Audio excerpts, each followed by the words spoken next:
real active.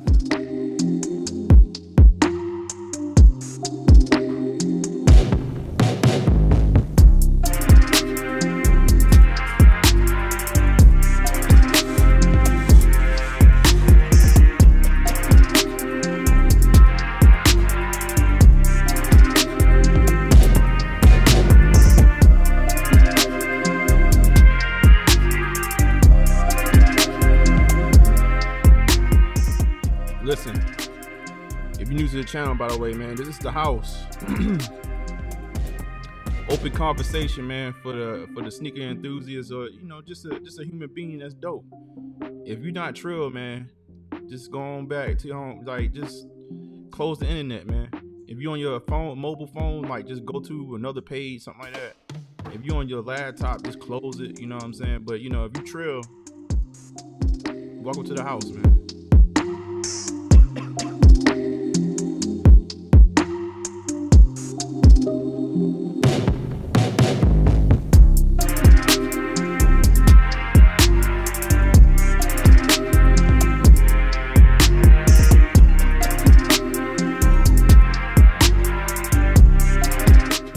Open platform, by the way.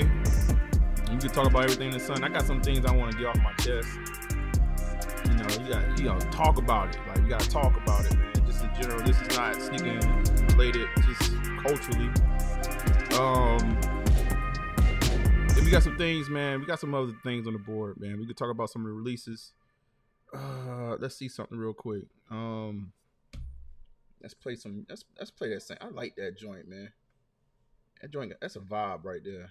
I'm gonna play that one again. The Professor.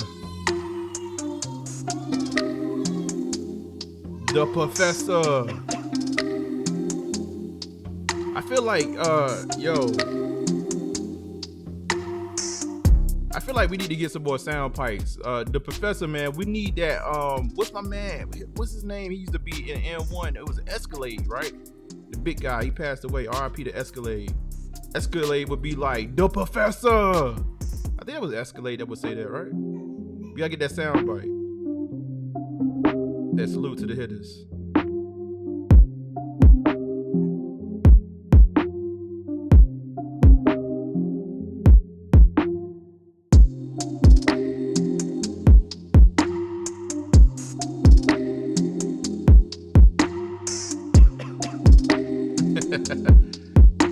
The Professor.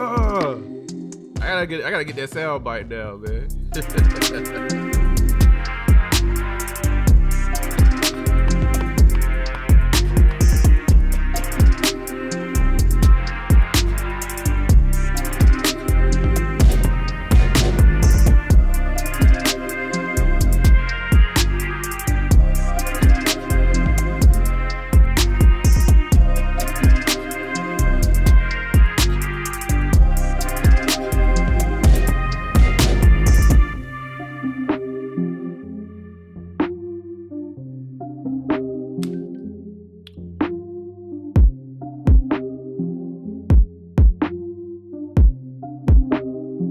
Oh, you say you miss hearing 47 sound bite, indoor, outdoor pool? You gotta play it, man. Where 47 at, man? We ain't seen 47 in a hot minute, man. 47 had everything. That's why you had to play that indoor. I got an indoor pool. I got an outdoor pool. I got an indoor basketball court. I got an outdoor basketball court.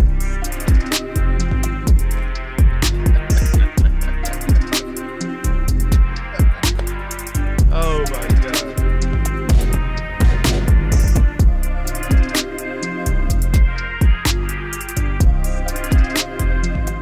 I got an indoor basketball court. I still got the sound bite.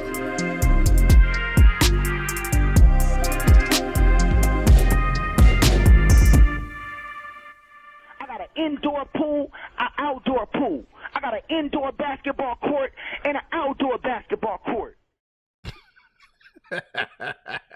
Yo, shout out to Ray J, man. He's still making sound bites to this day. It's arguably like Ray J is the reason why we even know of Charlamagne the God, DJ Envy, and Angela Yee, whatever her name is. I really would say that about Charlamagne the God. How do I sound like? What Webby's it? The Webby. But that's an unfortunate story related to Webby. Yesterday it came out. They said so. Webby's DJ put out a long post about him saying how he was a spoiled artist. It was like hell working with him. How he ain't want nobody around him to shine. And then the DJ actually committed suicide. Oh God, I don't even know I was supposed to be talking about that. He unalived himself and his wife. Yeah, and I know that took a quick turn. R.I.P. to I forget the DJ's name. J Mac, yo, what's good, man? But you know what? Yeah, no, play that again. Like, yo, this right here. I got an indoor pool, an outdoor pool. I got an indoor basketball court and an outdoor basketball court. This is like the main reason why this is the reason why you know about the Breakfast Club. I don't think a lot of people remember this moment. This was what made them viral. This is days before like Instagram and all that stuff. But you know, when that sound bite, when Ray J was sitting there, he was on that rant talking about Fabulous. That was pure comedy, and that literally was a moment that a lot of people met. I mean, Charlamagne the God, he's from South Carolina, from Moncks Corner. We knew about Charlamagne the God back in the day, but in honestly, his antics, you know, he was on Philly radio and stuff like that. We knew about him down in South Cat. DJ Envy, we knew who DJ Envy was from mixtape series, Desert Storm. Him, you know, he was the offshoot of like DJ Clue and all that good stuff. Angela Yee, I definitely know who she was prior. I don't know. I want to say I never knew about her prior, but regardless, that whole show. And I stopped looking at Breakfast Club a long time ago, man. They lost me a long time ago. Some of the stuff they talk about, and then like Charlamagne the God, man, that guy's completely lost to me. But it's whatever, man. I don't think anybody really listens to the Breakfast Club. They trying to catch up. They trying to play catch up now. They trying to play catch up with the internet. Internet didn't change the game. But yeah, man, what's good, y'all, man? This is the house. I'm gonna drop the link in the chat if anybody want to pop in. Man, it looked like nobody, baby, got a W on the Nina Chanel's other than New Wave. I think New Wave Lee got the W, and he had to do that in person. I think he said he got up like 6 a.m. this morning. He said nobody want to hang out with old Eddie Kane. Oh my God, man. You said put the link here. All right, you coming up, New Wave? Oh man, I'm losing it. Where is my link? My little what? Boy, technology, man. Hold on. Why does it? I did an upgrade. I wonder if they changed something. All right, hold on. Let me find. I gotta find the new. I have the link. Y'all know the link is on the screen too, right? But hold on. Like my interface is messed up. Hold on. Oh, here we go. Also, too, man, like I said, man, in a little intro, I got some stuff, man. I just want to get off my chest. Plus, I want to have I want to have real conversation with the Hittas about, you know, the type of content we do, and you know, maybe different topics. You said, "LOL," I'll type it out. No. You got it right here. Just hit that link. King Chemist, salute. What's good, man? What's good, man? Oh yeah, the channel, man. We on our way to 1,000 again. I think we should be about 90 away. Where's my phone? I'm tripping. Should be about 90 away. I gotta see. I'm quite sure we should be about there in watch time and stuff like that, man. I'm about to do some things like to just push it over to just get it over the mark, and then we gonna figure out how this stuff how the content will mature and transform over time. I do want to have a conversation about that. Salute to the grind. That's what I'm talking about, man. It is YouTube is a grind, but you know what? I've been doing it to the point now where I kind of understand certain things that work. Yeah, we 90 away. We 90 away. I know certain things that work and can get you the numbers. It's just now I want to actually make a platform that's one viable and actually entertaining, and you getting something tangible from it. So I'm really I'm taking a moment to we gonna continue to do our lives and stuff like that, but I want to make something that's, I don't know, real, man. So, and by the way, I am going through the test. I think I updated y'all. I passed the first test that I wanted to do. Yeah, I did say that on the last show. My next goal it's another platform that I want to learn. When I'm actually able to start showing things, then I think we're going to maybe do some live stuff around what I'm doing and what I'm trying to build. I'm trying to figure out the right way to roll that out in a way that folks can learn and I can kind of figure out what y'all interested in and also show y'all something that's kind of cool. So, but I'm currently in the process of doing all that, and I think it's going to come to fruition. It's something about what's happening right now in my personal life and professional life where it's like things are coming together right at the same moment. You said, I'm not going to lie, I didn't know it was so many white collar businessmen as Hittas. Man, you know what? What Young Jesus used to say, corporate thugging. It's the corporate hitters, man. I think let's just be real. Like, I think even this the type of sneaker content that we even do around here, it is not the typical. We do have majority of our conversation has been really geared towards sneakers, but I mean, we talk about some real things, man. Even I try to give y'all a little motivational piece every week, every now and then. Like, we not just doing the, oh man, that's just a nice shoe, man. Like,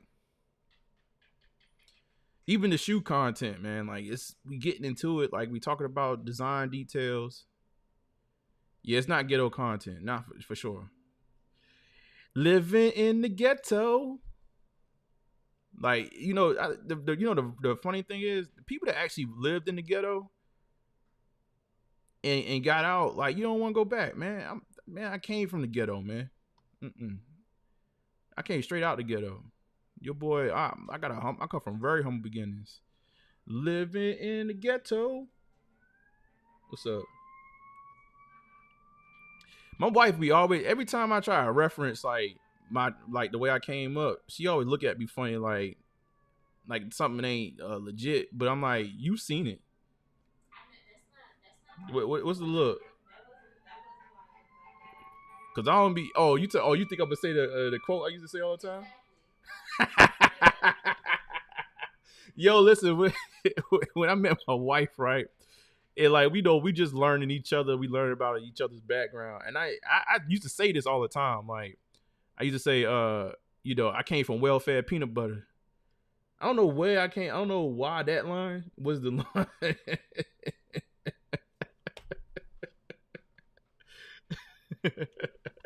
I don't know why that was the line, but I be trying to talk about my upbringing and stuff like that. I'd be like, yeah, I came up off of welfare peanut butter. It was in a can. And she laughs every time.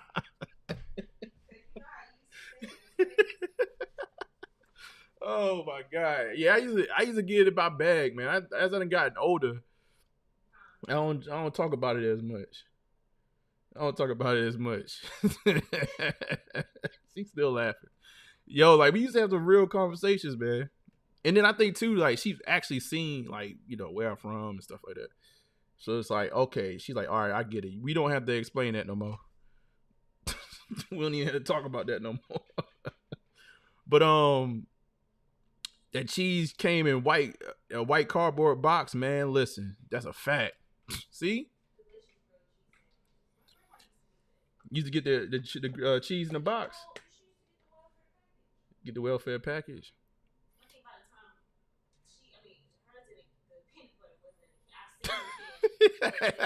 What you trying to call? What you trying to call me old? What you trying to say? About time.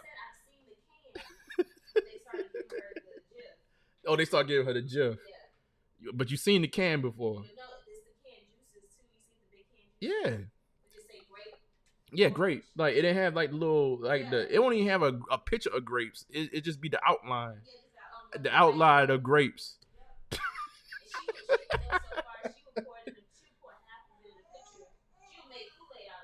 She made Kool-Aid out the grape, like the grape juice that comes out the sauce. That's crazy.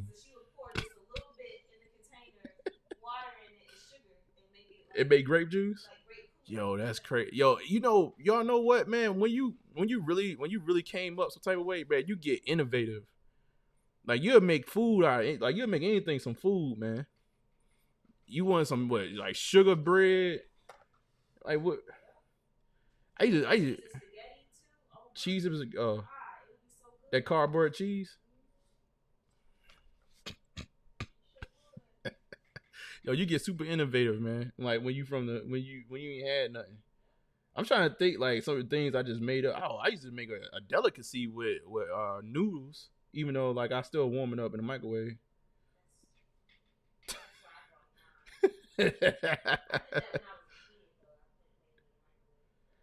Yo, yeah. He said syrup sandwiches with a little bit of peanut butter hit different when your stomach rumbling. That's a fact. Well, you get it to that pantry, man. You whip anything up, man. We gotta like that's you know what? That is a great restaurant idea. Ghetto delicacies. You just start a restaurant, syrup sandwiches, Roman like the food would be it'd be an easy menu.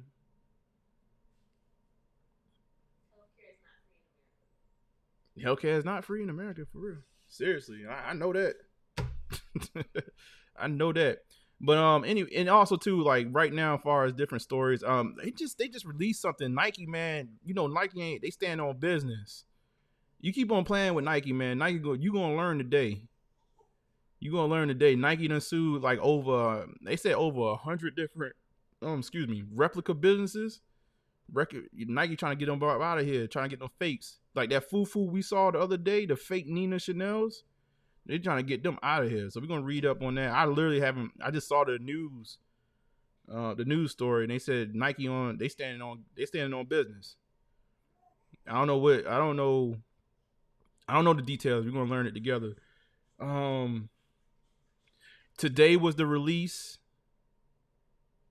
You said what app and all? Shaking my head. Yeah, I gotta read the details. I hope maybe if one of the Hittas, if y'all could find a news clip, if they got any kind of articles out there, man, drop it into the Discord and we'll go over it. What's else going on? Oh, NBA Finals. Hey, Emery, you said hey, you called the sweep. I don't know, King. I think it might be game over, man. I hope y'all can get one game. Y'all gotta win one game. I would hate the Celtics to just sweep in the finals like that. I posted before yours in the content channel. Oh, okay. Emery said Mavs 1, 2, 3 Cancun. It might be a little too late. You know the worst thing about going to the finals? You said haters go and hate. Like I would hate to go to like I'm actually rooting for. I was rooting for the Mavs, but if y'all get swept, that's like the worst way to go out is to get swept in the finals. It's like you did all that work. You know everybody hurt right now, just to get to that last series to get swept. Like that's crazy, man. It's like you never had a chance. I'd rather find out in the second round that I ain't never had a chance. Oh my God.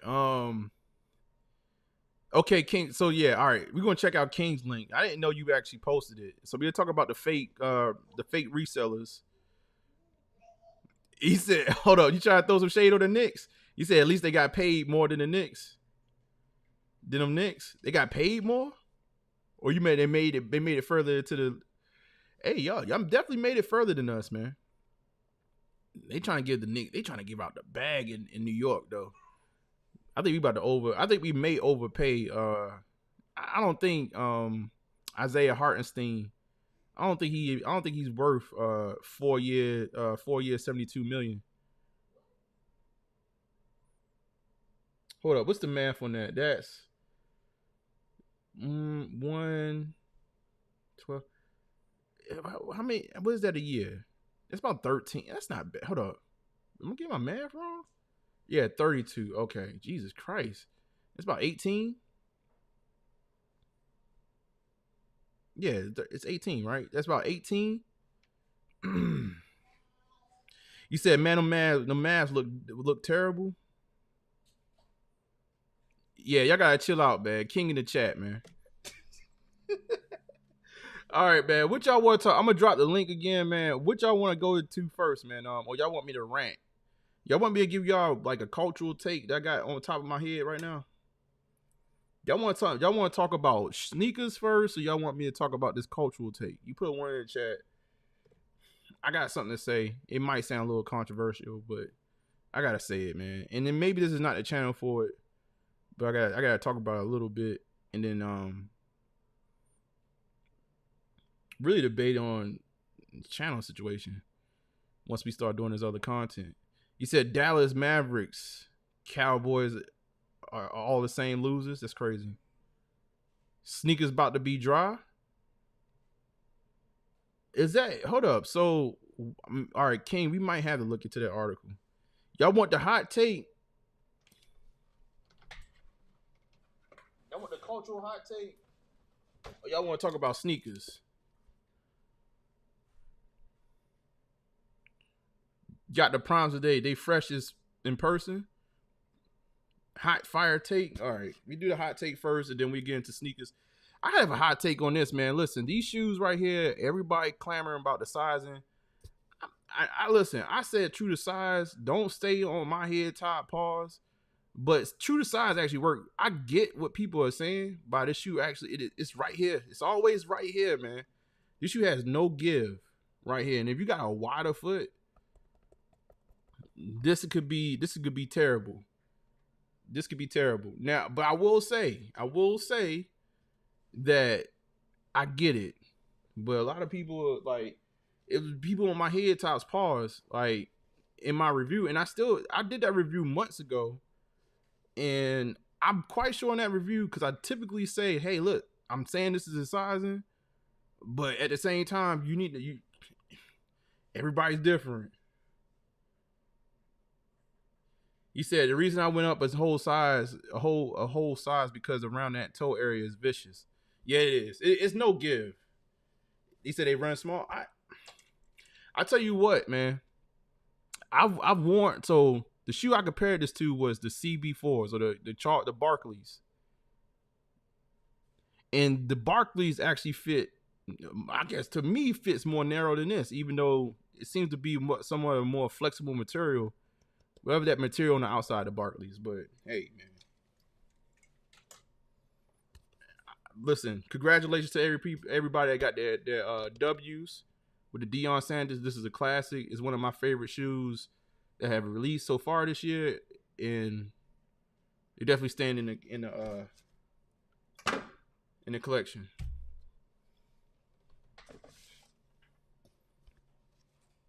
Boom. All right, cultural hot take, and then we get some news. I'm not gonna try to rant too long, man. Like one of the things I want to talk about more and more is about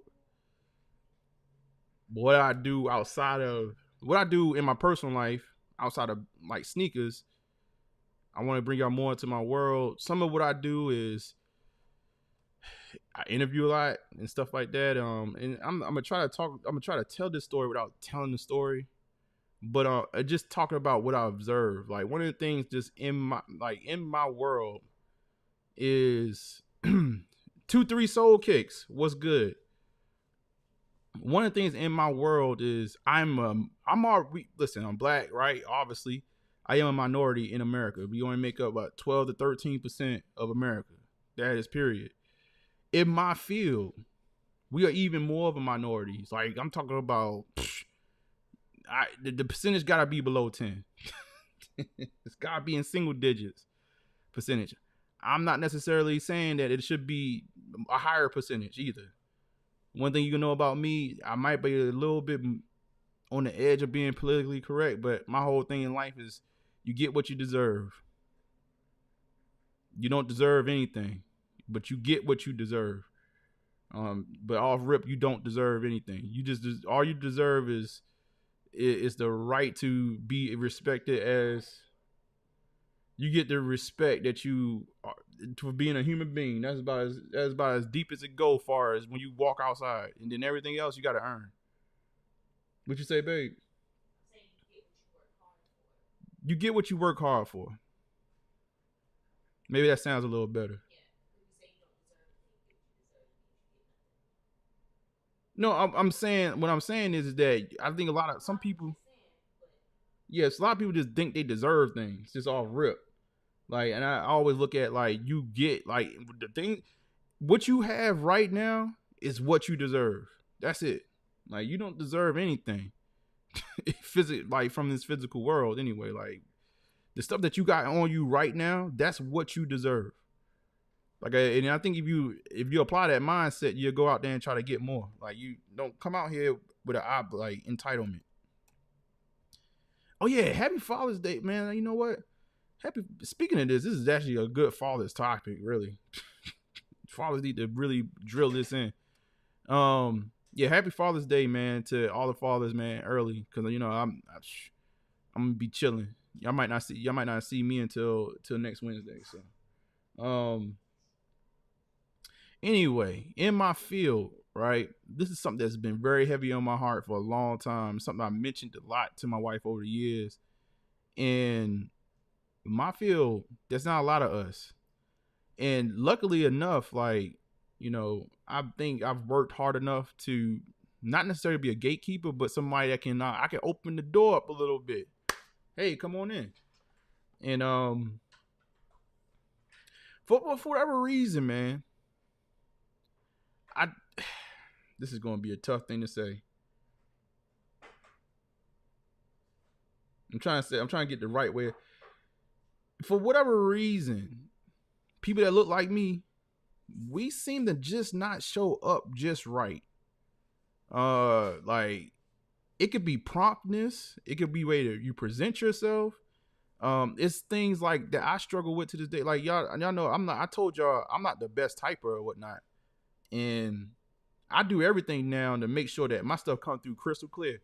I use a lot of stuff. Like first of all, I've gotten exponentially better over even like the past year. I got exponentially better because I'm practicing more. I'm typing, I'm writing out stuff more. Even y'all see my Monday motivations, you probably noticed that the lingo is getting a whole lot better, the grammar. And I use assistants. Like one of the things that was recommended to me was Grammarly. And I gotten better. But like even with that, like sometimes our grammar ain't the best. And like, listen, sometimes sometimes I read stuff that y'all type, man, I ain't gonna hold you. I'll be like, God, help me. I don't want to butcher what they thinking. But you know what I mean? But you know, this is internet and this is leisure. Have your fun. But in my world, man, for whatever reason, it be little fundamental things like that we just do not do. And it closes doors.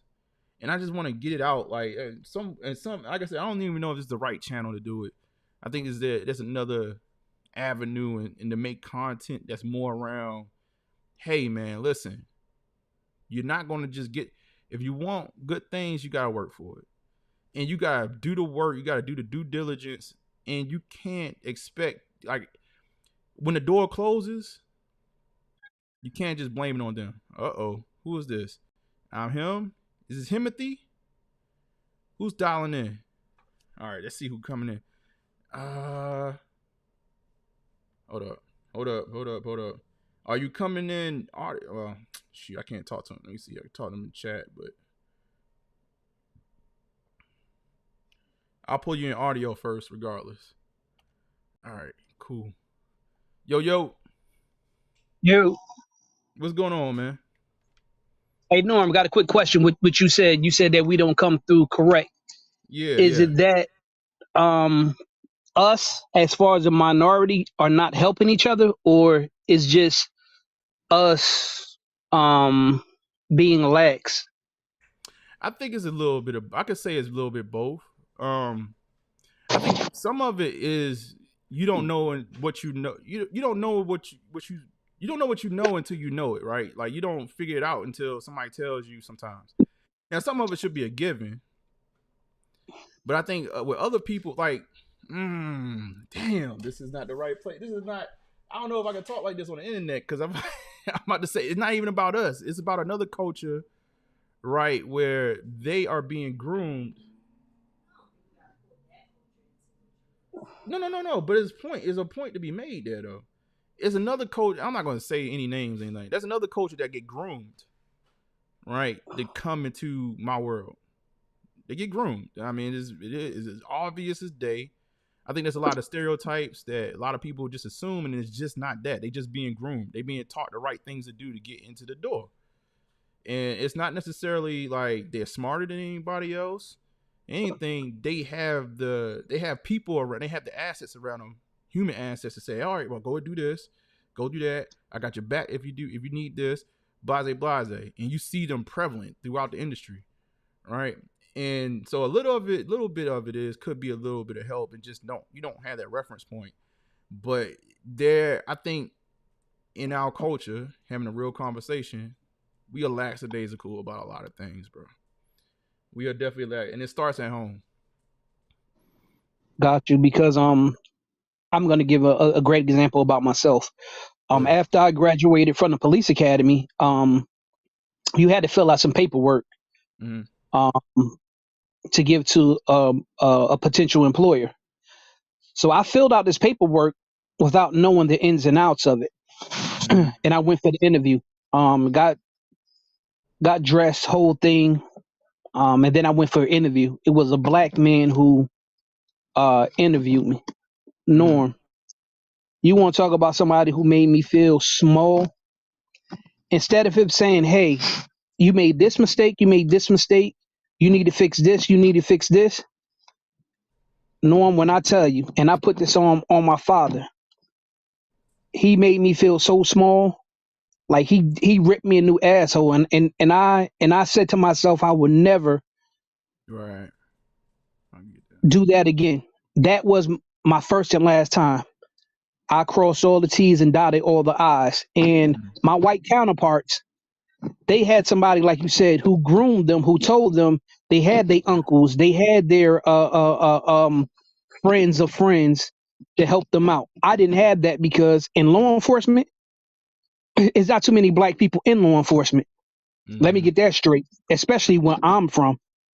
You know where I'm from. Right. And I got, Norm, when I tell you this black man tore me a new asshole, it was crazy. So that was my experience. It wasn't from the fact of not trying. It was from the fact of not knowing, you know? Maybe I should have had delved a little bit more into it, but I had nobody to actually ask, because it's not too many people who look like me. And if they were, I hate to say it, our own kind, we don't like to help. Yeah. No, that's like that's gatekeepers for sure. Go ahead, keep on going, man. No, that was it. Yeah, no, I agree. Like, so that's another thing, right? A lot of us, we get up and get gone, right? and then we look back and try to almost be gatekeepers, because to me though, like if I was in that situation, right, and I'm on the other side, I'm trying to, even if I had to say no, I'm gonna be like, all right, bro, like this X, Y, and Z. I've done that before in my own life, where it's like, all right, listen, like this ain't gonna happen this time just because it is what it is. But let me just tell you this, that, and the third.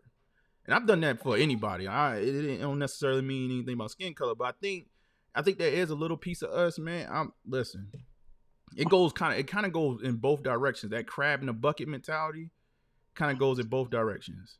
It goes in the people that's trying to climb up to the top, and it's the people that's at the top trying to hold the crabs but below them down, like, because like you think that's keeping you up, right? So there is a little bit of gatekeep. I've seen the gatekeeping before, because I think we, a lot in our culture too. This is deep. I know this is a deep conversation. It's we operate in scarcity. So like we thinking that once I made it, some people, right? I ain't gonna say everybody. Some people think once I made it, I can't bring a whole bunch of people with me because I might not like they might supersede me, right? Like you get that kind of like inner like almost hater in you. Like I mean, you see it in the creative game, you see it in the content game on YouTube. Like people all cool with you until you surpass them, right? Like like it's a piece of you, and I think we have that in our culture.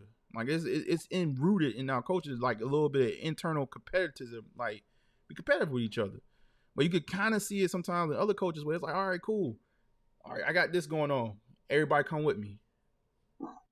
You get what I'm saying? Like it's and I think a lot of it too is just we culturally have almost put ourselves in like in silos. Like I take care of my family and that's it. That's done. And I mean, not even when I say take care of your family, I'm not even talking about extended family. I'm talking about just your family unit.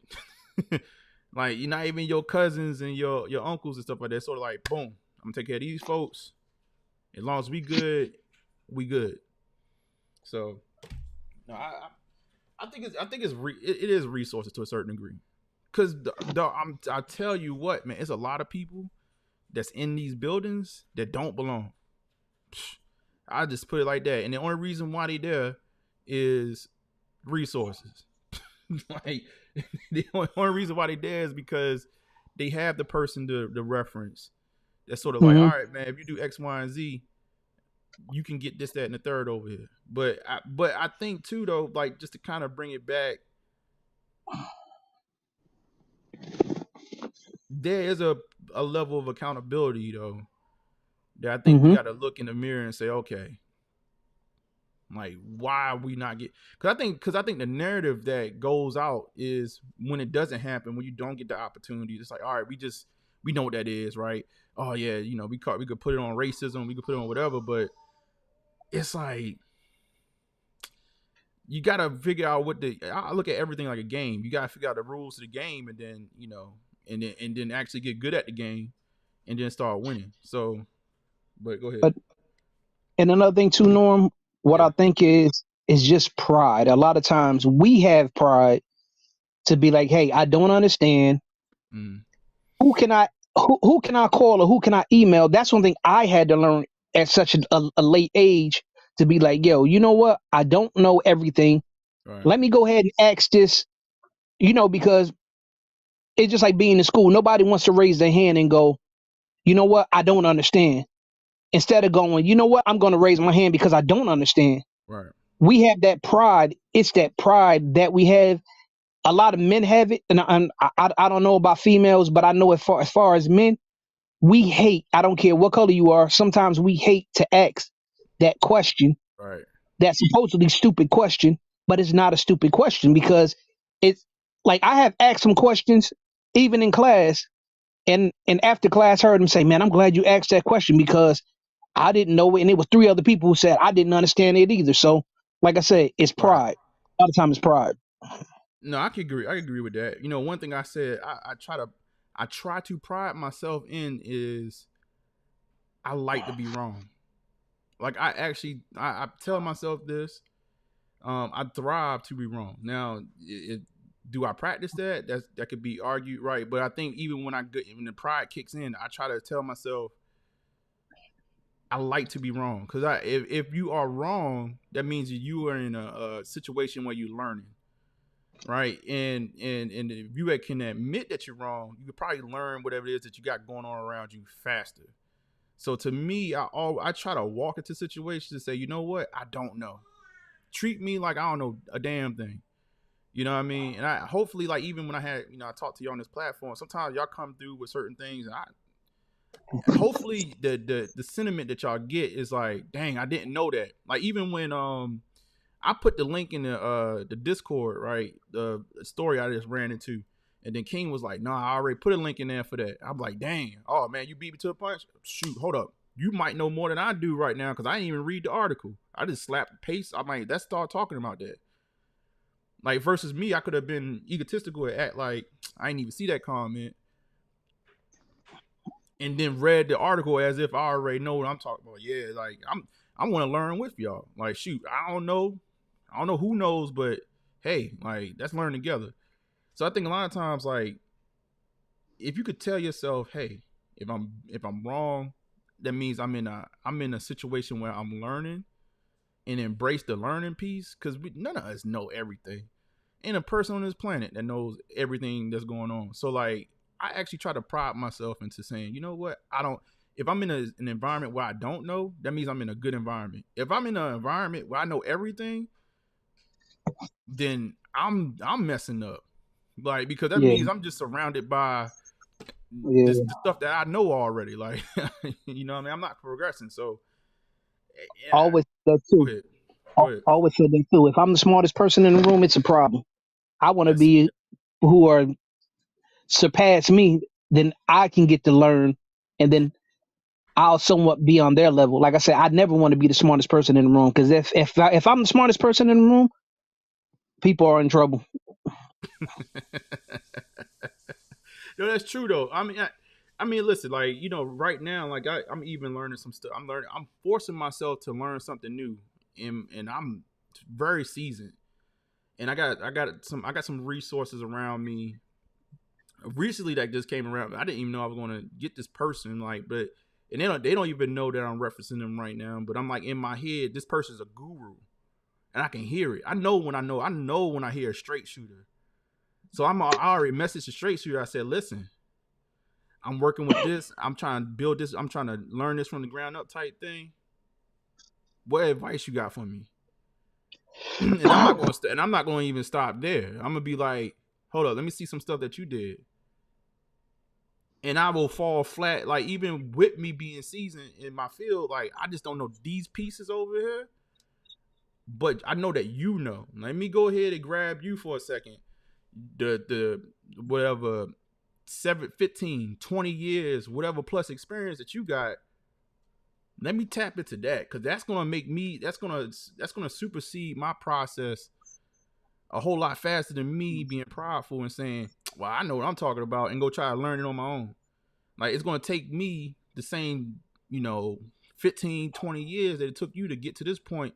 I could speed that up by maybe, I don't know, 500%. It might take me 5 years to get to where you are. You know what I'm saying? It might take me a year, who knows? But you gotta humble yourself, man. That's a huge thing. And I wouldn't even say it's a man thing. I think female. I would say that females are even more powerful than us in a lot of sense. Cause I've seen in a lot of situations where they'd be like, to almost admit that they don't know. They just almost ashamed to the point they don't even. I remember it was a situation. I think it was about the Genius bar at the Apple store, and you just sit down. They teach you some stuff, and they teach you everything about the computer. They teach you everything about all the applications on the computer. And this young lady was like, I was like, she was trying to learn how to use the computer. I was like, why don't you just go down to the Genius bar? Oh, I would never sit down there and be down there with them people that don't know. I said, you don't know. What the hell are you talking about? Like, I was like, so you want me to teach you in private, but you tell me you're not humble enough to take your ass down there to the Genius bar and sit down and learn from the experts? Come on, man. like we can't have that much ego, man. But people do, man. And it's a blocker. But that it's sad on me, man, because it almost breaks me. Like, and I know we kind of went off into different worlds, but like this particular topic, because I would say that 70%, it's a high number. It's a very high number of us that I see try to come through the door, and the door gets shut because of bad habits, just not showing up the correct way, and I just I ran into it recently, and I just like, and the sad part is that I co-signed it, and I thought it was good, not because of any other reason outside of I just thought this was a good opportunity, and then it just like it blew back in my face. Like once everything else, everybody else is in the room, so now it looks like, oh, you open up the door because of that, and I'm like, Hey, nah, I didn't. But what's good? hey, Norm, I got a question for you. Go ahead, man. Go ahead. I heard you say that now you're doing the interviewing. So, do you ever pre-screen the people who are coming in? So this is, man, this is why this sits on me so much, man. I would do the screen. I would do a screen, right? And I know the things, I know the pitfalls. So I would literally be in the screening, and at the end, I would emphasize things. I'm not gonna give complete details, but I'll emphasize things. I'd be like, listen, if you get to this next step, hey, do this. Do this. Make sure you're doing that right there. Making sure I'm trying to like set the play. Like I'm like, yo, do your due diligence. Be prepared for this. This is about to happen. And I'm telling you, Emery, they still, even beyond that, still do the things I told them not to do. I'm like, I'm giving you the game. I'm literally giving it to you. Now here you go. And we still fumble, man. And it's like it's certain small things like promptness, being on time. I don't know why we think that is like Mm. a joke, a running joke, that we don't like to be on time for anything. But I'm like, yo, like nobody's got to deal with you not being prompt. And you don't know what, like, especially when good opportunities come around and you're not prompt for that. You know the level of like that kind of gives. Come on, man. Like you got to show up now. Like, cause other people like now, like time is the greatest commodity ever. So like, if you waste, I don't care, 5 minutes of my day because you just want to do what you want to do. Now I gotta look at you some type of way. Like, you know what I mean? And I don't want to do that, but that's the truth. Like, I'm prompt. Y'all see, even with this show, right? I was 3 minutes late today, but I tried I put a time on YouTube, and I start 10 minutes early. That's why I do the timer. I start 10 minutes early, just so that the show is always, so even if I'm trying to show up on time, I'm always kind of early. If I'm late, I'm on time. If I'm late, like I just go ahead and just reschedule the show. Like, but I'm not gonna have y'all sitting here like, damn, no, I'm supposed to be on at, I don't know, 6:30, and now it's 7:00. He still got 6:30 on the screen, and people waiting. Hey, Norm, I got All right, another question too. go ahead, man. Go ahead. Concerning that, is it now I'm not trying to make an excuse or anything like that, No, but go ahead. No, this is a good if conversation. they're younger, you know that not I'm not gonna say is the younger people, they feel like they have, like, it's like whatever.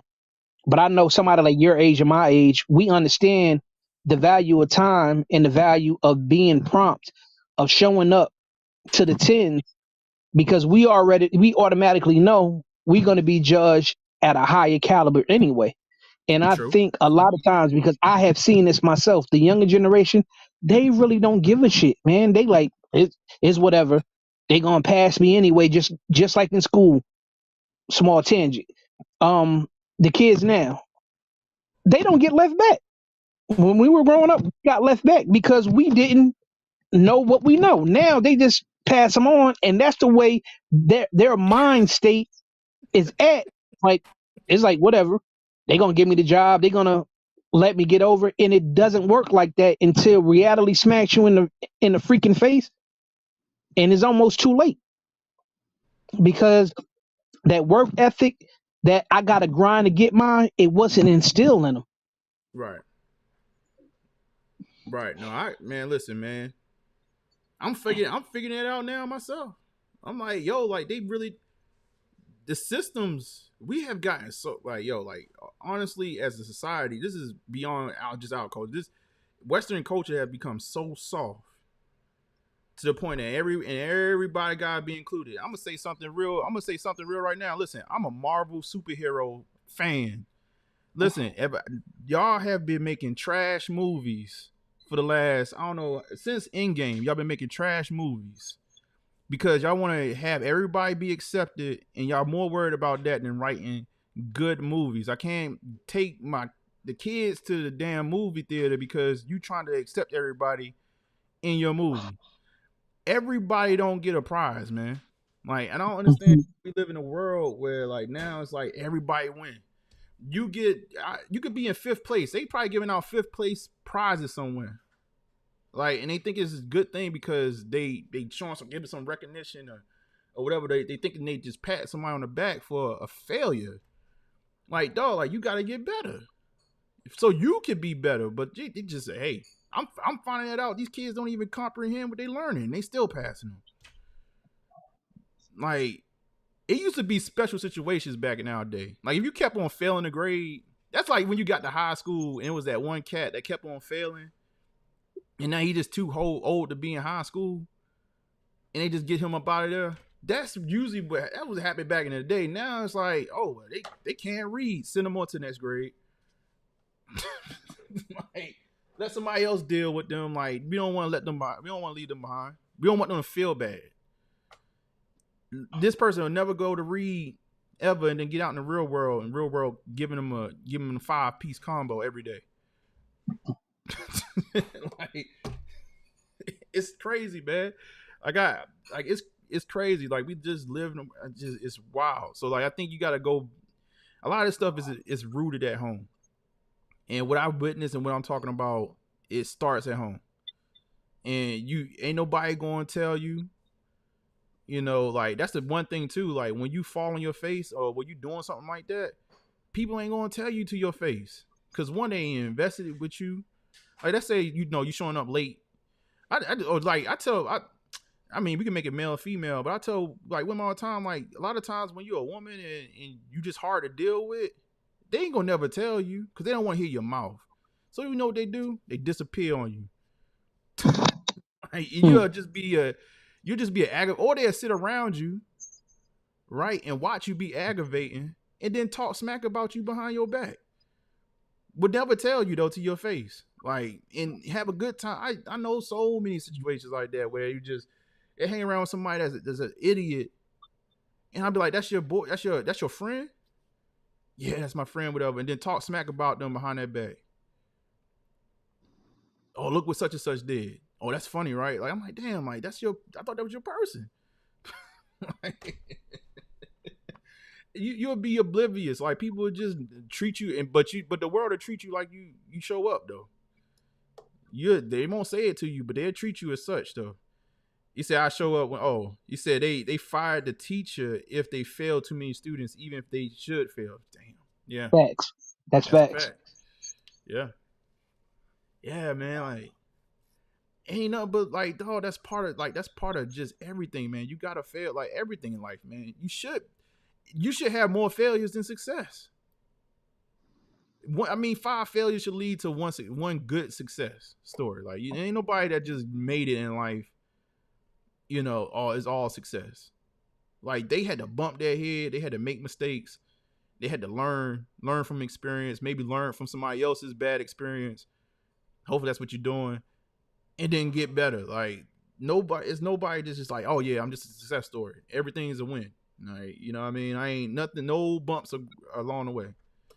And so, yeah, no, so I think a lot of it is, to your point, it's a generational thing. It's an entitlement. It's like built-in entitlement that these kids of younger generations have. And I don't know where it comes. Like, I don't know. Maybe just because you don't have to be outside like that no more. You could pretty much do everything in your house and be entertained in your house. So like, you don't have to interact with people at younger ages. Like, I don't even get, like, these teenagers nowadays, man. They ain't even really trying to go nowhere. Some of them don't even care about getting cars. Like, they just like, yo, like, I got everything at the crib. Like, what I need to go. I mean, like, I remember when we were young, like, we couldn't wait to get out the house on my own behalf. Like, Like, they don't even care. Give me a PlayStation, Xbox, an iPhone, I'm good. That's He where that said, social awkwardness comes in at whenever you talk to them face to face and they start looking down. That's crazy. right. And that's more people than not. I mean, I don't know, man. And I was shy when I was shy up until like I was probably shy up until about 15, 16 years old. My grandma, rest in peace, man. She used to call me Turkey. Cause my birthday is around Thanksgiving because I was so shy. And I had to break. It wasn't and I only broke out of it because I was forced to. I had to go outside. I had to interact with people. And I was like, damn, if I'm gonna actually be good at this thing called life, like I gotta be able to be social. You know what I mean? So I tell people I'm shy now, they don't even believe it. I'm like, and I'm still an introvert to a certain degree. He says all about numbers and analytics. He said they don't even want to speak to girls anymore. Yeah, man, you got apps for that. They're gonna have AI. They're gonna have AI doing the whole chat for you. At some point, it probably already exists.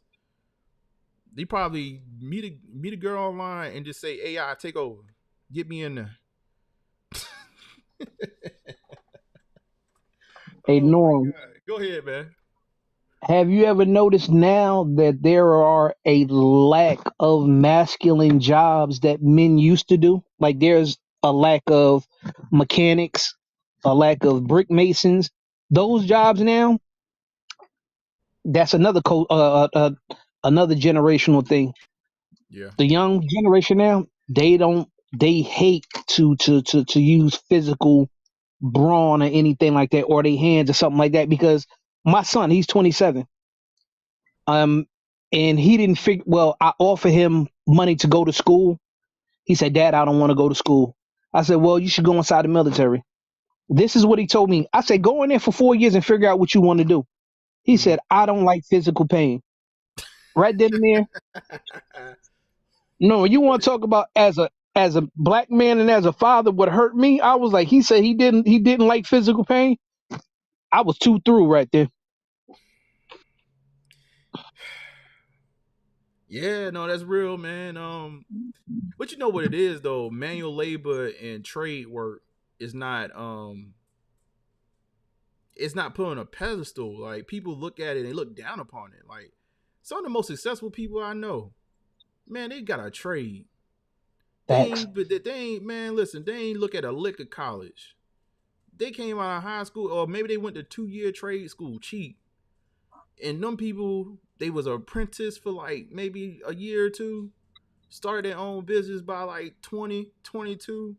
Some of the mugs is retired. Retired. Like, and it's like, you'll be a dumb, like, I look at some kids, like, not, listen, back in the day, only like 30%, shoot, I think the number was like 30% of people actually even went to college. First and foremost, college was a thing where you actually went to get a skill set. I think it's like you had, it was for a select people. Like all the siblings didn't go to college.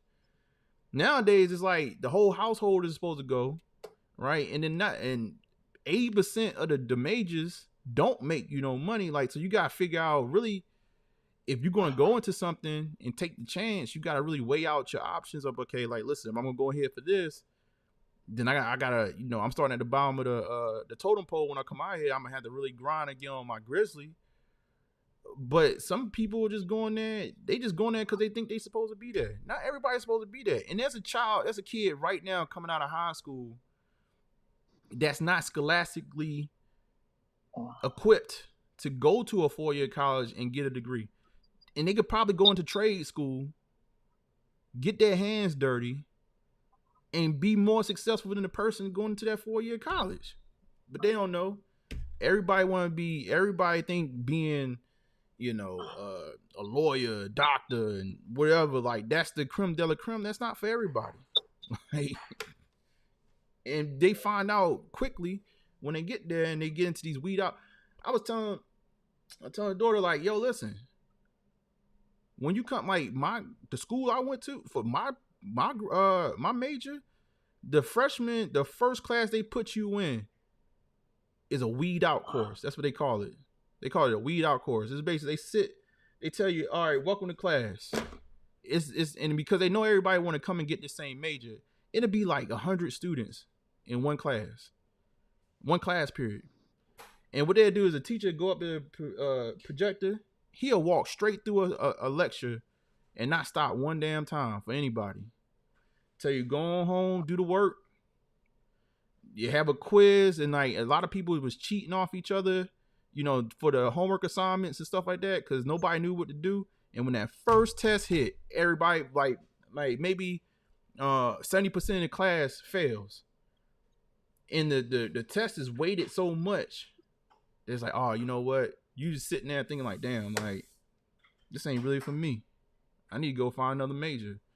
It's a weed out course. After that course, basically it was so many people change their majors to something else because they were like, oh, I don't know what I'm doing. Because the teacher would not take time for them to train, and they would do that on purpose to get kids out of the program. But you would be a kid in high school because your parents telling you like to go down to whatever college down the street in that same situation. Don't know what you about to walk into. You done got an F. Now you're trying to figure out life, and you done spent money and took out loans, and now you lost. Like, man, get out of here, man. Like, you better know what y'all getting yourselves into. You talking about school and stuff like that, man. Hold up, what y'all saying in the chat? He said, I did start it from ground zero. It falls down. Hold on, let me see what y'all saying. Y'all talking, man. He said trade work gets you paid. I haven't clocked in since 2014. It's facts, see? Kanye song All Falls Down. Ye said it back then. It said it's crazy. He said I'm in the electrical field, and it's true. There's a shortage of us. There's a shortage of us in a lot of spots. He said I did it. Go ahead, man. Go ahead. Electricians and plumbers, you want to talk about making money? Those cats, because if you can get on, because a lot of I know in Charlotte, Raleigh, and a whole bunch of other places, those apartment buildings are going up. If you can get in with them, you always got money coming in because they're always going to need somebody to wire everything, and you're going to need plumbers to do your plumbing. And I know, like I said, in Raleigh is about an hour and 45 minutes away from me. And they're building in every nook and cranny. And in Charlotte, in every nook and cranny, they're putting up apartment buildings, condos. And that's what they need. It's facts. It's facts. Like, and like, again, like, it's not that when you go on Instagram, TikTok, or whatever, they ain't talking about building nothing. They ain't talking about working on no cars or anything like that. They ain't talking about no trades. They talking about how can I get money the fastest way possible with doing the least amount of work. That's what people talk about. People want to do things on the internet and all that other stuff because they don't think it's manual labor involved. But the jobs that taught me the most, like I don't do a ton of manual labor at this point. I just be fake. I'll be frank with y'all, man. Now I do a lot of I grind a lot. Like I work from sun up to sundown every day. Like even jumped on here and talking to y'all right now. Like I'm just getting my work done for the day and I'm talking to y'all. But the jobs that really taught me how to be prompt, showed me discipline. Like my first, like being a janitor and having to clean up a store every single day I went in, and it was the same task every day.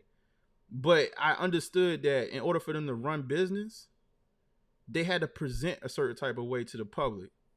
So my job was needed for them to present and actually make money. And I applied that to my life. I was like, now today I get up and I do.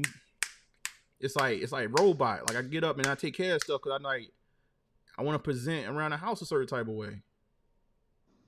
You get what I'm saying? Like, but then that routine it gave me a certain level of discipline that it goes beyond manual labor. Now I apply that to the way I think when I'm talking about my work professionally. I apply it to the way I operate when I'm trying to be creative. Like. It's like, okay, no, it's one thing after another. Like, nope, we ain't gonna go all the way over here, stuff like that. The guy got to knock this out before we can knock that out, and knock this out, and then we can get to the solution. Like, And it like most of the stuff that I've done with my hands had taught me something mentally. But if you're trying to just go straight from here without having to go through the pain or going through the work or get your hands on something, like I'll be honest with y'all, man, like even as a grown man, like I don't develop callus on my hand no more. I used to have mad callus on my hand from all the work that I would do, double shifts, playing basketball, calloused up. Sometimes I look at myself like, yo, your hands, like, what's going on, bro? You gotta get some callus on there. But you know, I've shifted my life, and this for anybody. Like, if you want to shift your life to getting paid for, because I think ultimately what you want to do is get paid for what you know, not necessarily what you want to do. Especially as you get older, you most likely gonna have to start off with getting paid for what you do with your hands.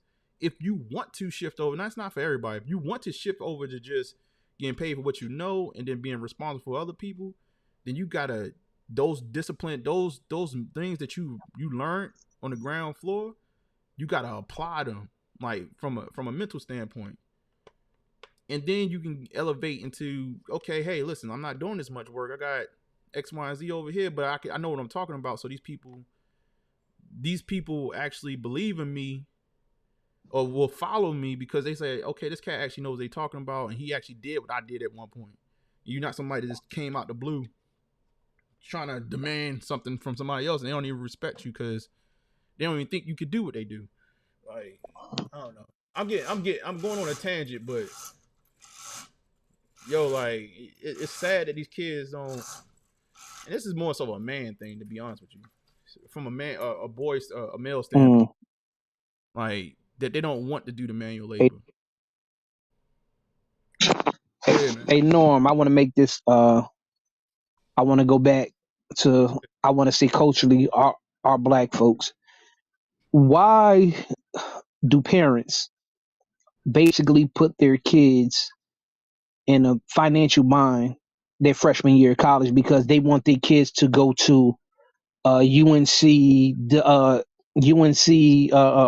Chapel Hill, or Michigan State, or Florida State, instead of having them do 2 years of community college? Because if your kids hasn't been exposed to a lot, sending them off to a big college, it ruins them because there's no structure. And then all of a sudden, the kids, they get freedom, and then they start wilding out. And then guess what? You already took out loans. You're already $60,000 in the hole sophomore year instead of just going, okay, I'm going to do 2 years of community college for you can figure it out. You knock out your core classes, and then okay, we'll think about going to University of Wisconsin or Texas or something like that, and we'll get through that way. But it seems like as far as black parents, we put our traumas as far as we didn't get to go to that big college and throw it on the kids, and the kids are not even equipped for that. I know a lot of kids right now who are preaching damn near $200,000 in debt and not happy, but their parents are like, "Oh my God, my baby did it," and then the kids are like, "How in the hell, yo, I got a bachelor's degree, but I'm only making $20 an hour, and I don't know how to pay this money back." Go ahead. Finish your point. No, I'm done. Yeah. My bad. I ain't know you was at the end or not. But bruh, you know what, man? I see this so much. I think it's two things. I think one is the trauma that you talked about of maybe I didn't get the opportunity of going to the big college, or maybe they did go to the college and they just send their kids off because they think that the facade of a community college or a 2-year technical college looks a certain type of way. And even like, shoot, if you don't even want to go to the main university, a lot of times you can go to the satellite school, right, for 2 years for lower tuition, and then transfer yourself over to the 4-year college if you want to go to the main school. I think some of it is the facade of going to the school. Oh, I sent my kid to UNC Chapel Hill, and I think some of it is they don't know. I think some parents just honestly don't understand. Like, I think that that Cosby Show generation is real. That stigma of like just sending your kids off to college and go and be successful, it still goes on. And I think too, just to call some parents out, I think a lot of parents trying to get these kids out the house. They don't care that they send them into a money pit. They don't care. Like, you can't care. Like, especially like I call out parents that actually know, parents that's actually in the money pit, and you send your kids into the money pit. I gotta call you out. Like, that sounds like you just want them out the house. And you don't want them to be another expense to you. Go on down there to the school. You know what I'm saying? Like, go do the same. Or it's almost like trauma bonding. I want you to experience the same thing that I experienced. That's crazy to me. Like, and the wild part is, like, for me, when all right, so I'm pretty much like first generation. I'm just putting my business out there. From a sibling standpoint, first get out of high school. From obviously, I went to college. By default, first go to college, get out of college. I'm first in my family, period. And the funny part was like, because I didn't have nobody. It was nobody pushing me. It was nobody pushing me into school. I wanted to be there, right. And I remember, and I told this story. And my wife probably, when I was talking about the welfare peanut, but it's part of my story I tell all the time. Is me going to college was like running away from home. I know that sounds crazy, but I ran away from. That's how I ran away from. I ran to college because, like, no, when I was in school, I'm doing certain things. I was rapping back then. I had a matter of fact, I had was it DJ Prince Ice was like, yo, you can come chop it up in the studio. Like, let's get this rapping thing. Cause I used to freestyle all the time back then. I'm like, yo, like, I'm doing my mixtape series. I'm selling CDs and stuff like that.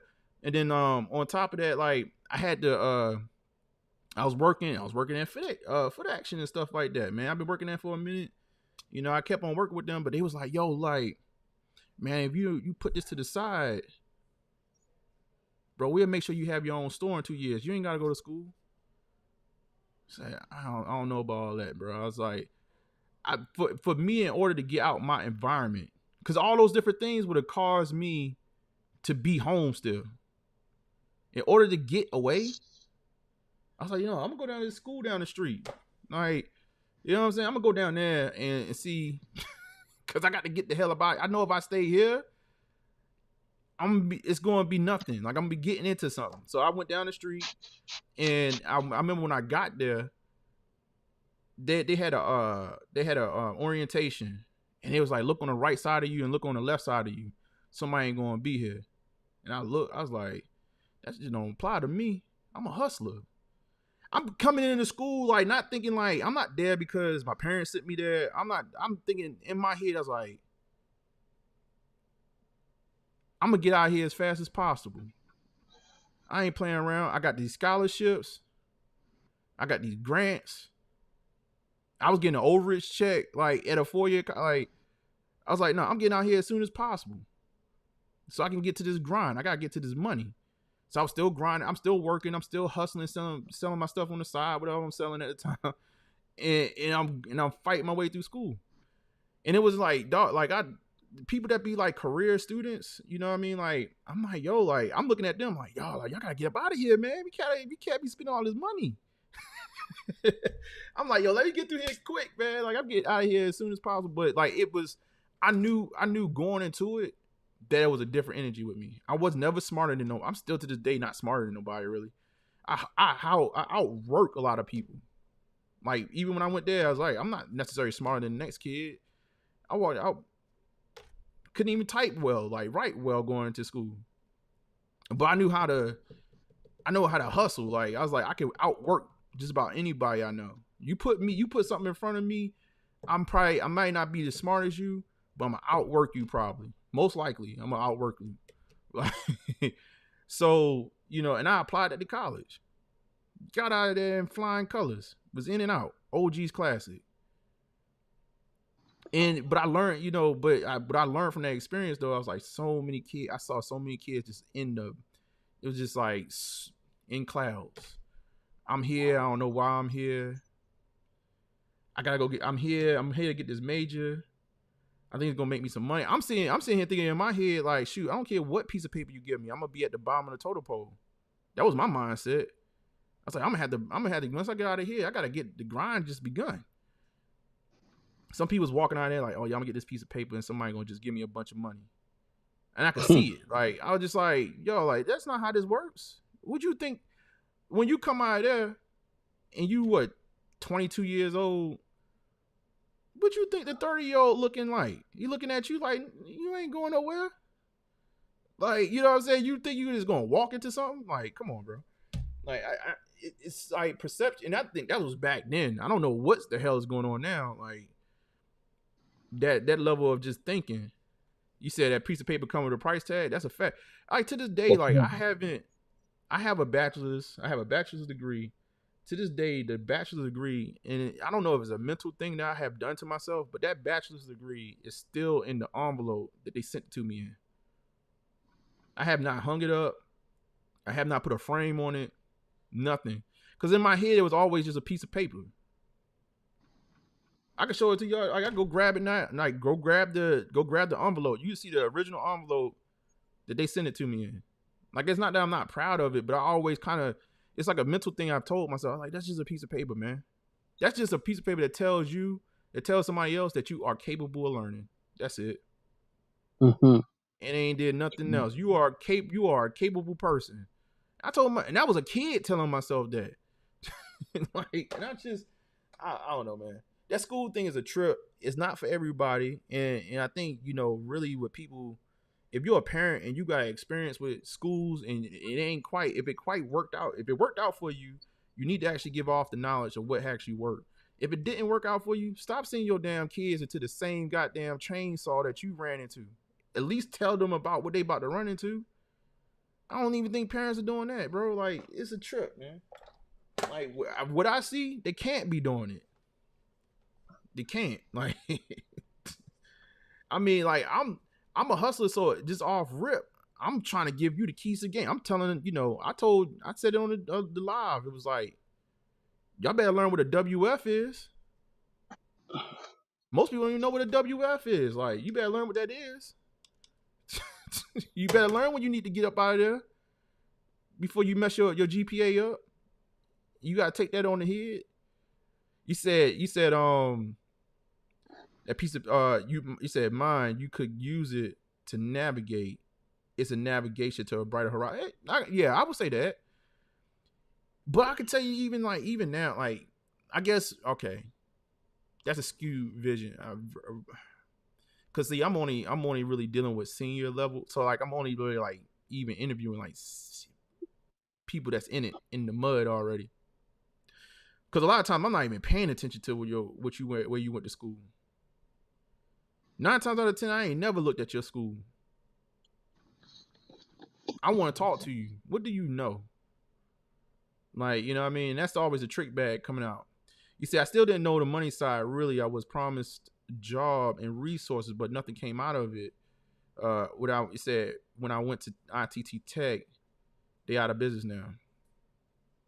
Yeah, even with the programs like that, man, they promise you the world. They act like you gonna deserve something when you come out there, man. You are in competition. Like you gotta compete with the people that's already in there. And trust me, if you came out like these, like got these quick get to whatever quick scheme, whatever. I know so many folks are trying to shift from one career to another. Trust me, like them people ain't necessarily just got the open arms for you to come into the door. Like they want you to prove yourself. So and then if you get in there, you show that you don't really know. Like it can turn to the gauntlet. So. Man, I don't know, man. I'm just talking. Hopefully y'all hear some of the stuff I'm talking about, but it's raw, man. It's raw. Em, you still there? Yeah. I mean, I'm just thinking about how many kids I know who got out of school and now, like I said, they're $200,000 in debt already. Like being $200,000 in debt with a bachelor's degree, and now they're not like you said, they're not offering you top pay. They're offering you like 15, anywhere from $15 to $22 an hour, and you got to pay $200,000 back. How, Sway? Good luck. It's not gonna work. Good luck. Yeah, no, people should have more. I would think today that it would be more open conversation with so much resource out there. Like, you got, everybody knows what's going on, and a lot of stuff, a lot of information is on the internet. So a lot of times I would tell. I had a guy, like, he was cut my hair or whatever, and he was talking to me about, what should he do, and I was just like, hey man, I was like, man, like, to be honest with you, even if I could do it all over again, I probably would start off with a 2-year college. All right, it would have been cheaper. Actually coming out of 2-year college, like, I could have probably went into the workforce, or I could have, even if I did, I could have swung it 2 different ways. I could have transferred to a bigger school if I wanted to, or I could have see if the job opportunities are out there, right, to start building up my resume and go that route, or if I could do a dual both. I got this degree, I got some experience. I try to get the experience on my belt.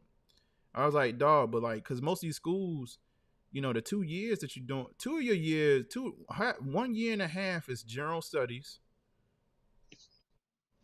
and then you get in 2 years of like core classes when you're going straight into these 4-year colleges. So you can go to a technical school right off the rip. You're getting into your field, plus you got a little bit of general studies, get that degree, and then transfer that stuff over. You just got to make sure ahead of time that your stuff will transfer. That's the main thing.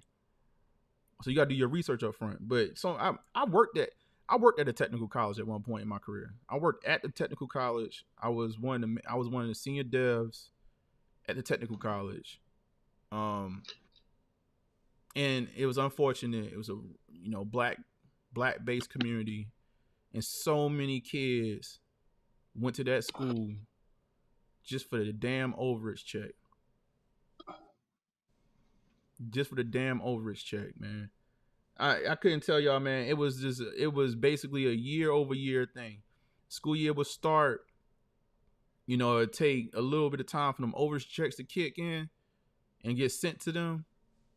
Them kids would not show up ever again. I seen that over and over.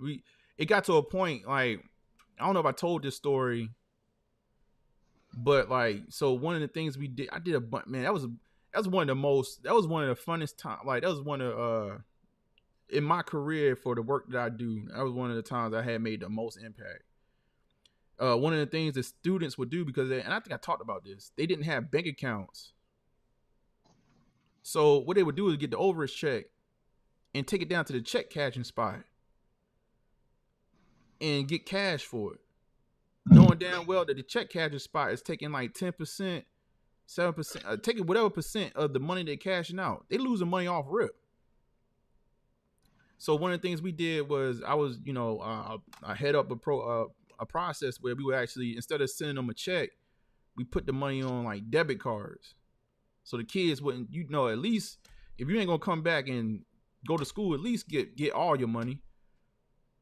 They wasn't even doing that for themselves. That's how low the bar is, man. So like, I don't know, man. It's wild, this world, but I think a lot of it, I think all this conversation goes back to the original point. A lot of times it's not. You don't have the resources at home, so you kind of just coming out into the world, trying to figure it out. Even though I still got this thing in my head that as an adult, I gotta look at you some type of way, but you just don't know. You don't know what you know, what you don't know, and it's in our culture, bro. Like, it's in our culture, man. Like, I see so much in our culture. Our culture is predicated upon entertainment. We like entertainers. And I could kind of tell, like, we talk about sneakers. We love things that we can show. We like showing people things, but like, far as like retaining and building, and like, us as a culture getting our social equity up, we lack. Like, we lack, man. Like, it is. That's why a piece of me, like, even I struggle with the channel of like, yo, like I want to talk about certain things like this. I don't want to drag. I know we've been talking about nothing but this. I want to talk about sneakers as well, but like, it's like I need an outlet as well for this type of stuff, because I think these are the type of conversations that need to be had as well. Like, you know, I don't think enough people. I don't know. Maybe there are some other people talking about it, but I don't know where they are. And actually, instead of just talking about the problem too, offer solutions. Because that's what my wife was at with it. She was like, yo, like, you see it, like, how, and something that you said too was like, how many people are actually telling them what to do versus chastising them, talking down on them, and getting them up out of there. You know what I'm saying? Like, the people that But know. Norm, Go ahead. I'm gonna give you something though. Go ahead. Even some older, but we talking about the youth. If you're not inside a age demographic, they don't want to listen to you. I mean, I You think think you so? in your late 30s, early 40s. I mean, late 30s, early 40s. They don't Right. want to listen to you. They don't want to listen to You you. don't think They so? damn sure don't want to listen to me because I'm 50, and they looking at me with the gray hair. But you know what I'm saying? Like, they're like, oh, he don't know. He don't know what's going on. Nah, I done been there and done that. We are the architects of what y'all doing right now. Like Right. I said, the game doesn't change. It's just the players. The younger generation, they don't want to listen to anybody who is older than them. That's just pure facts. Like, you can tell them, you be like, listen, listen, Thundercat, you going down the wrong path. You're gonna end up getting football numbers. That ain't gonna happen to me. It ain't gonna happen to me. I'm smarter than that. Okay. The next thing you Right. know, they either incarcerated or dead. Yeah. I get that. It is that's not there's not a lot of love or like love for the OGs, right? I think we live in a generation that you're not trying to necessarily soak up game. Like, if you really think about it, like, even the way culture is today, like, it's almost like I don't know. It's some kids that obviously there's some kids they're trying to soak up knowledge. There's some kids that's smart enough to know that, okay, this person's already been to where I'm going, so let me go ahead and get the game. But I think overall, like, it's not like, and I would say in our culture, like, even like look at it's only until recent, like, you know, we had more older hip hop artists kind of being able to, you know, kind of transition into their 40s and their 50s and still be relevant. But even then, like, you know, we got like the cats that's listening to it now, the younger cats, they kind of like almost look at that like, oh, them old cats, that's for them old, like, we don't even try to listen to that. We're gonna listen to this right here that's with us. And you almost look at the older cats like, oh, they played out. So I do get that. One of the things, I always had it in my head when I was doing music. My thing was to basically do hip hop in a way, and almost, you know what, with this channel, I'm gonna be real with y'all. My initial idea for this channel, I never, you know, and that's on me. I never transitioned it to it, but it was almost like my way of getting in front of you and getting you to actually mess with me is something that you like already. So like when I was trying to do music, I wanted to do hip hop in a way where it sounded like something that you can go to the club with, but if you're really listening to it, it's actually kind of giving you some game. So the artists that was like, I was really around whatever and trying to get them to, you know, make certain music, I was like, yo, talk about where you from, but talk about where you trying to go or where you going, so they can actually see the transition. I always say, like, you know, I know y'all like Nas, I like Jay-Z or whatever, but one of the things I always credit Jay-Z with, in Nas, actually, I give it to Nas. They wanted two artists that you could see, like, you can actually follow their records and say, okay, they graduating in life, and you can actually kind of follow their life from, you know, from their first album all the way to now, and actually know their story, right? And then you kind of can get, but it was a way to, like, you know what, I'm gonna give you something that you like. You like music, right? All right, but in the music, let me give you something that, for like something motivational. So even for this, like, right, I wanted to get in front of y'all with the sneakers. My first idea with the channel was, we know so much about sneakers, but how about investing in it? Right. So it was talking about doing the flip, and maybe you just doing it. You're not doing it at a large scale. I wasn't trying to tell people, oh, well, you gotta be a reseller, nothing like that. No. You're not even gonna even invest in that. Let's get all the resources we can get possible to figure out how to do this at the lowest price possible. You make a couple flips. You know about this industry. You know the ups and downs because you studying it every week. Like you know about Nike and what Nike going through because you studying it every week. All right, take that little surplus that you got from maybe flipping a sneaker or two, invest it. And that's actually start talking about, I wanted to bring, like, I was really heavy into investing back then in stock market. Like, you ask me right now, I'm not necessarily as into the weeds of it, but at the same time, I wanted to kind of merge two worlds. So like we was talking about sneakers, but then we actually talking about investing. I'm trying to bring you into something else, like through the vehicle of sneakers. So, you know, so it's even to this day, I think even when I talk to y'all from a week basis, it's like, yeah, we talking about sneakers, and I keep on tripping up on it as I speak because I'm being transparent. I'm like, yeah, but I want to do something else too. And the something else is like, I want to give y'all something, right, that you can actually take back into your life and be like, okay, I could apply this. It's actually helping me out. And then we could still have fun, like, you know what I'm saying, with the sneakers. Like, it's almost like I'm trying to masquerade the lesson into something that, like, the lesson behind something that you actually enjoy. And I think that's the thing with the kids.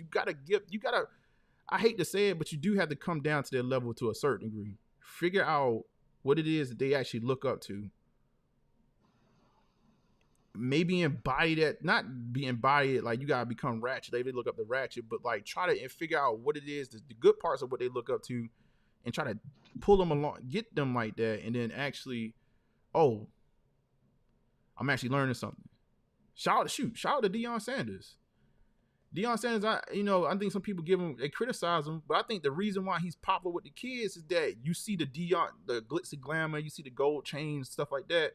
But I'm quite sure when you get into the program, that's discipline being taught, right? Like it's almost like, yeah, you see the shiny stuff, but then once I get you here, all right, let's get to work. Let me teach you something about life. Let me teach you about football. All of y'all not going to the NFL. You get what I'm saying? So you said you still kind of do the original idea, like those. Hold on. It said you still kind of do that original idea. Those of us who can comprehend, we can see how you move with the sneakers. You always have a good go. Yeah, like even what I'm doing behind the scenes, like I don't get into the details of it, but like most of I buy shoes, but like most of the stuff is like getting. I want certain people. But at the same time, that's game to be given, man. And I think I want to embrace more people actually telling the story of giving up the game. For some reason, we got this scarcity, like only one person can make it and nobody else can.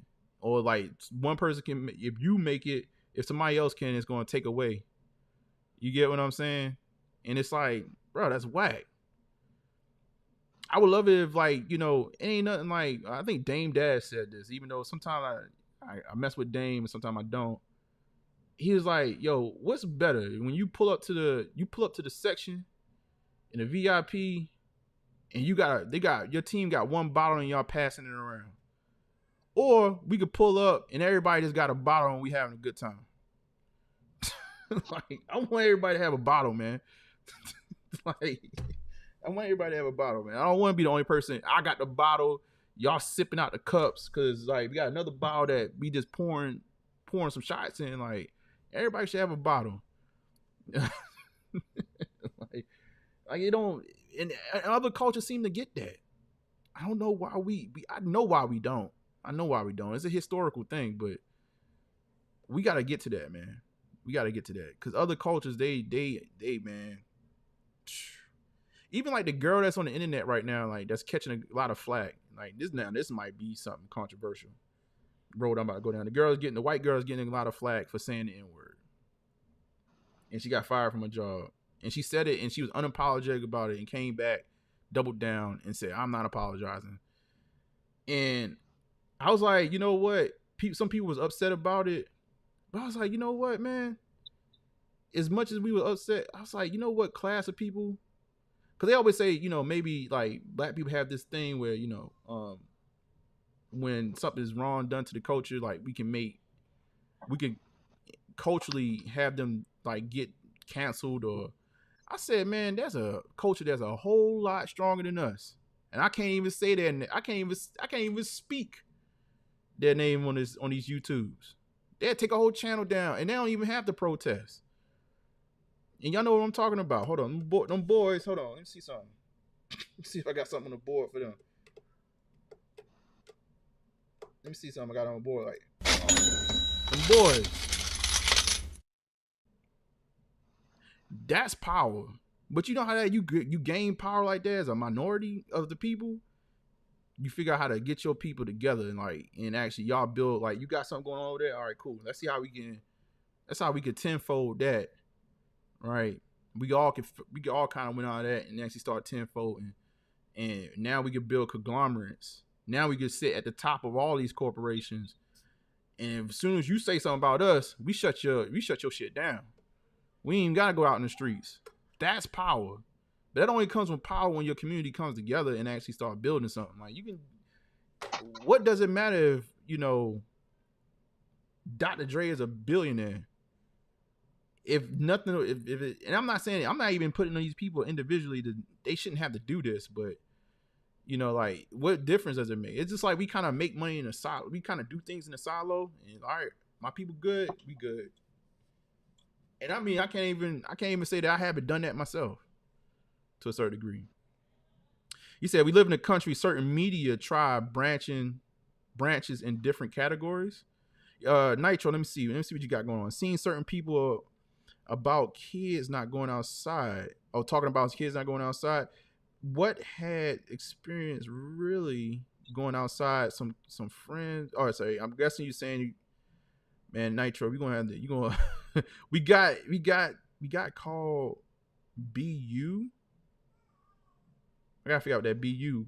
Someone by police by playing basketball and skateboarding. It sounds like you got stereotyped because you was outside doing your thing. Somebody, them boys was about to run down on you.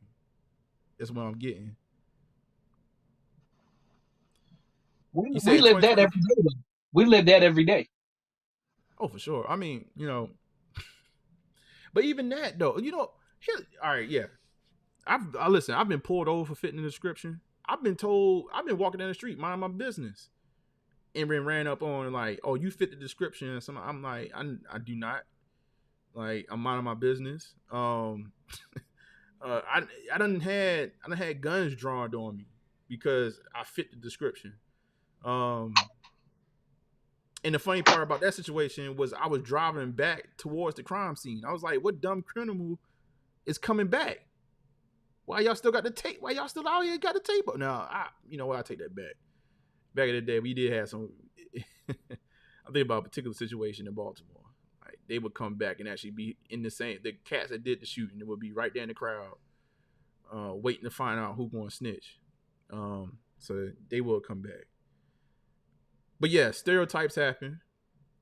But you know what though? I embrace it. I don't know. Maybe I'm just funny like that. I like stereotypes because because it gives me an opportunity to show you that it's possible that I can rise above that. Like, if you ain't never seen a brother do X, Y, and Z, well, let me be the first person to show you. You know what I mean? I almost embrace it, and I almost enjoy. Like, I remember when, man, listen, man, y'all got me on my soapbox. When I worked at Best Buy, there was a stereotype about me. They was like, this cat must not know what he's talking about. They just looking at me and they saying like, oh, he don't know what he's talking about. Not knowing that I'm the guy. I am the guy. Like, I'm the guy. I'm the guy. When you talking about computers, I am the guy. I can tell you from everything. I can strip down the thing and build it right back up, and I can tell you everything.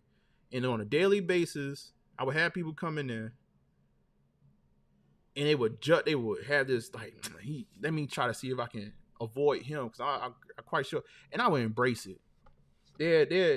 Man, I would walk into it was so many sales situations where the customer is looking at me. They like, this cat probably don't know what he's talking about. I could feel the energy. There's a certain energy, and I'm asking them questions, and I'm playing into it. I'm actually playing into it a little bit. And then when I start saying, like, man, it was, I forget what it was, but there's always a moment in the cell when the light switch hits. It's like, oh, this cat actually know. Whoa, what? And then you see their shoulders go down. They get relaxed. They're like, damn. They start trying to like introduce me to more of their family. Hey. And I would laugh on the inside each and every time. It didn't even bother me. But I get, I think, again, I think more should be embracing those situations to break the stereotype. Like, you know what I mean? You think a certain thing, all right, cool. Let me show you something else. I'm not even mad about you thinking that way. Because I have we all discriminate to a certain degree. So let me be the person that shows you something different. Like in my field that I work professionally, there is a stereotype about me. I'm such a minority, man. Forget, I'm a minority of the minority. And then I show up with my J's on. Listen, I've been in the biggest corporate boardrooms with J's in a nice, I don't know, whatever sweater on, and some jeans, and I always told myself, I was like, I'm gonna be so good that you can't walk me out the door. Like, I'm gonna be so good at what I do. I don't care how you feel about me and what and how I show. Like, I'm being prompt. I know what I'm talking about. It actually the job is getting done to a certain degree, and you are doing better because I'm here. You can't walk me out the room. I don't care what you like and what you don't like or what you think. You can't walk me out the room. So I would put that to anybody that's worrying about getting judged by somebody, man. Think about that, man. Be so good that they can't walk you out the room. When the cop comes with you and you fit the description, show them some respect and be like, nah, bro, I'm a cordial citizen. I do what I do, man. Like, what you got going on? And then you gracefully walk away. You ain't gotta get mad at them. You know you ain't did nothing. Go on about your day. You said, but lying about random people call on us by having, so I gotta ask you, is it boot? Like, what is this BU, man? You said, then the main point, we try to have fun. Certain people environment, how they grew up, don't want to be any fun. Oh, well, listen, I'll say this. The part I did pick up is the skateboard. Them people don't want you on their property, bro. They don't want you kick flipping across their stuff, man. I don't know, man. It's a liability. You are a liability. Yeah, that's what I will say. Because you can sue. Go ahead. Nah, because you can actually sue for not having that property secured. You know what I'm saying? So I get it. Yeah, I ain't never been on skateboarder, but it sounds like you talk about you going outside, like these cats that be out there in front of businesses and stuff like that. Skateboarder, unless you were just in the neighborhood, maybe a broke down school or something like that, and y'all out there doing y'all thing, and they running up on you. I got you, Nitro. You gonna have to give me some more context, man. He said the only time I fit description was when I did it. Other than that, I never been in those type of situations. That's another thing too, man. Sometimes you got sometimes you did wrong. Sometimes you just actually did wrong, man, and you did wrong and you got caught up. You gotta take what comes with that. You can't be mad. Oh, we were in a skate park. Oh, damn, they called them boys on y'all in the skate park. You were in the skate park when they got called by the police. Was it after hours? Like, I'm gonna keep on asking you questions. Y'all out there trespassing in the skate park, man. Yeah, no, man. It's something that sat on me heavy, man. Like, it happened recently to me, man, and I just like, damn. And I had the whole lecture. Go ahead. Hey, Norm. So I go ahead. Was saying, so what's your plan of action to actually get people who look like you or who don't look like you, who could be younger? What's your plan of action to make things better? Yeah. Yeah, so that, you know what, man, that's a great question. So I think, I haven't come with a grandiose plan. I thought, I look at this platform, right? It's not the hugest platform. And one of the things, like, as I'm trying to figure this thing out and I'm not stopping, I'm going to keep on trying to build some type of way. I feel like this is one of the vehicles where I can actually, again, sort of like, let me appeal to you with one thing, but let me show you some dope things that you can do that is, I wouldn't say necessarily fun, but like, it'd be like, okay, damn, that's actually kind of dope, and I reel you in that way. And then let me say, okay, bro, like, you can be like, because my whole thing is, I just told y'all be so good that you can't walk you out the room. And what I'm saying is that you can still embrace your culture. If you like to wear Deion Sanders and wear what you wear. All I'm telling you is you could actually do the other thing too, but you got to show up. So I guess to me is like, what I want to do is use a platform like this, get in front of you. Maybe I draw you in with one thing, but then I show you like, hey, bro, like, there's like, you're looking at a representation of something that honestly you could do as well. Like, the only thing I did was outwork a bunch of people. That's all I did. I was aware enough to be like, I wanted something and I failed a couple times, but I just kept on going forward. I embraced failure and kept on going. Like, everybody could do this. This is not I'm not special in that sense. So I want to show you something that's kind of cool, but then actually show you on the backside, like, what's actually happening. Like, I got a wife, family. Like, you know what I mean? Like, I could, if I wanted to just be outside, I could have just been outside in life. But I knew, like, if I'm gonna be talking to somebody about going in an upward direction and getting their life together and stuff like that, well, I gotta also be the thing that I'm talking about. So let me show you that, yo, I do this, but I have a full time job. You know what I mean? Like, and you can possibly actually do the things that you like and actually just be you could be a dope person. I think they think it's either one or other. You could just be this exciting and dope person, or you can actually do the things that you actually supposed to do in life. It's not an or, like, you could do in. Like, go ahead. So, Hey, no, let me ask you this. No, what I was talking about, as far as where you work at now, right? You said that you're doing okay. interviews. All right, I'm just throwing this out there. Would it be feasible to, okay, get enough people who are younger, who may be black, Hispanic, or whatever. Let's just say you have eight people apply for a certain job. Mm-hmm. You get them together in one day and give them the ABCD plan, and then Mm. once you do the interview, you pick the best and brightest ones. I mean, Yeah. do Go ahead. do you have the capability of doing that to actually sit down at your particular job, or you could do it via Zoom or whatever.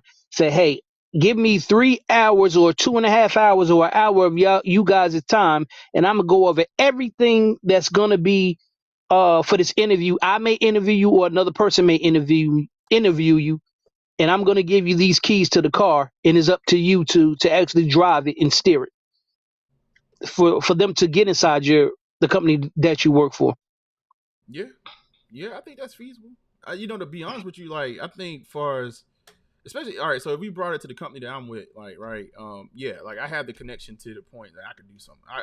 If we funded it in a way, like, maybe we had a funnel. One of the things, well, shoot, I'm probably gonna get too much detail, but yes, that's actually a great idea. I never thought about that. But one of the things is, like, on the front end, right, like, candidates out there are platforms that can be used where you come to website X, Y, and Z, you're interested in a job, you fill out aptitude test, right? They put you in a pot where those people can be plucked out and be like, okay, cool. Let me take these people to the side. Obviously, all companies want to have a certain level of diversity. So, like, let me take these folks to the side and actually have, like, what you're talking about, where I'm, maybe one-on-one, maybe I take them together and be like, hey, listen, I know you're all interested in this job. That's kind of like talk this through and prep them for the real situation, and then whoever comes out on top, right, or who I can actually kind of grade through the process, actually run them through the process, right. I think they even be good if we were like looking for like college grads or younger folks and stuff like that, looking for entry jobs. I think it's definitely feasible. I think even like some of the stuff that I'm trying to like, we actually trying to do. We actually, I'll say like even with like social status and them folks and stuff like that, I'm working with them. Some of the initiatives that they starting, I'm trying to get my foot kind of like dug into the dirt with it and see where it's going to go. And I think stuff like that is definitely possible. Like that's the stuff that they're going to be wanting to do. How do you get black and brown folks from point A to point B? Like, so I definitely think it's definitely feasible. Cool. Yeah, no, I think that would actually be dope, man. Like, I even got a homeboy here in town. He just, man, this guy's he's a successful guy. He wrote a book. I actually got his book over here somewhere. He wrote a book, but he sort of does like mentoring, and basically he has been a corporate guy all his life. And he climbed the ladder, fell on his face a little bit, jumped back and climbed the ladder, and he tells you, like, he gives you like a guide basically of what to do step by step, and actually getting a job, being successful, actually getting a job that you actually like. He actually talks about the concept of doing something that you actually got a passion for, so you don't just find yourself in the middle of an organization somewhere, wasting life away. But he does what he does on the side is like coaching. I haven't really put myself out there as a coach, but that's something definitely for sure that could be done, man. I think I'm getting to that point now where like I want to do stuff like that. I always wanted to do stuff like that, but I always wanted to be something. I don't like to just do side things to just do it. It's got to make sense. So, but no, that's actually I would prefer to do that than to keep on running into the number that I keep on telling y'all. Like when it's like 70% of us that look like me, and I gotta see certain things, and I'm like, God damn it! Like I know you need this situation, and you just busted it all up because you just showed up like that. You know what I'm saying? I actually fought for you. Like I fought for a couple of people. And they just, it's almost like I almost took it personal. Like you did me dirty. like I got you in. Like now you just gotta show up. So I would definitely be interested in that, man. And just understand. I think my wife was just talking about it. I think it comes to a generational thing. Like even back in 2020, right? Everything was kind of thrown out. Like all these get rich quick schemes, and you can get a job like this if you just go get this. Do this program, and you pay $20 and we get you in the door. And I think it gave a false sense of to folks that because they was trying to make like certain things be easy, like and like not understanding that just because I'm not outside sweating, it ain't easy. You know what I mean? Like so, a lot of people fell for the trick buying these programs, and these people they made money, and these people are still outside because they just not doing that due diligence. They presented them something like, if you just do this, you're gonna get this job. Ain't nothing in life work like that. Like nothing work like they presented like that.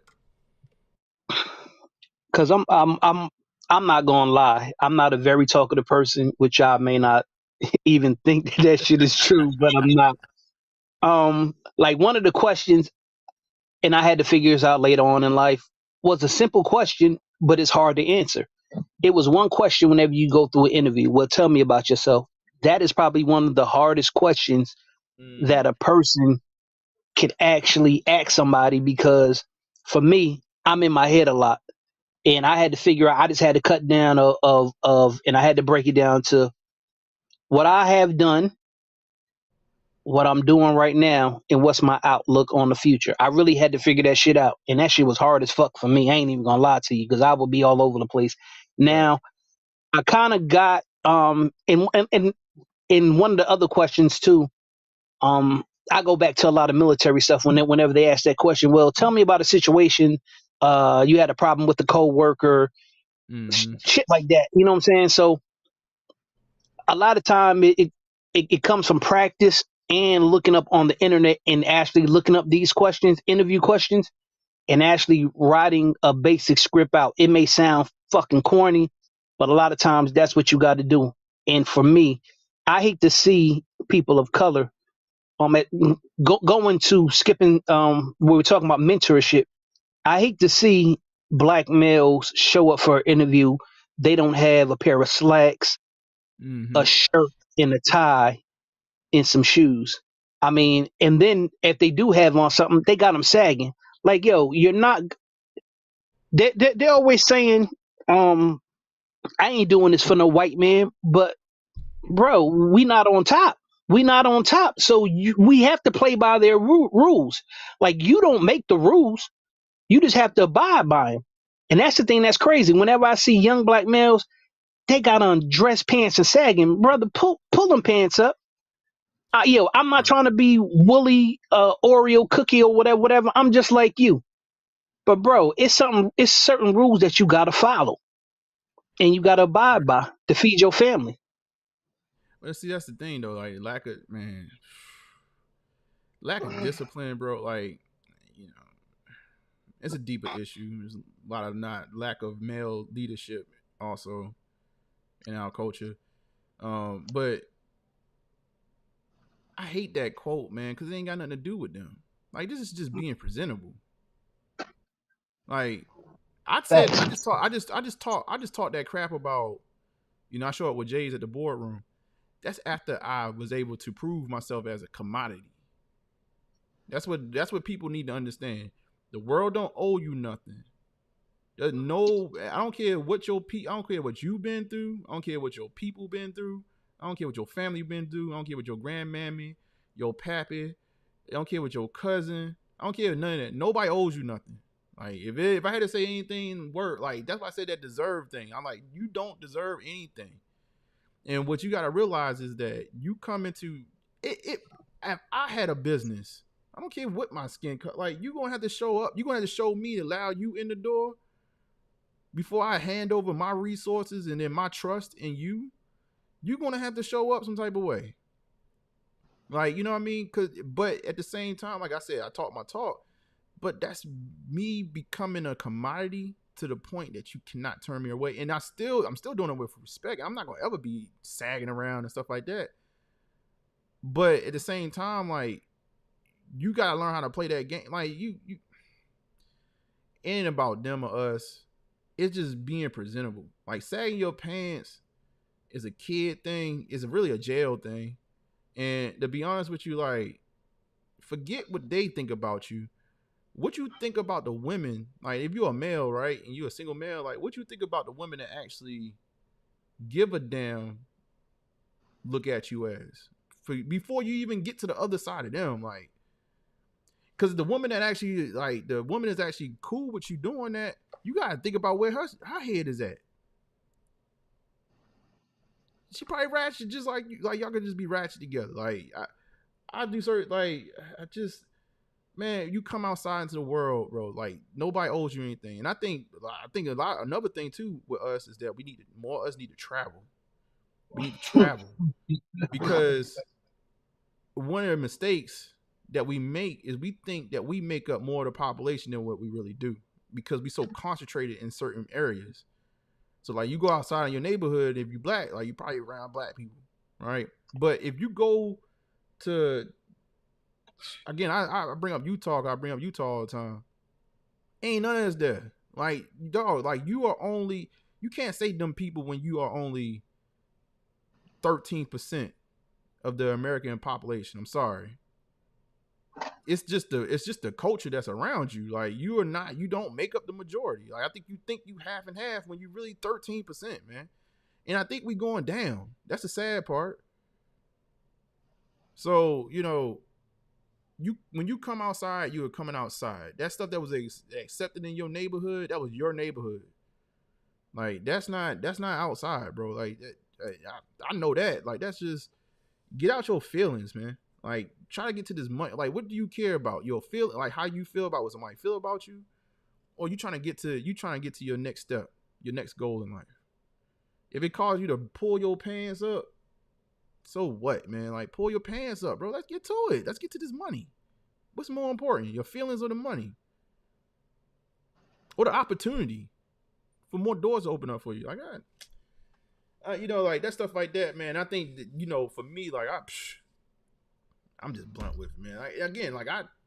If you would see, like, most people that see me outside don't think I do what I do.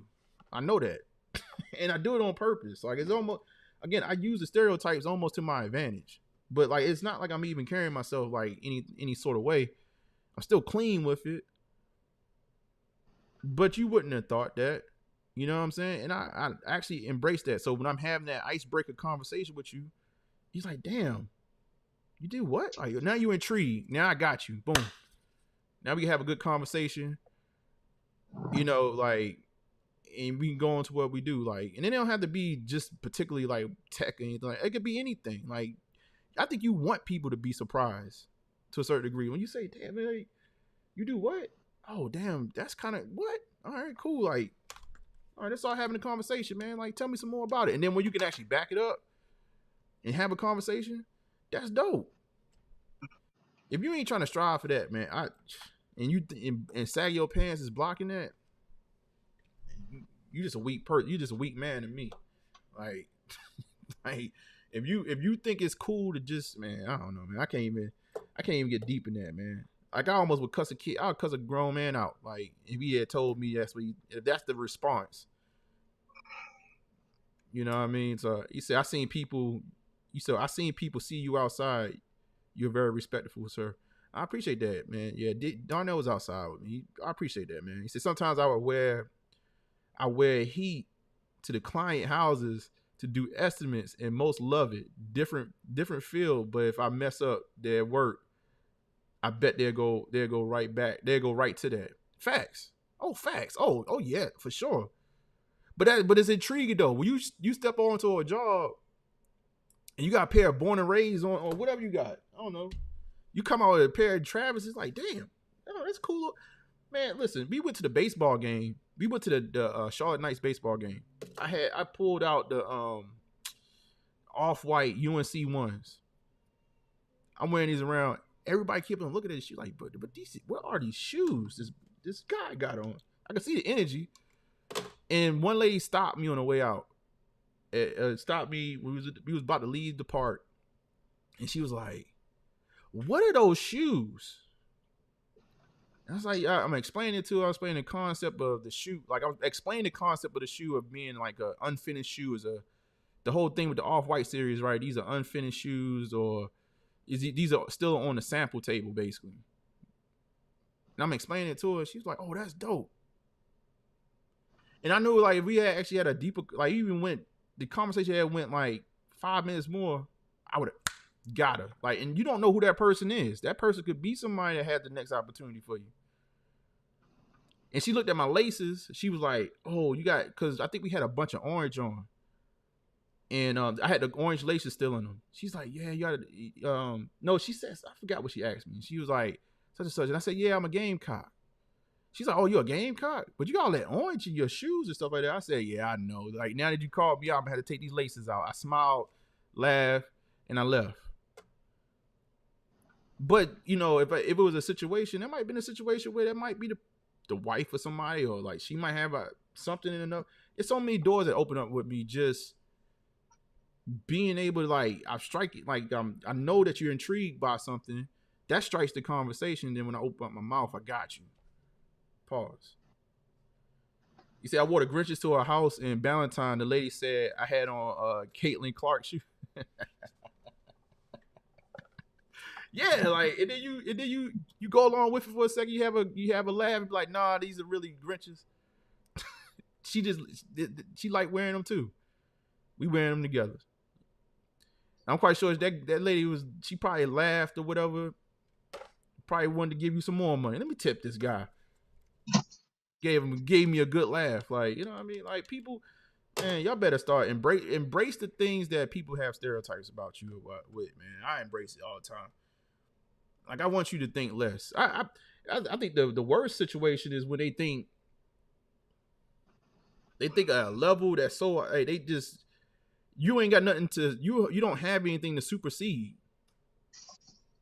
I always say, well, shoot, I want to use the stereotypes to my advantage. Like, use that to your advantage. Like, I like when you don't know, and then I mess you up. I mess your whole day up, flip your whole day upside down, and you're like, damn, all right, I might have to adjust a little bit. Like, like I like that. I don't know why people get upset with it. I never understood that. You know what I mean? You asking the why. We know the why. We know the why. All you gotta do is cut on the television. You know why they think people think certain things. Just don't be a part of it. All right, you know what I mean? But I don't know, man. I went on another tangent. My bad, y'all. My bad. My bad. I'm trying to get my lights on. These lights are shifting over here on me. Emery, man, you got the questions today, man. What else you got, man? Like, I like this conversation. I don't know, man. I'm drinking this IPA and I'm kind of going into a whole nother different atmosphere right now. Yeah, man. Like, but you know what though? You know, we haven't had these type of powwows in a long time on the channel. But I mean, we do it from time to time and sporadically, but we don't necessarily just do it like all the time. But I mean, this is the thing. I think again, man. Even though y'all pulled up for the house, man, and y'all still here because y'all freak with the platform. Y'all hit us. We ain't really talk about shoes yet today, but y'all still here. So that tells me, like, again, like there's intrigue here that goes beyond. Let's just talk about some shoes. We always going to talk. We're going to talk about shoes next week. We're going to talk about shoes whenever. But like, this is the stuff that honestly, I think a lot of people need to hit. Like even younger folks coming in, like hopefully they trip up on the channel and they just click the thumbnail. They see them damn Deion Sanders and they come in here and hear something like this and they say, you know what? That was true. The stuff that they talking about is true. You know what I mean? Go ahead. Norm, you know what?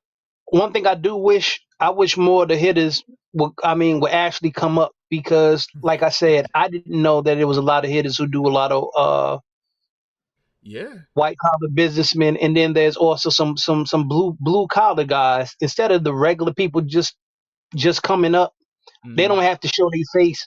I just wish that they would give some of their knowledge out to somebody who's probably, not actively on the channel, like, but somebody in the background who just listening, or somebody who is like just breezing through and they just bump into the house of the hitters. I just wish that more hitters would come up and spread some of their knowledge. I mean, no matter old, young, white, black, Hispanic, don't matter because Yeah. we all can learn from each other. Like I said, young or old, I'm still learning, bro. Yeah. It's so many things within the past 2 years that I have learned. And like I said, I'm 50 years old and I ain't afraid to say it. You know what I'm saying? So You that's always where should be I'm at. learning.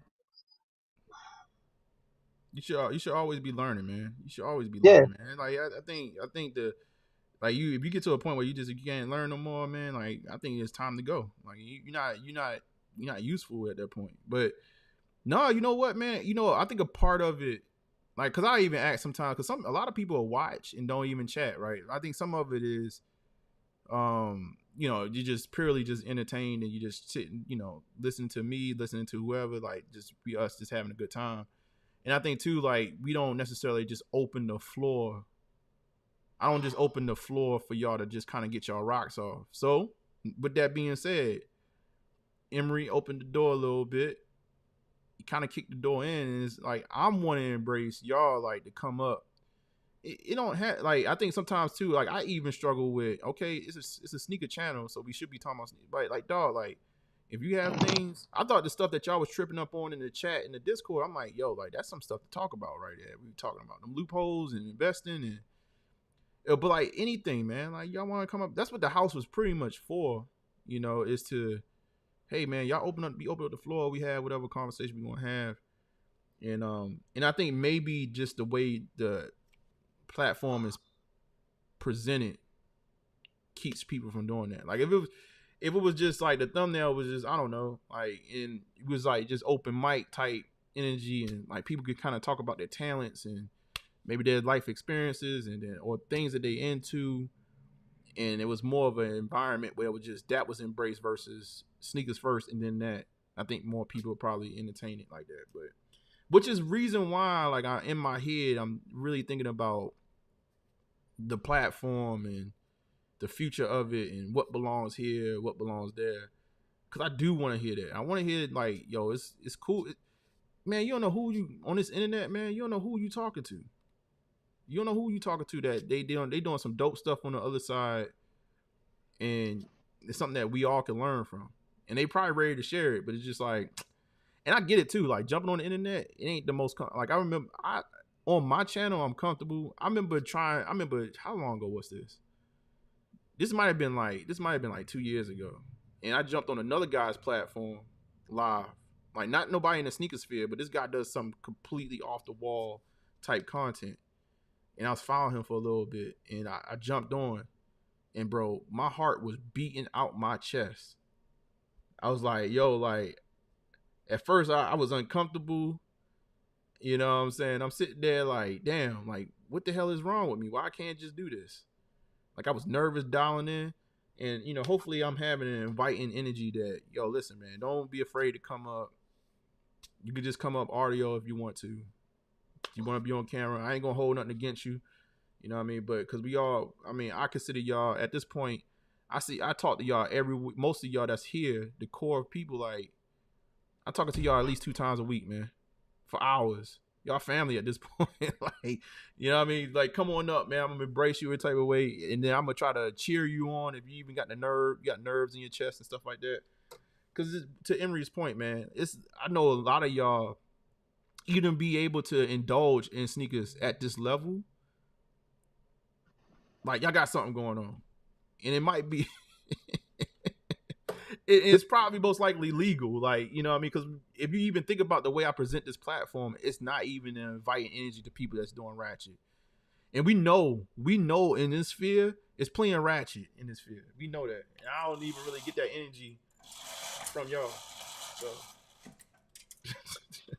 you got some super Because I'm gonna keep it 1,000. Like I know Darnell's a contractor, and right. I don't know anything about pressurized wood, about wood that's good for termites. I don't know anything about that. And like for some reason, I always thought simple was a truck driver until now. He said, "Nah, Black." He said, "This is what I do." And he told me that he worked analyzing some stuff. I'm like, man, get the hell out of here, man. And then, like I said, New Wave threw me off today. Right. New Wave threw me off today. And I was like, yo, you inside stocks? He was like, yeah, I've been doing it for 20 years. Come on, man. You got to share that knowledge, man. You got to show that. You got to give that. Because guess what? We buying Nikes. Teach us how to invest in it. Teach us how to do the penny stocks, the new companies that's got stocks for 2 cents. Tell us the new hot stuff for we can, for we can all get rich. Like I said, we ain't necessarily got to give it to the whole world, but if the hitters can get rich, I'm good with that. Right. Yeah, no, man, no, I'm with it, bro. Like, I'm with it. I do want to, and again, maybe the platform, I think the way the platform has grown, it hasn't grown far. It's not open mic. I get the presentation of it. So I get it. But yeah, I mean, to the people that's listening, man, like, I think it's positive, one, to be able to tell your story. Because I think honestly, getting the repetition in and telling your story actually has a benefit for you going off into your real life. Because if you could get repetition coming on here. You say I could suggest some good YouTubers. New Wave. You mean to like do that on like do that type of I mean, go in there and talk. But like, No, we need you. No, Wave, we need you. He talking about the do the investing. That's what he's talking Yeah, about. like if you've been doing it for 20 years, you should teach us. I mean, not necessarily. I mean, throw some gems out there. You ain't. I don't want to go listen to some cat who I don't know. I want to listen to somebody who I know. But you know what though? That's what a lot of people. I think that's Hold up, oh my God, I got to say it. I had it on top of my head. I think a lot of time it's something weird that I think a lot of us do. We know what we know, right? and we downplay it because we don't think it's significant.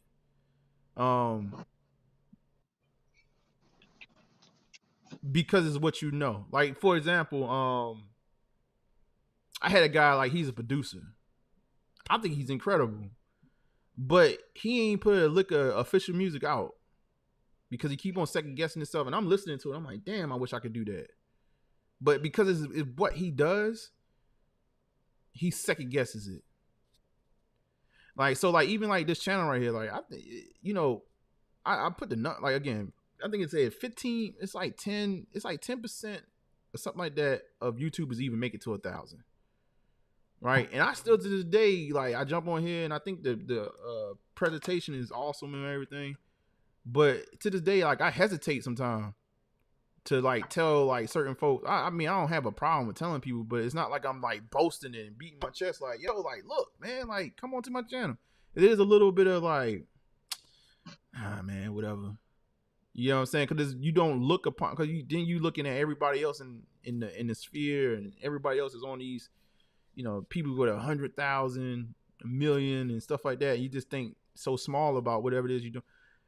I'm gonna put this out here in the world, in the universe, man. Listen, like, if you got a talent, you got something that you know, like, don't downplay it, man. Because, like, you only downplaying it because you know it. Somebody else don't. Like, we don't have a clue. So, like, you are an asset. Like, it's certain people that actually are experts at what they do, or, like, they really know their stuff, and they don't share it because of that simple fact. I swear, like, I think that's at the core of a lot of times people not sharing, because it's like, well, dude, who am I to say that, right? You go to the person X, Y, and Z because they just know it better, but you might know just as much as that other person. They just got a bigger presence than you, or you just be second guessing yourself, man. Like, and I think there's true positive gain in, like, telling your story. One, because you never know who you're gonna be telling your story to, that they might be able to help you out in the future. Two, I think when you go back out into the real world, even like Emery, when you was talking about answering that question of, like, you know, tell me a little about yourself. Well, this gives you repetition of that question. I think when you starting to go out into the world, maybe it's not for an interview, but maybe it's just with human beings you come in interaction with. You want to build rapport. You done put the training wheels on, doing a dissertation on something that you know. When you talk to somebody out in the street, like, it's just repetitive. Like, just do the same thing. After you've done it a couple of times, you know what I'm saying? So, man, talk about what y'all got going on, man. I think it's true. I think when you keep it to yourself, there's a blessing there that you are missing out on. You know what I'm saying? Like, I truly believe that, man. I don't know if I'm getting too deep, but, like, even what, you know, like, you know, Darnell's like, yo, like, people, New Wave is jumping in. New Wave about to get these stocks. Hold on. Hold on. Let's get New Wave in here. New Wave about to break it down. Look at Emery. Emery, man, you done started something, man. Let's see. Let's get. All right, cool. New Wave, what's good? Hold on, I need to fix my audio. What's good, man? Keep on saying thing. No, you good. You good. We can hear you, but, you know, get yourself straight now. It's all good. Yeah, New Wave about to give us these stock tips in a second, man. Or whatever, man. Like, I ain't gonna put you in a spot tonight. But no, real talk, man. I hopefully that sits on y'all some type of way. If y'all sitting on some type of talent or just something that you do, man, share that thing, man, because, not even like you ain't gotta do it, but just do it. Like, because I think there's truly, once you get good at it, so many doors open up. When especially you got something intriguing going on. Like, again, I go around the city and, like, you know, most of the people, it's not even so much I tell them about what I do or anything like that. I don't know. I think sales helped me. Like, I had to do this thing every single day. Like, to the point where now it's just natural to me to just start up conversation and just go with it. But that was because I got good at sales. You know what I mean? But maybe you never worked sales and you got something on your mind that can help the next person. Oh, New Wave, are you coming? New Wave, you coming on camera? Let's see. No, not today. I'm Okay. doing some cleaning right now. No, you good But though. yeah, I did want to answer him. Like since I mean he's a veteran, so when you're a veteran, and I don't really have like a military background family, but like off the rip, you just get benefits that I would say like the average citizen needs to have a lot of capital to have like some of the same rates like that you would get. So I don't know, like I don't really look like at a lot of. I have like a friend that's close that is a veteran, and I know they get like good deals on certain things. But to me, I think the one thing I'll say, like a lot of stuff did happen historically with at least like black folks in banks in the past, and I think because of that, like a lot of people don't want to keep their money in the bank, and even even one of my uncles who was born in pretty much like the 40s when the pandemic happened, he went to go take all his money out the bank, and the bank didn't even have like enough money to give him. And so, like he basically he basically was showing back up the next day with that thing on him, like where my money at, right? Like just having flashbacks of everything that he, heard from his past family is having. But I kind of look at things as just more as like products, and so I don't really think like one bank is better than the other. I mean, maybe to some extent it is, but they all got products and services that they offer, and you just need to evaluate them and see which one is the best fit. And a lot of times, like you could change, banks or whatever. And sometimes if I'm thinking about something, like a lot of banks, they'll be like, "Oh, if you give us this amount of money, we'll give you $300." You just need to have that account open for like 6 months, right?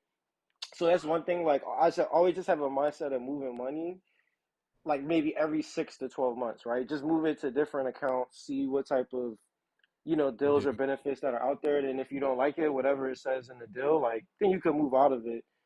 For like the whole question on the CD thing, I did a CD right before the pandemic started, and I got in a good rate, and I really wasn't stressed about it. But once that came out, it really wasn't any good rates. But now I see the rates are not bad. But another thing I looked into once that CD had ended, I do mess around with the automated investing accounts. And a few years ago, I had looked at Charles Schwab because I was kind of in that position where, like, hey, I got some bread. I don't really need to touch this. I'm not worried about this at all. A savings account not really doing nothing. I do like to play with my own stocks, but like, can I have something that's managed by somebody else that can maybe give me 3 to 13%? Like, if I get 3 to 13%, and like the advisory fee is getting basically paid off by whatever they invested into, that was good. So one thing that I did, and another thing I don't like about this, I talk about is a lot of people like I'm still a small fish, and what I realized with the automated investing stuff, they're really hedging your money against like other bets, to be honest. Because like there was a day, so the good thing about the automated investing accounts, you could see what they're investing your money into. So you could see where the bank has their interest into like developing. Like you're going to see all the ETFs, all the companies or whatever that they're moving your money around like on a day or by daily basis. And there was one day my account was up like a lot. Like they did something on their end and they was just buying a lot of something. But then kind of like by the end of the day, like my account basically like reconciled and, I made a little bit of money that day, but not like the largest amount. So that's just something I kind of realized. I feel like they try to keep people in a certain like range. Like you when you make those automated profiles that ask you how much risk, ask you like what are your goals and your long term vision and stuff like that, and they try to make different changes based on that. But like you're gonna fit into you're gonna fit anywhere between the bracket that they tell you, and you're probably not going to do exponentially better or worse with those. So those are just like places that I look at. I'll just say like, hey, maybe it's just gonna be better than what I'm counting on it to give me like 10 or 13% back, right? Like I'm hoping that it's going to be better than having a savings account. And it's one of those things where I know it's like still in the market and other people are investing in it and I don't have to really worry about it. And then that's another thing I say, like I have accounts everywhere. Like, everybody like, oh, who you do, brokerage with. It doesn't matter who you do brokerage with, right? Like it's just about like what limits are there for you to move your money around and who can give you the ability to move your money around as fast as possible. So like you see an investment in your normal life and you need money in the next 48 hours or 24 hours, like who can get you that money the fastest, right? Or like maybe you need to move money to another account to like get this investment, right before it needs to happen. So a lot of times, like I'll have money in different places just because like you need to move it a certain way, and sometimes, like I said, when my uncle went to get the money during the pandemic, the bank ain't have it, and that's a Two hundred real thousand. situation. Yeah, I mean it's a real 200. situation. So, Hey, in terms of like, yeah, go ahead. You got a question?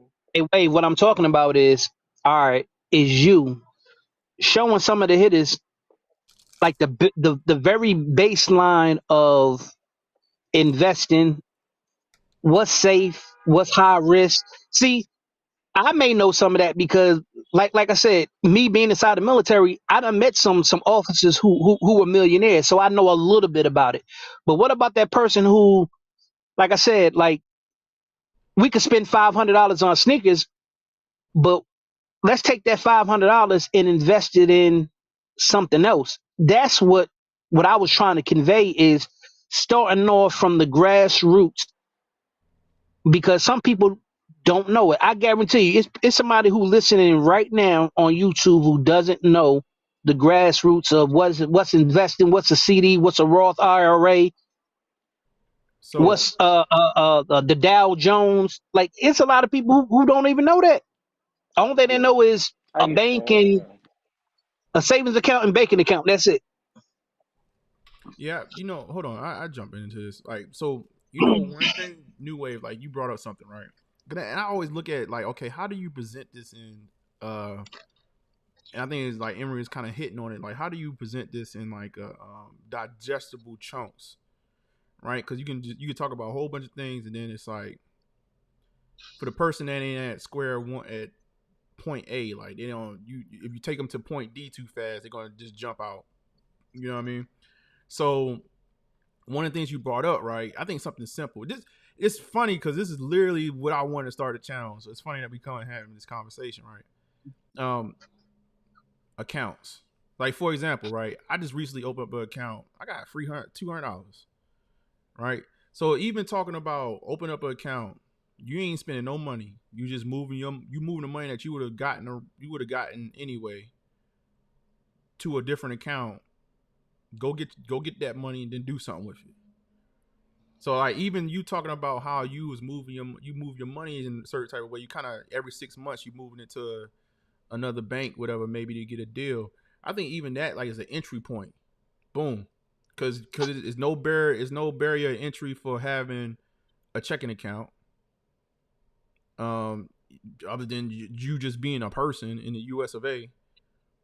And then like, okay, hey, listen, like, why don't we start paying attention to the different banks and then the different deals they got for opening up account. Again, like you can get $200 for nothing, like for just putting some money in that. All right, well, I gotta put $1,000 in there this month. All right, cool, boom. Let me get my 200. Take that 200, right? That's free money. Maybe you just save it, or maybe you invest that. Now that's your chunk to go. Maybe let me start trying to learn how to invest, right? And with the free money, you get what I'm saying. So again, like I, yeah, and, I think y'all onto something. If you was to like, we could just have a yeah. conversation. That's Hey, what let's I was start. trying. Yeah, Go ahead. yeah, yeah. I was trying to bundle those things up. Like, okay, like you got a CD as a basic thing, right? A CD is equivalent to like a savings account. But then it's like, Yeah. okay, what else would I would do if I didn't want to do a savings account? And like the automated investment, like I said, is a good way to just see what the banks are investing in, and then from there, like maybe make a decision. But I agree, like open up the accounts, like it's just a good thing. And then like I think building a bank relationship is good. Like a lot of people throw a lot of shade at Wells Fargo. I've been at Wells Fargo since like '95, and there could be situations where I really need their help, and they come through just because I've been there for so long. Like I'm talking about like.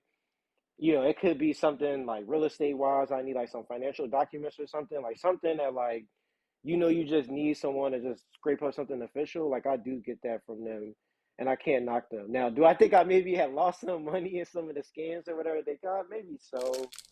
Um, and I think that's definitely something people got to look out for. Right. But yeah, it's more like I hate me personally. Like I hate PNC, and I like PNC did something very interesting that a lot of other banks did. They made you open up three accounts. I think they call one a spend account, one called like a savings account and then like another kind of account. And they all had these different kind of like constraints and rules about moving money between the two or like spending them or just like what was going to be hooked up. And I thought that was a great way for people to just like understand banking and like splitting up their money. And I guess another thing too, I don't really want to talk about like credit card churning, but a lot of times like I do pick banks with just the best rewards to just give me points. So like I have a credit card that I only use for sneakers that gives me like at minimum like 2.5 or like 2.6% cash back on like wherever I buy it from. Because that's kind of like the best deal that I could get right now for myself. You know, just in terms of just getting straight cash back to just like, all right, so every time I'm getting a shoe, I'm basically getting a rebate for like, 2.6%, um, and putting that back. Yeah. So So I I think got a that's all for question. at least today. But yeah, any questions? Yeah. Okay, I got a question. A lot of people don't know the difference between a credit union and a bank. So those are certain things that people need to know, the pros and cons of having of dealing with the truest bank. Because like I said, for me, I only bank with the credit union. So those are certain things that people really don't know, The Yeah. and VA those are don't some of the. the VA Go ahead, go ahead, considers go ahead. themselves credit unions, right? Excuse me. Did the VA consider themselves a credit union, or is that separate? Shit, I don't Do know. you bank with? Okay, yeah, I'm not Nah, sure. I'm I mean, I no, do know about normal credit unions, but I don't know if you I, use the. no. I deal with state employees credit union. That's what I deal with, Okay, yeah. and that's I in mean, no there might and be a bit. Yeah. but Yeah, I mean, I have not used credit unions really. The only thing I know about credit unions is that sometimes, if they don't have deals for you to access your money other places, The Hittas you has might more not be able information. to access it. But You I can finish don't a think, little bit. I don't think there's downfalls to having a credit union. okay. Like would I just only have credit union? Probably not, The viewership dropped, but what's up? if that People makes in sense. it's consistent like 20 of them. But it's all about who you comfortable with. Like if they calling you and anytime you have an issue, they supportive. Like if you really feel like you're getting your money's worth, like sometimes you don't need to look anywhere else. I don't know. I guess do credit unions have brokerage All accounts? the time. That's what I'm That's kind of something that wondering. I Cause don't know. yeah, cause That's like something that's what I'm that wondering. Yeah. yeah. And as far as with me, anything military affiliated wise, I don't fuck with it too much because I Oh, am you not don't? I am not I'm not an advocate for the army or the military. I'm being honest with you. I did it for 20 years, but I'm Yeah, not an that's a. advocate for it. Oh, you might want to. Yeah, that's a I got to ask you conversation about you that. might not want to say that here, but. What'd you say, New Wave? I said that might not be a conversation we want to have on here, but I'm just saying I'm not an advocate of it. So anything as far as with doing anything as far as money wise, nah, I don't deal with the military like that. yeah, Shoot, I mean, yeah. It looks I'm like intrigued some now. credit. Yeah. Hmm.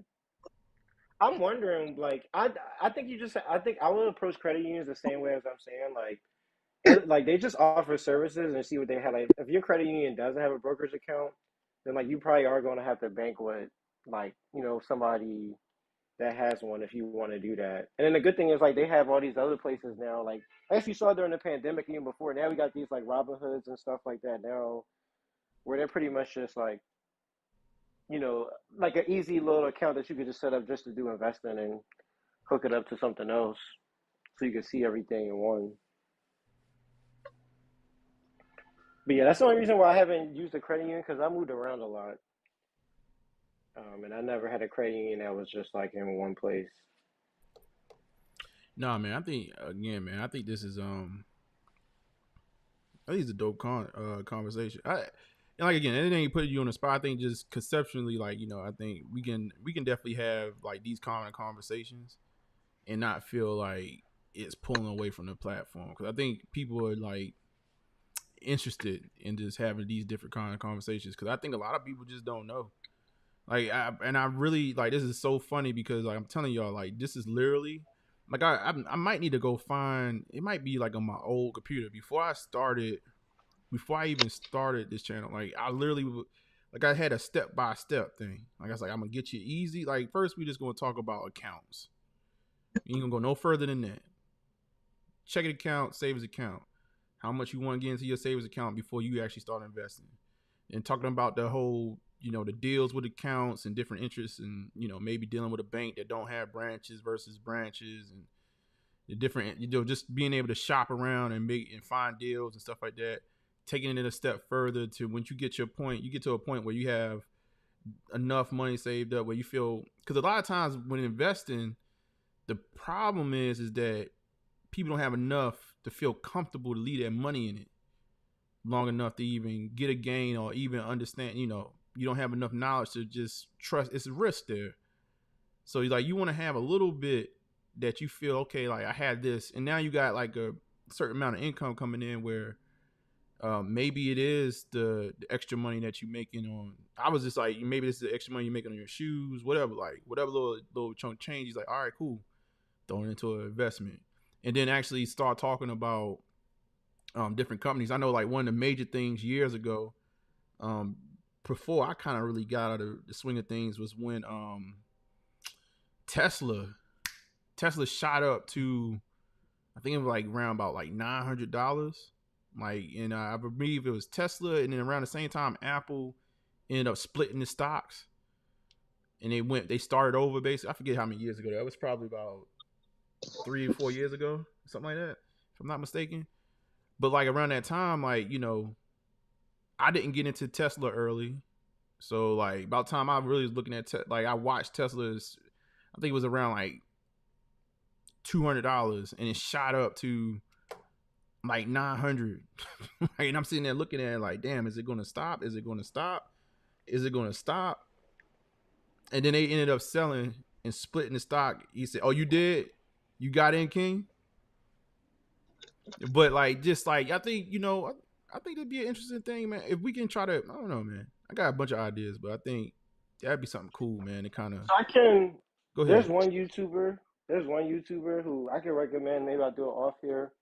Who like he focuses on Tesla, and he got me into Tesla during COVID. And I don't really like. I won't go in too deep into like too many details or whatever. But he shows you a way. He shows you a short term investing way with Tesla that you could be putting in like a good amount of bread every 30 days. Mm. And it's certain techniques that you could apply to like other companies too as well. But Tesla is the one where like Tesla stock is very predictable. And the only times it's not is like right now, like Elon Musk is being asked to get paid like a couple $1 billion from his board. And that would like drain like Tesla down for a little bit, but it's still going to come back. It's like the same thing when he bought Twitter. He had to get his money out of Tesla to buy Twitter, so it brought the stock down. But like that's a good time to buy because like there's going to be a time where he probably sells Twitter and funnels that money back, or like other people are going to put up the money that he basically put up over some time. So that is something that we could talk about. Oh, for Because sure, I man. have like I do play around with Tesla. Like I do have like long term aspirations for it, but when you look at it from like the past couple of years, it's better if you just have it more short term, and then just keep reinvesting, through its ups and downs. If that Yeah, I makes mean, sense. it's a Yeah. little volatile. I would definitely look at it as you cycle in and out of Tesla. Yeah. Yeah, I would. 100% It'd agree. be Yeah. like this leaving money in Tesla. Like you need to get when it, you need to get out when you get your money, jump back in, start over type thing. Like, Yeah. um, Because it's always going to go up. I mean, there's right. more competitors in the space now.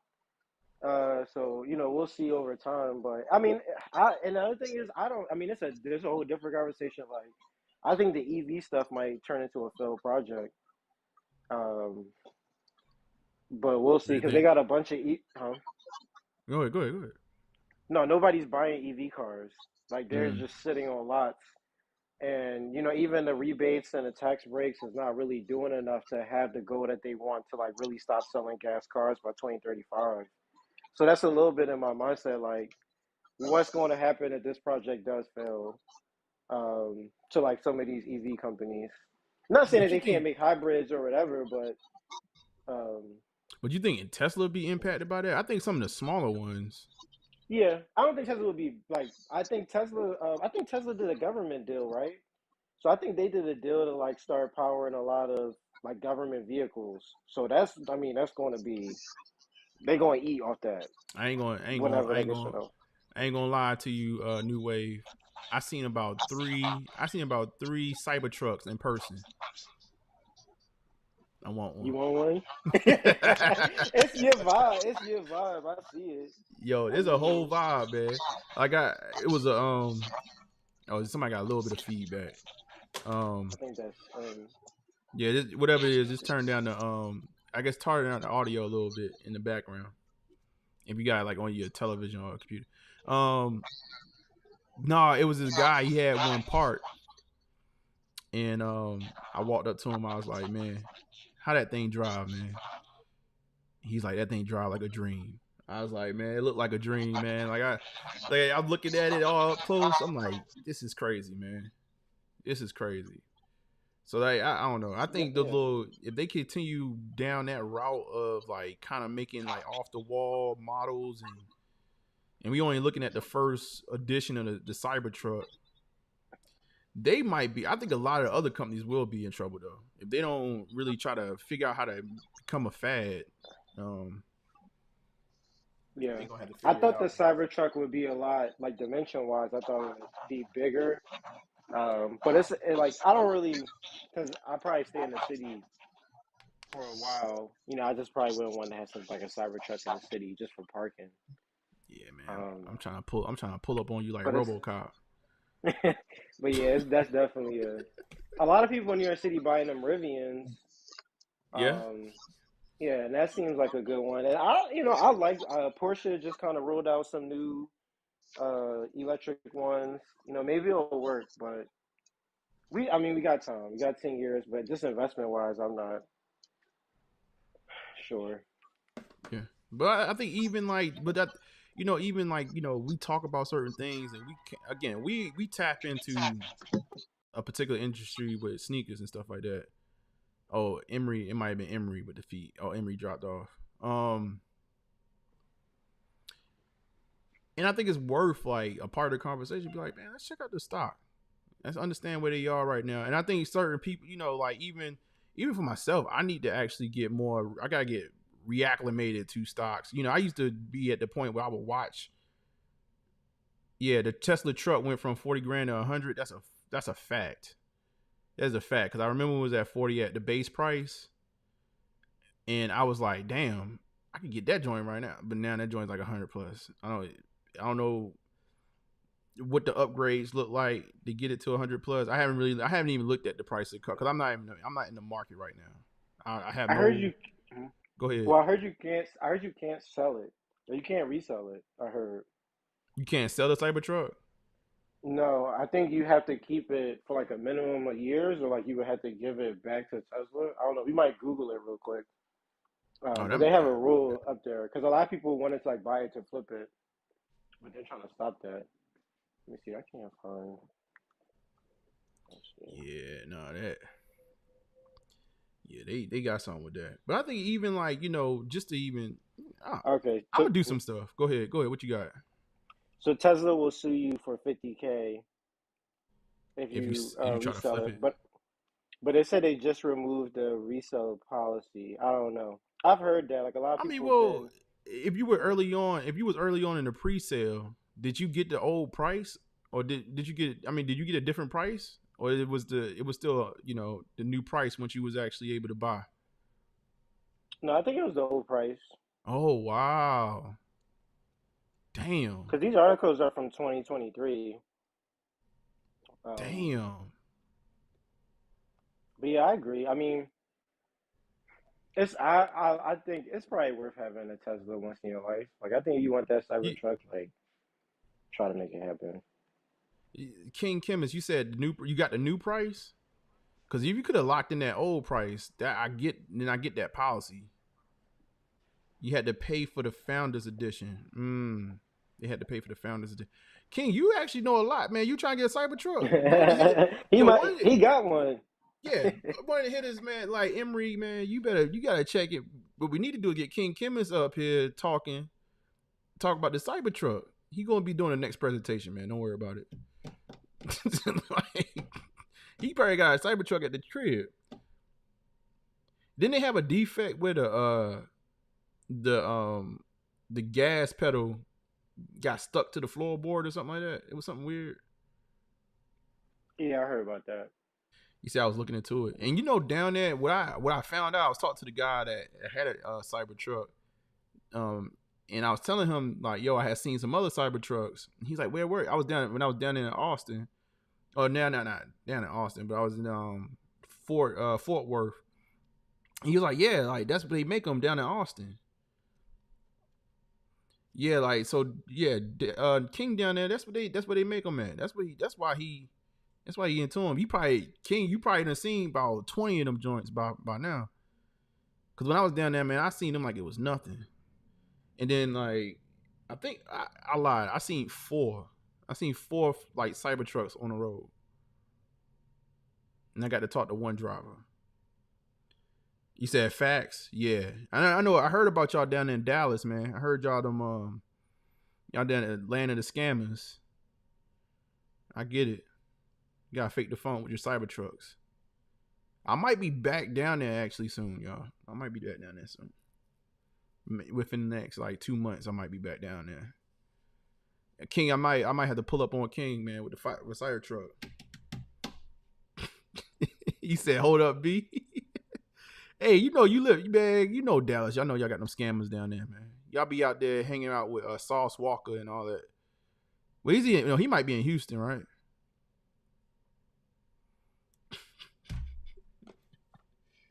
Oh my god,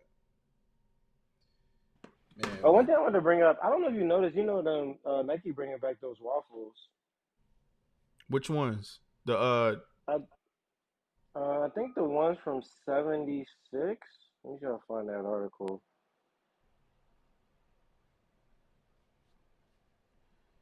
I found the model that I want them to bring back. It was the waffle. It's the waffle racer from Yeah, you post. I feel like it's close to the one that you want. Let's see. That was a good just everyday. Back in the day, like I used to, man, like I was a little bit more versatile with my sneakers and my shoes, man. I used to wear a lot of drivers. I used to wear like a what brand was that? I had a driver sneaker. I had a fast car at that point in life, so I had to get the shoes to match, give me little driver shoes. But like the waffle races, excuse me, that model reminds me of a driver sneaker, a shoe. And I don't know if y'all know what I'm talking about. You pull one up. I just posted in content for stream. Okay. But I mean, we always see these trends, right? Like with the Bodies, I think like Nike is trying to start bringing back those '70s shoes, and even with the Phil Generals. So I think it's just a matter of time, you know.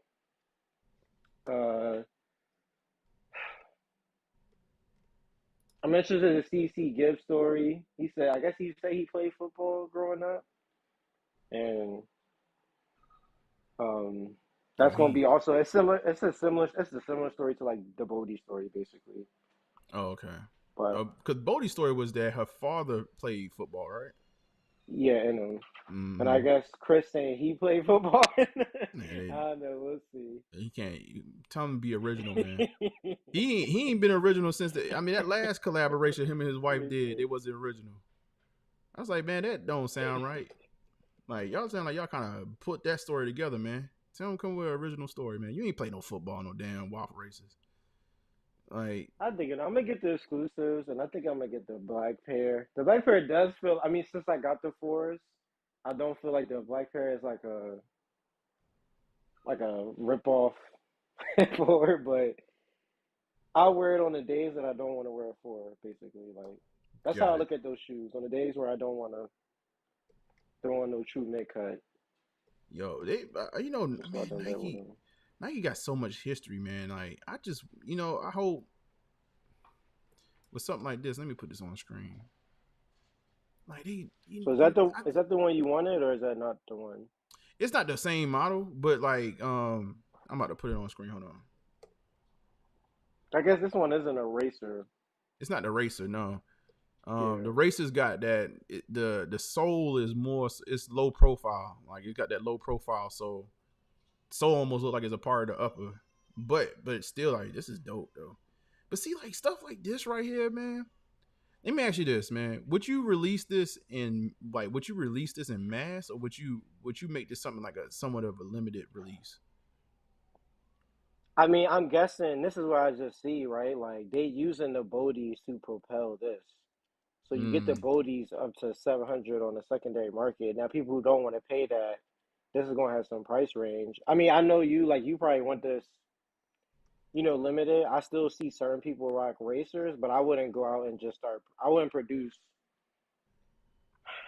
I mean, racers is still a thing, and waffles is still kind of a thing, right? Like we saw the Sakai success, things like that. But I say keep it at 10K pairs or less.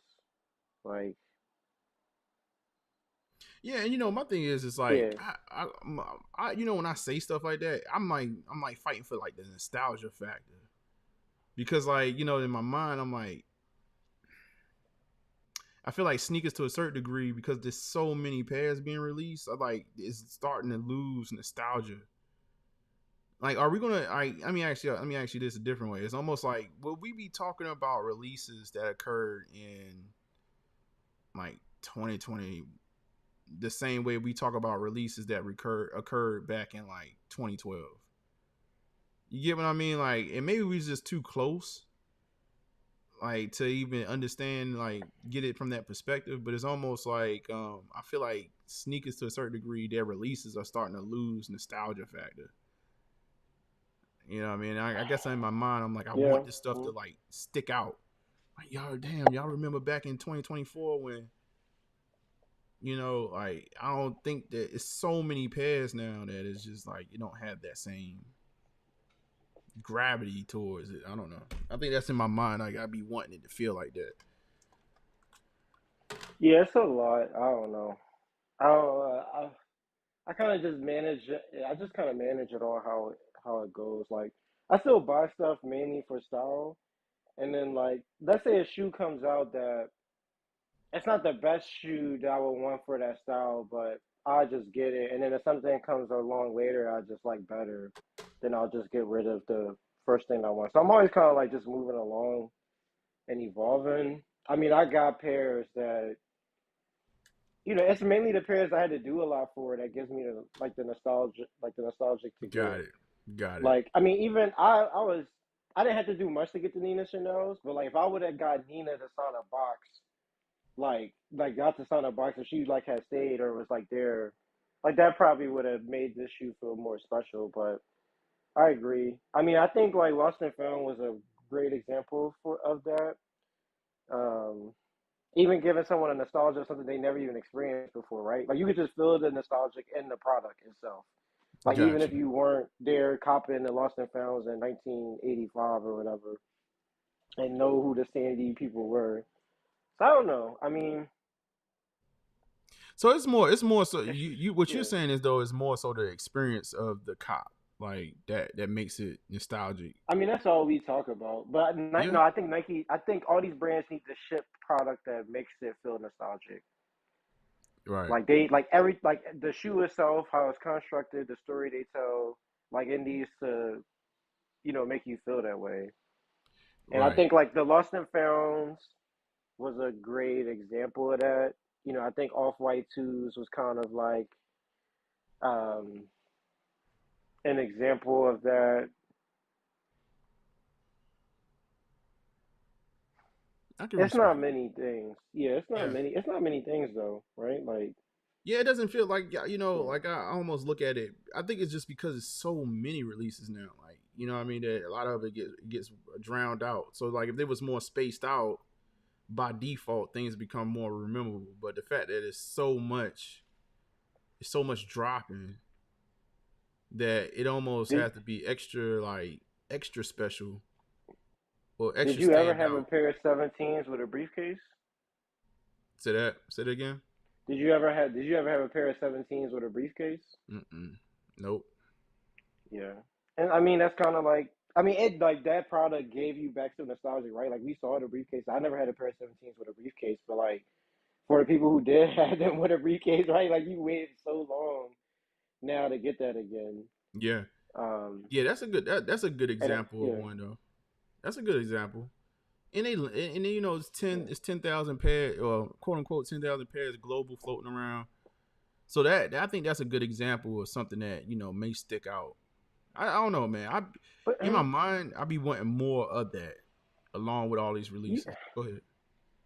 I mean, this is the thing too. You know how company is at your job, even at my job, like they using data. So Travis Scott is going to be king because they like the higher ups. They want to see, who's how many draws entered, all this other stuff. Like they want to see those numbers, and they going towards those products that give them those numbers at the highest level. That's why I think we seeing all these Travis Scotts getting pushed like that, and all these Right. shoes are just going to create massive demand on the site because they want to like try to bundle that up something later. They probably gonna start running ads on that app some point in the future or something, right? Oh, Like, like well, hold on, let me see something real uh, quick. Oh, Dallas out. Dallas trying to play today? Dallas up by 18 points. well, Boston is a third quarter team, so it Yeah. comes to is the third quarter is what is going to Yo, matter here. what I've Yeah. learned about today's NBA, man, the third quarter is everything, bro. Like the third quarter is pretty much the quarter. Like you could be down by 20 points, third quarter shows up, and like every team makes a run in the third quarter. You I don't know know what what it it is, is. bro? No, these players are lazy today. They don't play the whole 48 minutes. They BS in the first half, and then like whoever BS more, they just trying to make it up for it in the second half. That's all I really see, to be honest. I mean, you Bro, got it's some teams who make some adjustments, but look, like these teams ain't making no adjustments in the middle of the game and trying to win the game most of the time. man, bro, like it's so crazy because like I mean if you go back, obviously shoot 20 years, I don't know, like if you was down by 20 points at halftime, game was over. Yeah. Because at this point now I'm walking you up the court each and every play, like I'm running the clock. I'm passing it to somebody in the post to back down, and like you down by 20 points. Like today, man, it took about 5 minutes and we back in it. Like what's Yep. up? Like you know what I I'm mean, saying? Like play. Yeah. it's insane. It's a little bit of no defense, but players are better today. Like we just have so many more scorers and shooters. These Yeah, guys, yeah. know how to get baskets. They definitely They better. do. They definitely better athletes today. We gonna have to give it up to that. But like, I think where the caveat is they practice less. That's why you're seeing so many injuries. Like I think they got to figure out a way to um kind of level, like try to, I don't know, get these entitled millionaires to a practice, man. Because like I don't know, I can't understand. Like I get that everybody's hurt. And that's every year, and that's been over history. It's always somebody's got nagging little injuries and stuff like that. But the way these players go out today, it's really concerning. Like, I mean, maybe because I'm a Knicks fan and like our whole team got hurt, like I'm worrying about it. But like, it just seems like today these players overall are just more brittle. I don't know if it's Yeah. them not really Or forcing themselves to pay or play, or if they're just getting hurt more often. well, that's what Rasheed and Bonzi was saying on their podcast is that like if you don't play or you don't practice, you can't condition without like actually training. So like when you're Right. not training, you're not conditioning yourself, and you're not going to be able to handle certain situations that you ain't put your body through. And when you do that for the first time, that's when you're gonna get that injury. So that's how like Rasheed and Bonzi said they feel about it. I mean, I don't know. I mean that lifestyle is taxing though. I hate catching a plane myself. So just imagine just being on Shoot. a plane all the time, got all that, your body just worn down from that itself. Then going out there hooping all crazy. I mean, really, you really They think get about paid to it. do it, but They get paid to do it, but it's taxing, Brand. Like it's yeah, NBA. The NBA season ain't just the NBA. Like I think the NBA in itself is it's a year round brand. Like it's no, like even after the finals end, we got the draft coming up right here. What, next week? When is the NBA draft? Is it the 20? It might be the week after next. NBA draft coming up. They're gonna have summer league. But they go back to train. Well, a lot of them are training like. We're gonna have the Olympics this summer. Yeah, you got the Olympics. Yeah. Right. If you're going into like Olympics, and or like last year they had FIBA, I guess. You going back in like September. You know, September, October, November, the season starts. October, you pretty much got preseason. Like, it's a year-round thing, man. You know, WNBA players are starting a 3-on-3 league. The WNBAs they starting a big three. Yeah, not the WNBA, but the players themselves. They signed a 3-year deal with somebody, and I think they're going to pick the top 100 WNBA players and split them into teams of 3, and then they basically do kind of like an in-season tournament in Florida. Because I guess with the whole Brittany Griner, sometimes I might get it confused with Brittany Renner. With Brittany Griner, I think that's a huge difference, man. The WNBA doesn't want those women playing overseas anymore, so they actually kind of extended the WNBA season that pushes into to the other league. So the women got mad because it's like, we getting another whole check, by going over there. So I guess they decided now to like just create their own little league and try to see where it goes. Try to make some money. But I think they got like a 3-year deal. Yeah. I don't know, man. I still think that I don't know, man. I have my qualms about the WNBA. Like, they know what to do. Hey, ladies, y'all know what to do. I ain't gonna say it for y'all. Y'all know what to do to get them eyeballs on that damn game. Like, y'all need to stop playing, like, and get to it, man. Like, get to this money. See, that's the thing. Your feelings and your whatever you thinking. This is entertainment. Like, the NBA figured out real quick after Jordan retired, and it was those low years of the early 2000s. The game was slow, and nobody was really pulling the draw like that. The NBA was like, all right, we got to speed the game up. We're going to put in these European rules. We're going to get the score up. We get these players moving faster. You had a lightning in the bottle like a Steph Curry come along where, now cats that's not 6'8", with 0% body fat think they can actually, just shoot threes. And like they've turned, the NBA have turned their league into a 24/7, 365 media cycle. They figured it out. WNBA, y'all need to do what y'all need to do as a sister league to figure it out. Because your brother league, big brother league, they are making money. Like, they are making money. These new TV contracts. Yeah. I mean, the salary cap going up every year, like, crazy, man. The only thing I think really work outside of like changing anything, like rules or anything, like they should probably just like on TNT or ESPN, how you got the 8 o'clock and the 10 o'clock, like they should swap out the NBA team with a WNBA team, like before or after. Like, that's really like the only way I think you can kind of maybe increase viewership a little bit without making any other drastic changes that you speak of. Come on, New Wave. Come on, New Wave. I've been following the WNBA for a long time. I like it because it's fundamental basketball. That's one reason why I do like it. But there are some things that could change about it that could make it better. We want drastic. They need drastic change. We know what's up. I mean, my thing is, I think they should lower the rim. But I mean, we'll see. I mean, some of these new girls, like even Shaq's daughter, she's dunking. Like, she's been dunking since she's 16, and she dunked nasty. So we might start seeing girls dunk a little bit more. I think if we start getting that a little bit, it'll hype it up. I mean, let's be real. Let's be real, man. Do we really care about women dunking? I think if anything, like, we would love the fundamentals. I mean, I just think that the way, like, even like this. All right, let me just get to it, man. Like, Caitlin Clark and this Angel Reese thing. Y'all as a league, y'all need to play on to that. Like, just keep. I mean, that's just. Oh man, let's take it back. Let's take it back. Let's go all the way back. Let's go back to Irvin, Magic Johnson, and Larry Bird. We know they took the NBA to a whole nother level. And it was based on controversy, and we understood the racial thing there. Man, y'all better play on stuff like, I don't know, man, storyline. Like even the NBA, man, I don't even know if these storylines get fabricated just out of thin air, or they just really be thinking like, okay, you know what? Let's push these narratives so we can at least kind of start some conversation.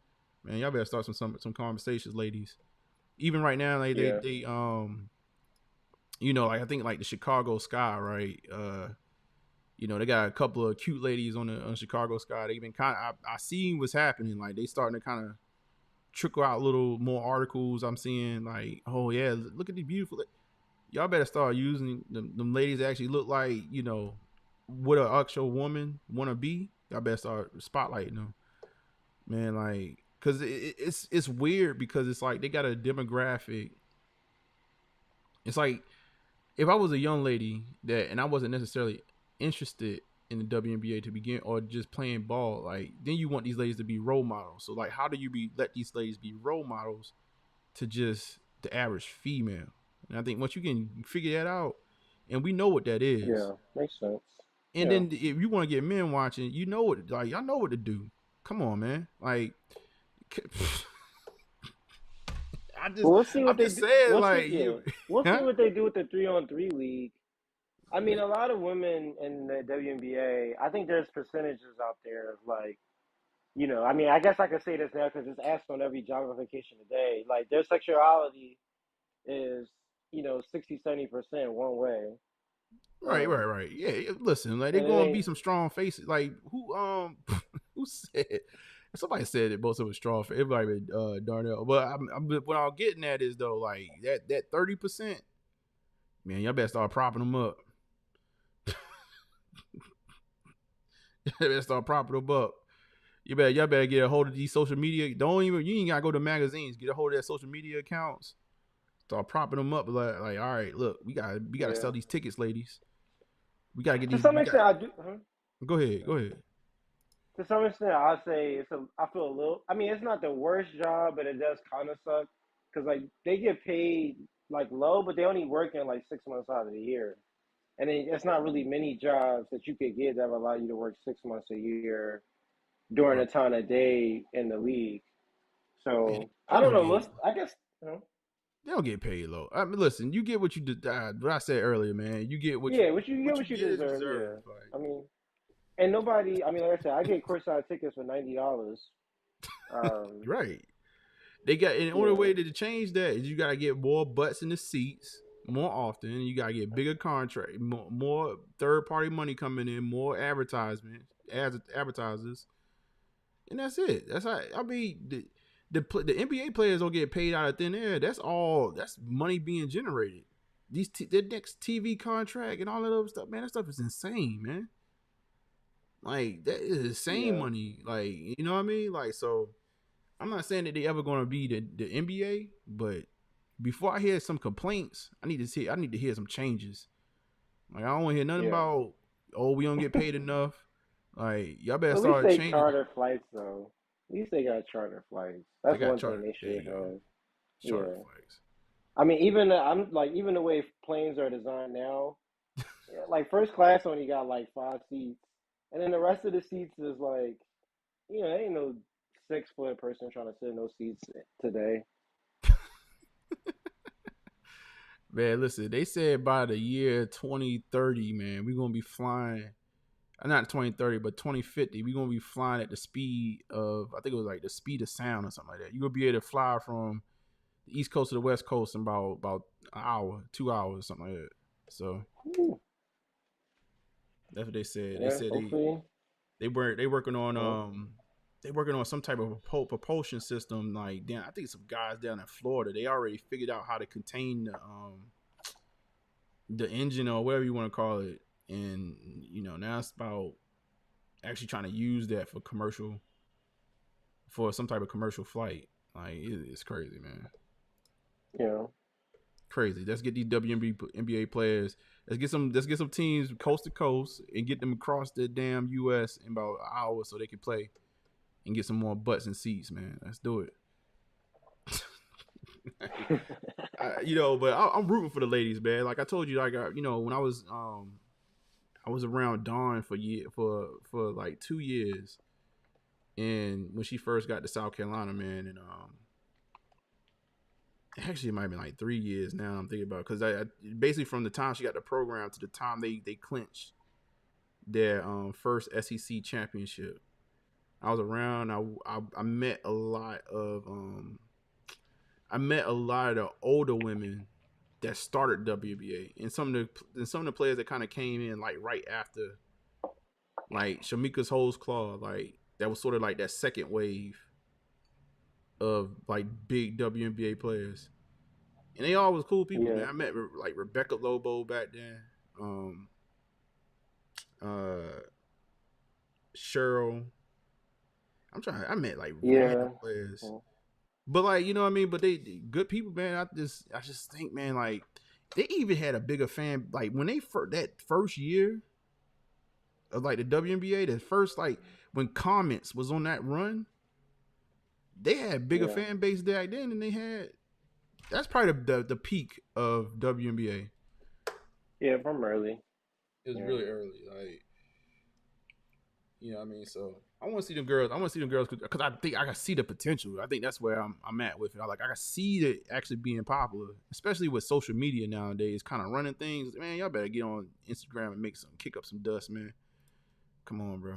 Like get these women run social media, so like y'all should be able to piggyback off of that some type of way. Get it cracking, man. Like I don't know, cause some controversy on purpose. Get some more eyeballs on there and get us watching. But Caitlin Clark, I guess her and herself, like she just in herself, like drawing more eyes. So, It's but they kind of need like to. it's kind of like what you said. Like she's the one player, to be honest. There's a couple other girls, a lot of girls on the Liberty who I think are in that mentor role. And one of the analysts who I hate, what's that guy name off of Fox, who does First Thing First, Nick Wright. Oh He yeah. said it like he's I just one time I agree with him. He said there's just a lot of Caitlin Clark fans and they're not WNBA fans because they just Mm-hmm. want what's best for Caitlin Clark, not really what's best for WNBA. And I think that's just because like a lot of people just look up to Caitlin Clark and they kind of look at her as like you don't have that feeling, but like Serena Williams, right? Like she just plays by herself and could just do whatever, and a lot of women can just look up for her and just like uplift her. So I think like a lot of women are just trying to uplift Caitlin Clark, but Oh, it's for just sure. kind of coming off in a way that a lot of people don't like. So you gotta kind of. I think she's the start of like showing other women how to just try to be that similar I way. believe she Yeah. just need a counter. Like I don't know if it's just another like Angel, but like she just need a counter. Like you need a protagonist and antagonist. Like you need somebody that can draw the same, can show the same type of energy. So like now when you start pitting one against the other, you know what I mean? Like obviously right now Caitlin's team is not the best, but as she gets better, like she's gonna need that counter, and that's what's gonna I cause think the she friction. will. Yeah, I It's think she going. will. Yeah, Because she's not going to really yeah, she's not. Like, it's kind of like when LeBron entered. I mean, you had LeBron, Melo, D Wade, right. but like it took for years for them to even get to a point where you really like looking at them Right. in a competition way. I don't know. Yeah, no, it's gonna take some time. I think she's Yeah, gonna get there. yeah. I think if, for the WNBA sake, they'll do everything they can to get her to that pinnacle. You know, what I mean, you can say what you want to say, man, but it's about putting butts in the seats, man. Like they do everything they could do to get her team competitive and get her in front of more and more people. Because at some point she got to win to keep the people. So that's supporting her. So like, you know, what I mean, I think you have her. You know, in was it Indiana Fever? Y'all put y'all ducats together, man. Figure it out, and then but you need a counter though. You need somebody that could be the counterpart, like the other person to root for, and then now you talking about something. Now you need to figure out how to manufacture that. You know what? Understand. Really, I think with the NIL deals for the women basketball league, it might that I think that in itself kind of helps. Like these next ladies that's coming along are getting more, they getting more eyeballs on them because of these. Gilbert Arenas. I Go don't ahead. know. Gilbert Arenas brought up something. I don't know if this is true or not. So if you're an American, you have to graduate from college in order to play in the WNBA. But overseas women can play at 19. So I don't You know, but got to like even the graduate way from that, college? yeah, and then even the way that it is, um, it's either like you got to graduate from college or you got to play like 4 years in the Mm, WNBA. I mean, in like college basketball. yeah. So, It may be a but safeguard because of the amount of money they make. I mean, even then, the women. I mean, that's a lot of women gonna want to stay 4 years now because the NIL deal is like almost better than having a WNBA contract. So, Right. I don't know. I just think the It's NIL gonna, deals is going to cause more visibility, particularly for the ladies. I don't know about the men's yet, how that's going to shake out, but particularly for the ladies, I think the NIL deals is going to cause more spotlight on individuals. So that if one girl is being propped up, because like, well, who's the next? Is it like the girl like Juju? yeah, Um, Juju Watkins. Yeah, she'll go in her second year, I think. yeah, like ladies like that. I mean, just the NIL deal in itself is going to like put more like if she gets a deal, for example, maybe she the next girl to get a deal with like Reebok. I don't know. You know what I'm saying? Like that type of spotlight. I think the girls the NIL deals is helping foster like the fan base as they approach the WNBA. So Yeah, I think man. Listen, man. I just wish them the best. I want the game to kind of the flourish. I don't watch it at all, to be honest with y'all, but like I want to be invested. Like I want to see those girls win because I think they got something. I think out of all women's sports in America, like they may have something. They just need to know how to figure out how to tap into it. Don't stop all that complaining. You're not gonna get no check because you want one. Figure it out. Put it together. yep. Because you got a brother. Because again, the NBA, man, like man, I don't know, man. They limiting teams now with these first and second aprons, but man, the money that's coming in, man, these cats are getting money hand over fist, man. Like, I think our coach, I think Tom Thibodeau about to get the bag. He about to get a bag. Probably so. He Yeah. probably gonna get like 10 million a year or something like that. Yeah, as long as he's invested in Brunson, I think it's just easy work for him. Yeah. They Like, just got to figure out everything around it. so real quick, I wanted to let's see something. Let's shift gears a little bit. I wanted to read this one. I want to go through this article with you, man. And actually, shout out to King Chemist, man. King Chemist, man, y'all gonna win one game. It sounds like y'all gonna win one game tonight. Um, this is a link that he shared. Let's see. Let me check. Let me check the score on the game. What's the score? Guys, y'all was up by. I mean, it's probably halftime. Oh, they up by 20. Damn, they up by 26 points at halftime. Oh, okay. Yeah, they trying to extend the series. I don't know, man. I don't know. Is there any chance they can win 4 games in a row? It's kind of crazy. So the story that I got on the screen is Nike sues 52 websites selling fake sneakers. Whew, Jesus Christ. I tell you, boy, Nike is not playing. Like, yo, Nike do not play when it comes to lawsuits, man. It seems like every season they just like, man, get the law, like call a lawsuit guy, man. Go figure out somebody to sue, man. It says the new Nike and Converse initiated trademark infringement lawsuit filed yesterday in the Southern District of New York against 100 plus known and unknown defendants for the sale and advertisement of counterfeit goods through their at least 52 websites and other online platforms such as social media accounts. Nike hired third parties to purchase from they sent them in with the sting operation. Nike hired third parties to purchase from these websites to determine the authenticity of their shoes. The estimated damages are believed to be over 28 million. Nike is asking that these sites stop selling reps, destroy all the unsold reps, and pay Nike 3x the sum of all illicit profits. Wow. Nike on your head top. Damn. Look at all them websites. Y'all see any websites y'all be shopping from? I know the Hittas don't shop for none of this. Nah, them websites would scare me anyway. MonicaSneaker.cc, like, Monica nah. shut down her Stop. website immediately. Man, that's crazy. Somebody really bought StockXPro.vip. That's crazy. You get that VIP Yeah. StockX. What is this? I mean, me and my friends were talking about this the other day. This might sound really messed up, but we were saying like we was walking down Canal Street in New York City. Everybody know Canal Street is where like a lot of fake stuff is being sold. But we missed the day when people used to rob stuff and sell it. Like people weren't trying to sell fake stuff. Now people are just trying to sell fake stuff, and they're not even trying to rob nobody no more and sell it. I mean, what they like. I mean, the whole Nike did had an issue that they cleaned up now with people who was robbing. The shipments and stuff like that. Because to be honest, we don't see as many early pairs as we used to.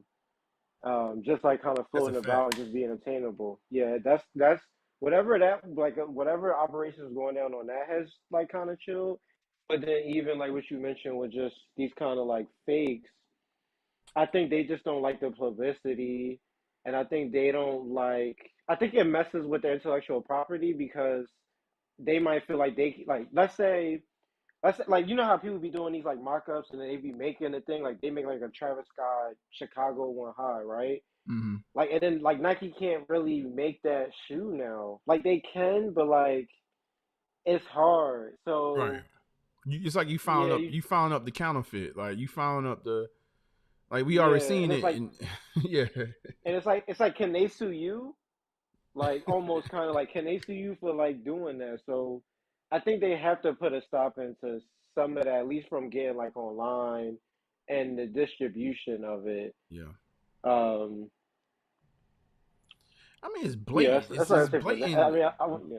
Go ahead. Yeah, it's blatant. It's I mean, we looked at my man MK, whatever, like I ain't keep calling his name out, but like I mean he pulled up that fake and I'm like, bro, like that's a slap in the face. If I was a company, right, and I made something, put out to the public, and then you come behind me like pause and release the same like and it's that far off, like I'm gonna have a like at some point I think you do have to do something because it's just now you're talking about.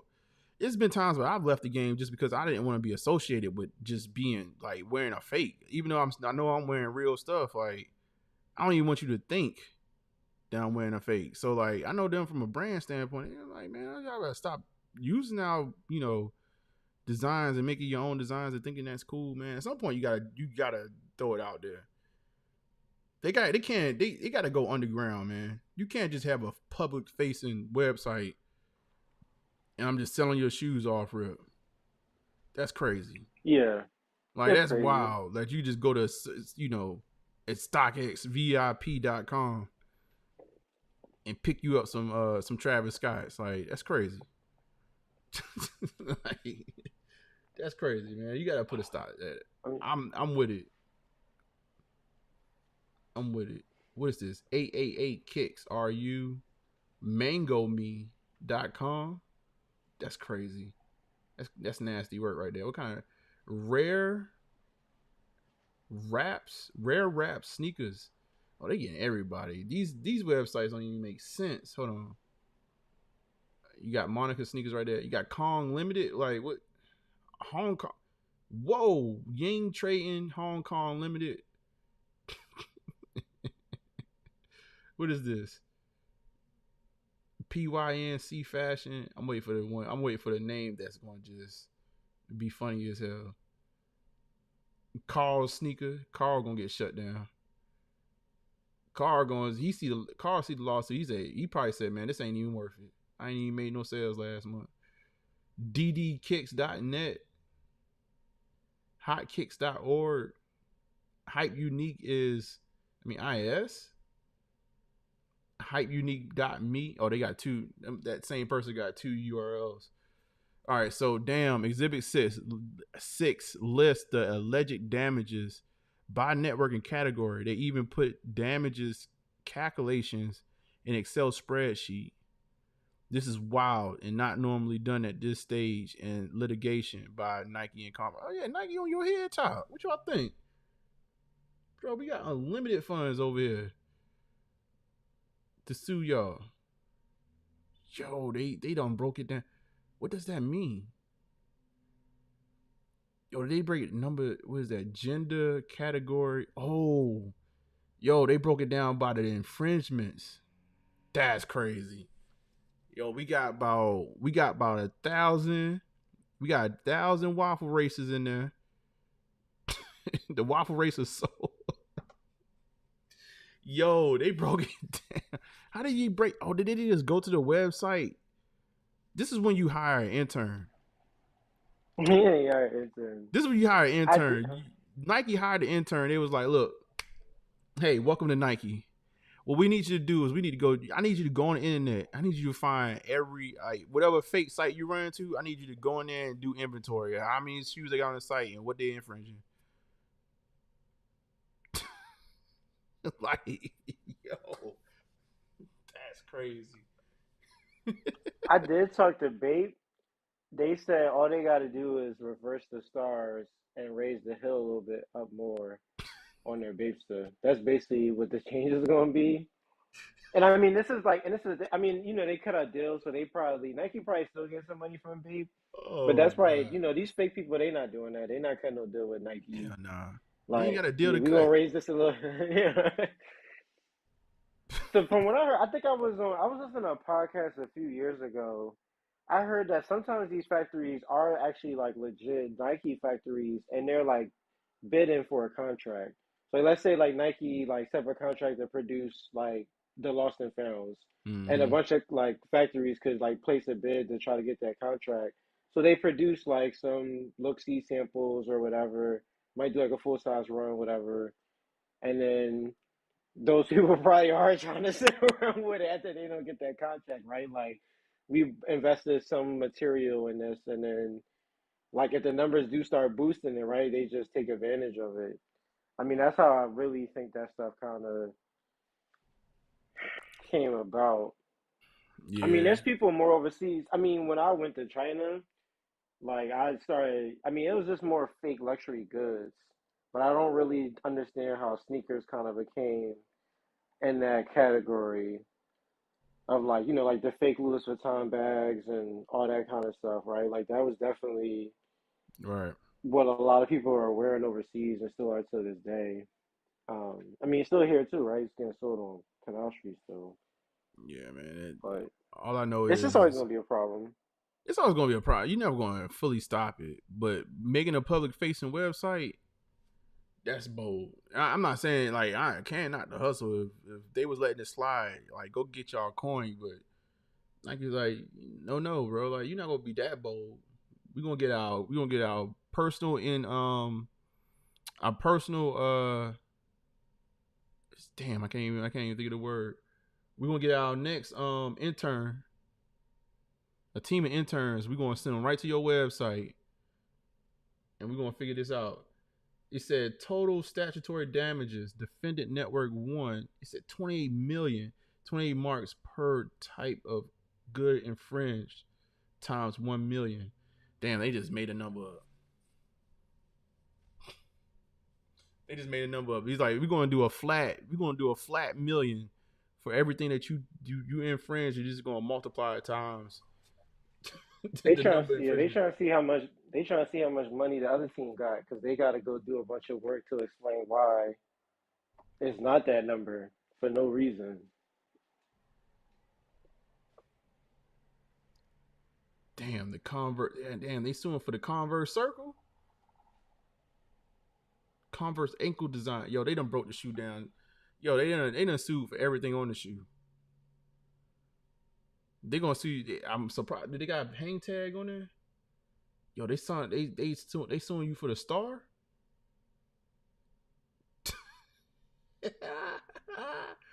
Yo, like you can't even. Do you even have IP on just the star by itself?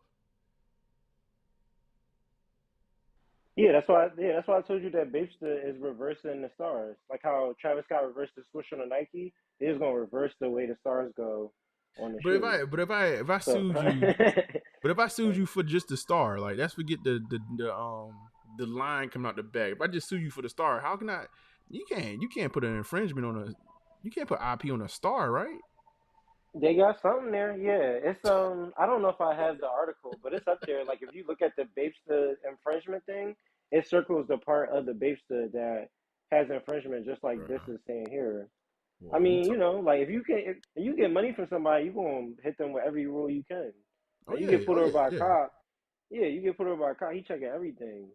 Like yeah. I'm with he it. gonna ring you up. I like Nike. That's somebody in the Nike office right now. They super petty. They sitting there thinking like, who can we sue next? And get them to settle. We gonna just stay on these fools' head top. They keep on playing with us.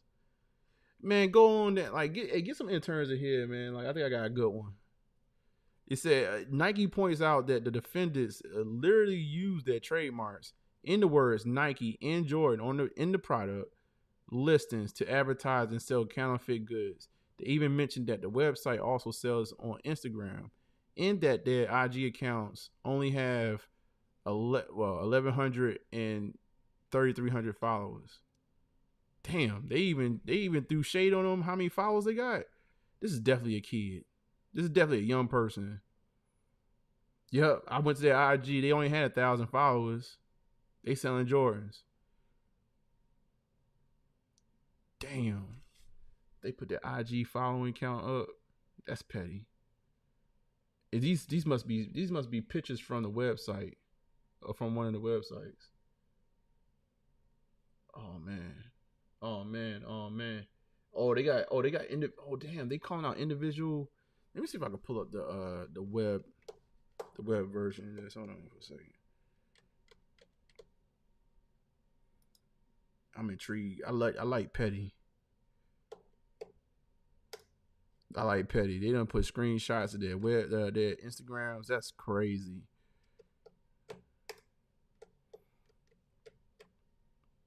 I like petty though.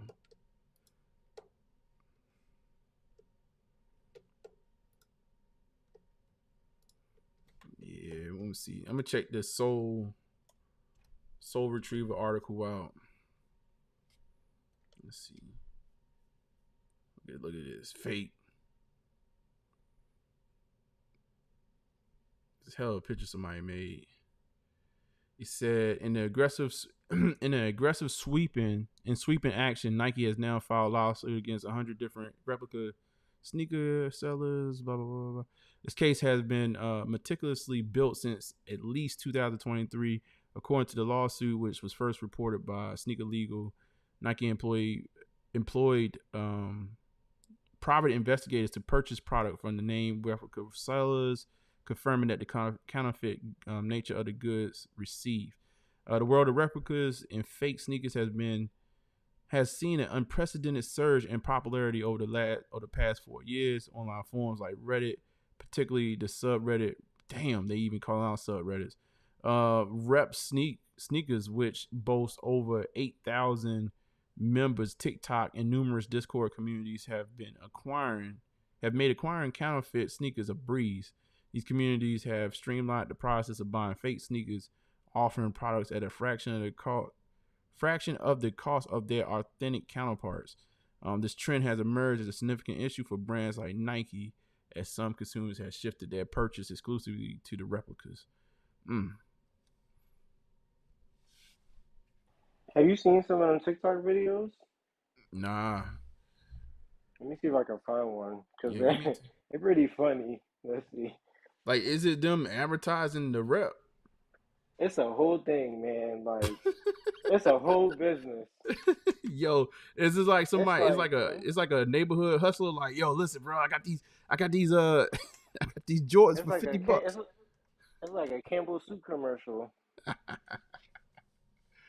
Oh my god. Yeah, send me something, man. I don't be out here. I don't be out here in the wild like that. It says full knowledge of the plaintiff's ownership of or exclusive rights to use license Nike, Converse marks. Damn, this text is blurry. All at all relevant times in furtherance and furtherance. Oh my God. Yo, I can't read this text, man. I gotta get the legal document of their findings of it. Oh my God. Yeah, I ain't gonna see it. I ain't gonna hurt my eyes like that. Every other word I can't see. Of their infringing activities, defendants have wildly. Oh my God. Here it was. I was talking about grammar earlier, and I can't read this blurred text. Defendants have willfully and internally used and continue to use the plaintiff's marks on their counterfeit products. He said, in particular, defendants have made literal. Oh my God! Use of plaintiff marks on their website. I ain't gonna read all that. I gotta get the I need to get the real document. I can't see this. You're gonna have me tripping up every sentence. These names sound shady. You talking about the website names?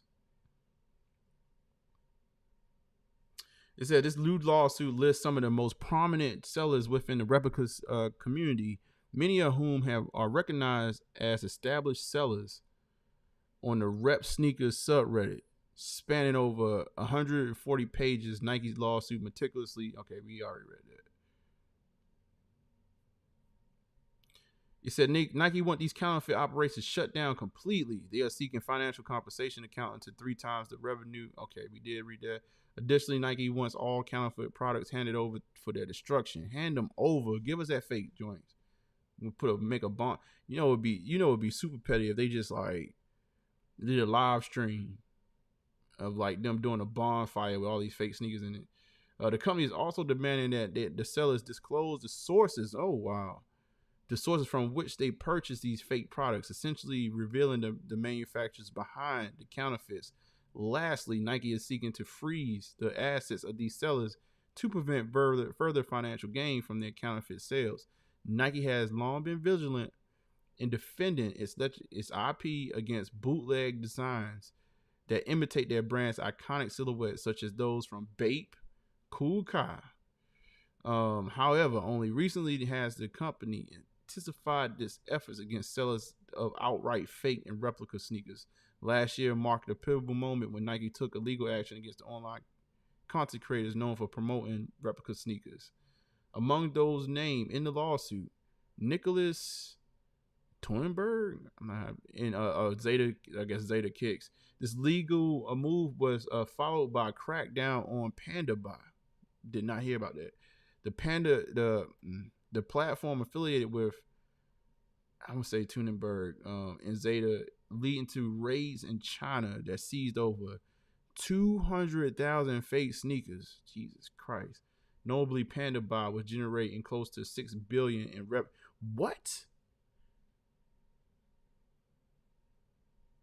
$6 billion? Yeah, they was making every shoe.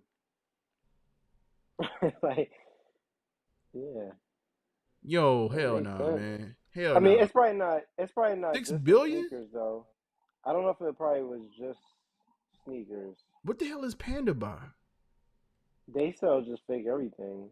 Is it a website we can go to? Yeah, you can go to the website. Yeah. What the fuck is that? Excuse my expression, y'all. 6 billion? Oh, they selling some real fake. They selling some good stuff, some good fakes, ain't it? 6 billion. Hold on, pandabuy.com. I mean, I don't know. Like,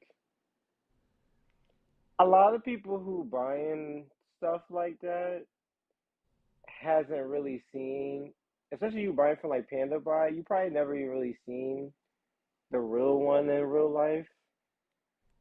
So it's kind of like, is this it? I mean, this thing gonna probably be some. It's like a random website. Let me see what this is.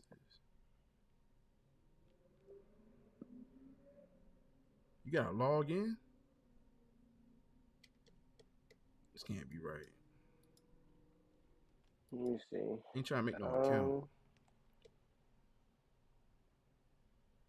They got a That's my Reddit. first time going to the site. But you can't just go to the search and search something It looked like, I mean, once you type in a search, then it kind of brings up like a prompt, like brings up a page to to log log. in. Yeah, this is crazy. 6 billion Panda buy. Y'all know y'all. Come on, bro. Oh, Zeta. Is this Zeta's website? He's talking about. Is this the same guy? He's talking about Panda Buy's situation is getting better. This is a month ago. Yo, he got a bunch of fugazi. Hold on. Is this the guy that they suing? Hold on. This can't be the same person. He got 61,000. He got 62,000 subscribers though. Let me see. See what this person is. I'm gonna put this person on the screen. We putting all the fake YouTubing or tubers that's putting out talking about fake stuff. We're putting them on. Nothing against them. Do what y'all do, but this stuff is just hilarious to me.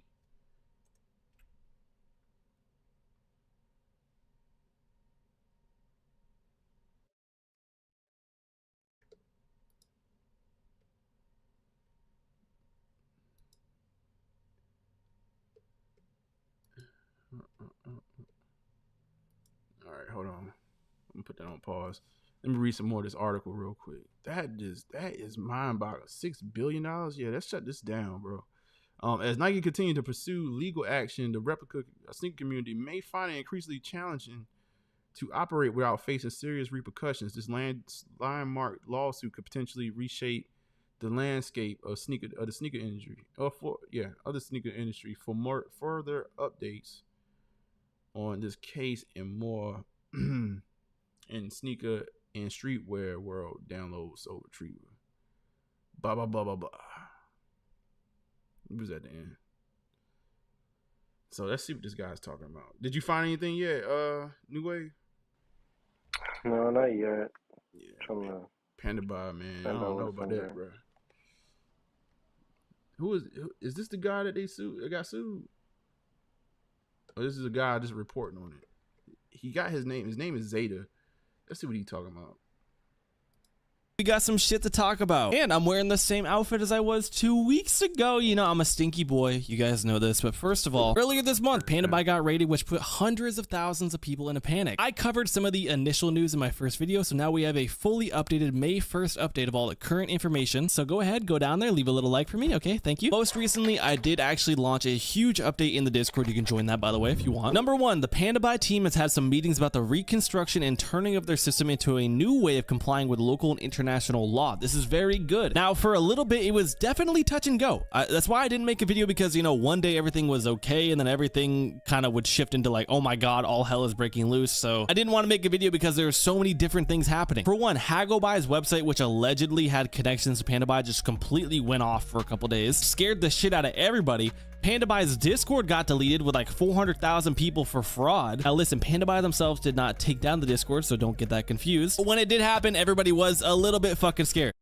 How many things you think he got in that room, including glasses, you think he copped off a Panda Buy? This is insane, Probably. man. I mean, it could be some people's Amazon for all we know. I don't know, man. I'm not knocking it, man. I guess it is what it is, man. Get it how you live. Oh, you said 6 billion is a lot, so they moving. Bro, 6 billion is a ton, bro. Like for one, like that's a whole network of counterfeit goods. Like this is Amazon basically. Like this Amazon for counterfeit goods. 6 billion. Yo, China getting it in. It's like Shein. Like what Shein is revenue generating a year over year? 6 billion? Not gonna lie, I was scared. I mentioned in my opinion this is good. It leans towards it not being a scam, which is true. If they're having meetings about reconstructing the company, they're definitely not planning on scamming anybody. This is also why I told you guys not to believe any random thing you saw on Reddit or Discord. People said Panda Buy got dissolved, and of course they fucking didn't. I mentioned that there's gonna be some more meetings probably as we approach Labor Day, which gives Chinese workers a 5-day weekend, which is going on right. Yeah, no, we want. I want y'all to go ahead and burn down Panda Bar. He'll hate me. I'm like, man, yeah, go ahead. Let's go ahead and just burn that down, man. We good.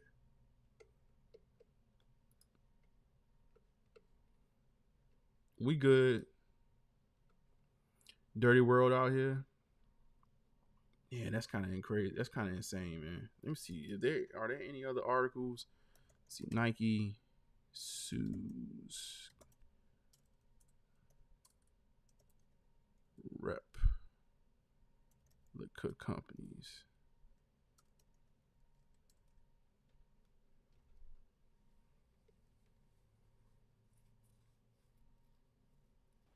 You know, I do. You know, you kind of hear this with like people who got Air Yeezys that want to restore them. Like when Nike doesn't make, you know, some of the similar shoes that constructors shoe that they make, a lot of people are buying fakes to like replace the outsole of a shoe. And I think, and I had that discussion with myself internally, like how far am I willing to get with a shoe that when I need to like restore it, where I have to like go get, you know, parts from a fake to do it. Um, you know, I get there's customs and then there's probably like bespoke people, stuff like that, but this is a thing that like a large amount of people have to go through. And that's what I heard like a few years ago when you heard the stuff about the biz and the Nike factories. A lot of people were talking about like, hey, like I got these older Nike shoes that like, you know, I still want to rock. I've been rocking them and now they like cooked and I, you know, Nike does have a way for to help me restore these pairs. So how do I go do that? Yeah, I'm not even like for that scenario. I'm cool with it.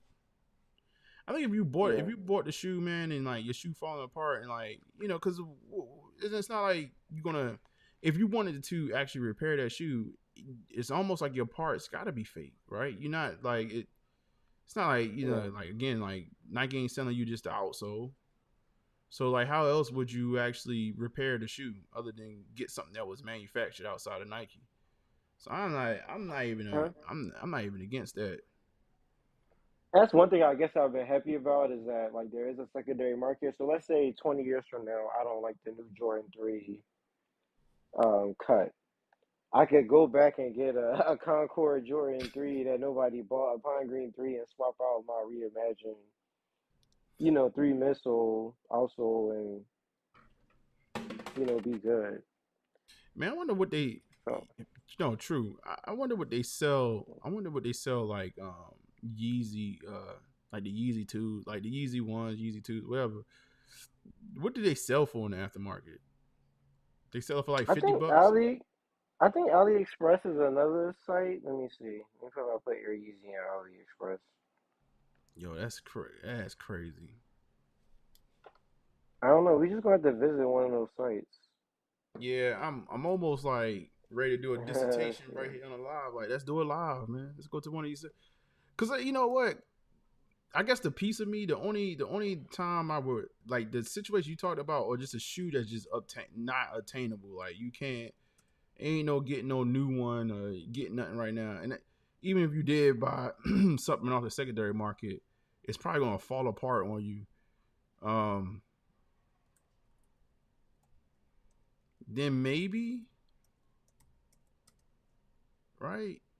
Maybe you can get a counterfeit with that, but and at that point I had to own it. If you walk outside with a brand new pair of Yeezy twos or whatever, like we know that's fake.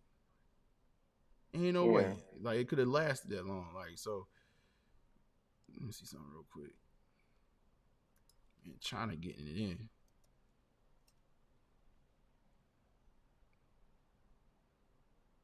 I ain't got nothing on here. Say I'm looking at. Damn, they got that Lucky Me, I See Ghosts. They kind of remixed it a So I little don't bit. know if you heard about the previous owner, Babe, who so I think he said he made 300 million off fake Babe.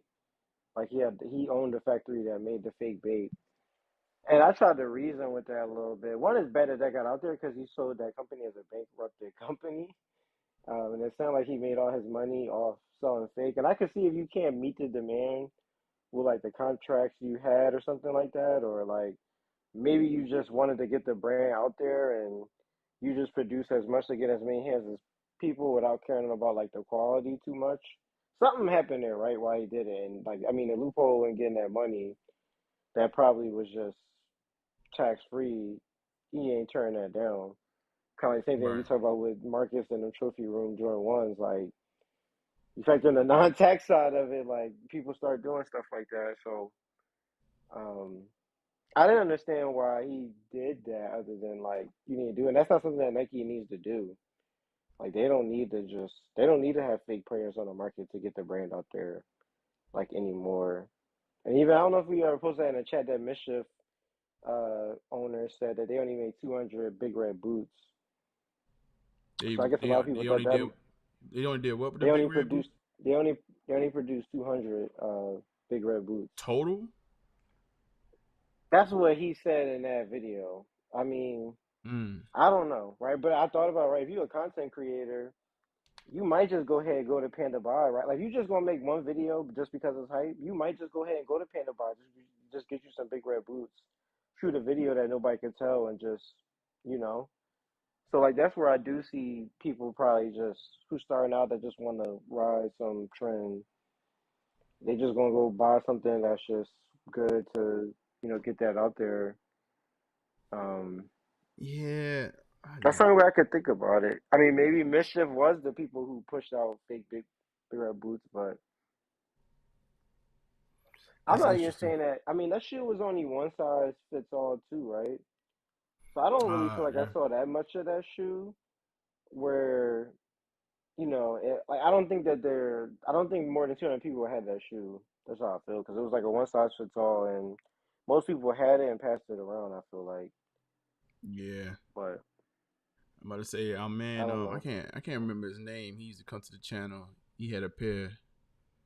Oh my god. I think he down in Dallas too. Um, Let's see King, how many somebody, StockX that they sold. yeah, see how many pairs. Oh, so there's multiple sizes of that shoe. My bad. So it runs a 4 through a 13.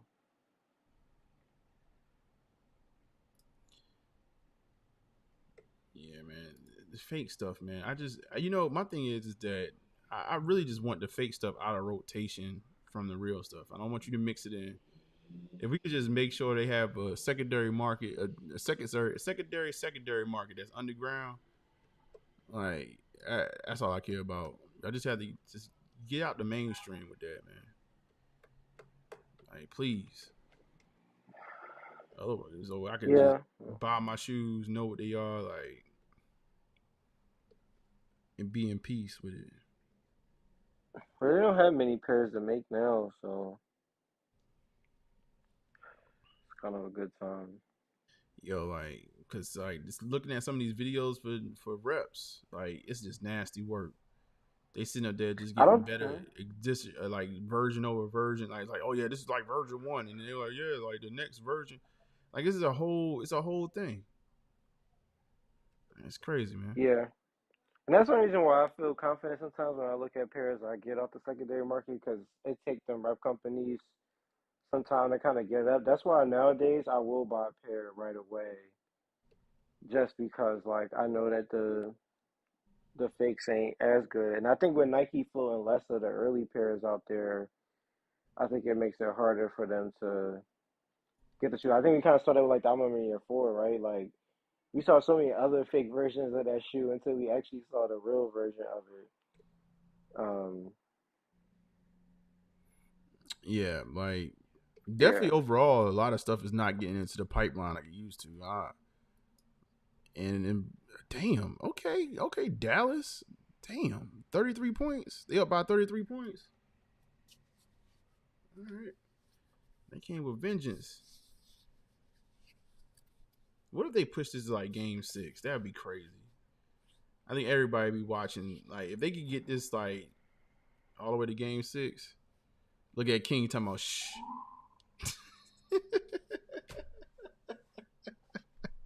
Hold on, King. Hold on, y'all. Hold on.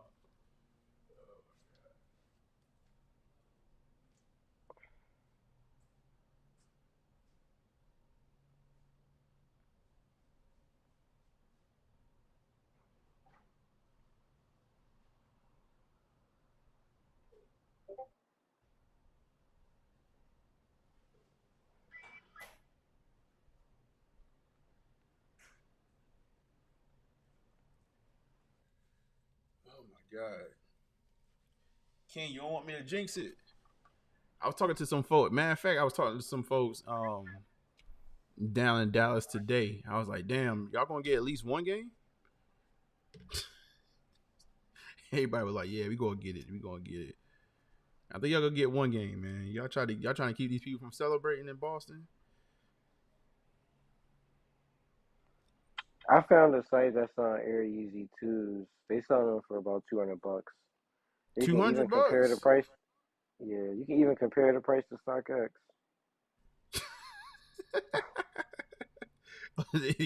they got StockX plug-in. They got a StockX view of the shoe, or they got just a link. Yeah, this is a link. Yeah, go on StockX. What you want? 200 or 30 grand? Which one? Yeah, I'm it's about to say crazy. put that link in the Discord, man. I'm gonna pull that up on the screen. That's crazy. It's just cardisphere.com. CARTI. You said ARTI? Cardi, like CARTI, Spear, SPHERE.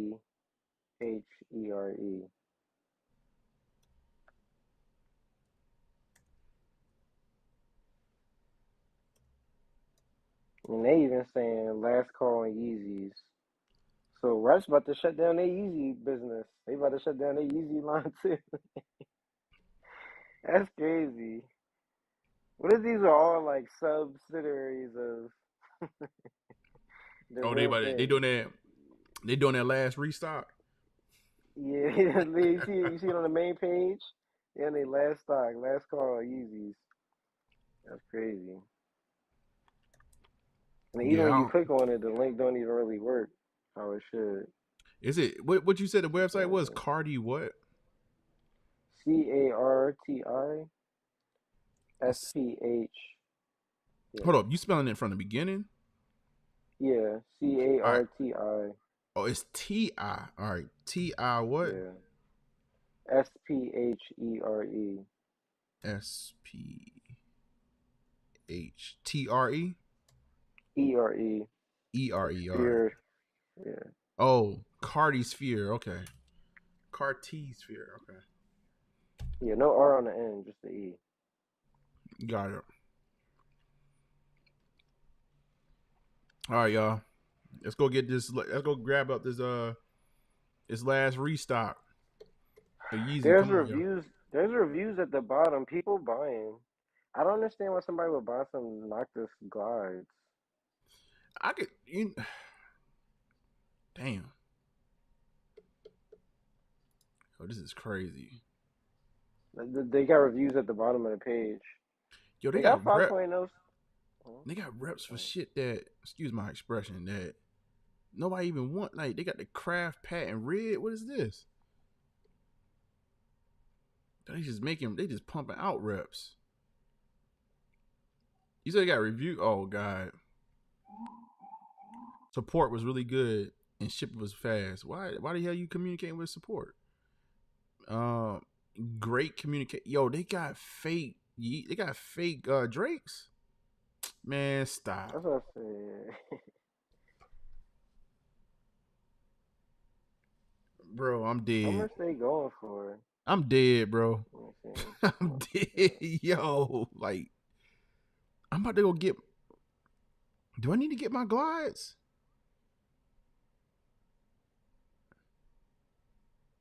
Yo, I this ain't is going for that crazy. much. But see, that's the thing. They don't know though, and they be making the same investments that these other companies do. It's not like they wait until the stuff is hyped. Like they be trying to pump it out at the same time because they know people want it, but they take that same risk. I mean, to me, I don't see why you wouldn't spend 150 for them glides on You going to StockX spend or what? Flight 150 Club. for what? Them glides, like the glides is only 150 on, Flight Club, StockX. So my thing is Oh yeah, like, yeah. You saying you wouldn't know why you would just buy the legit?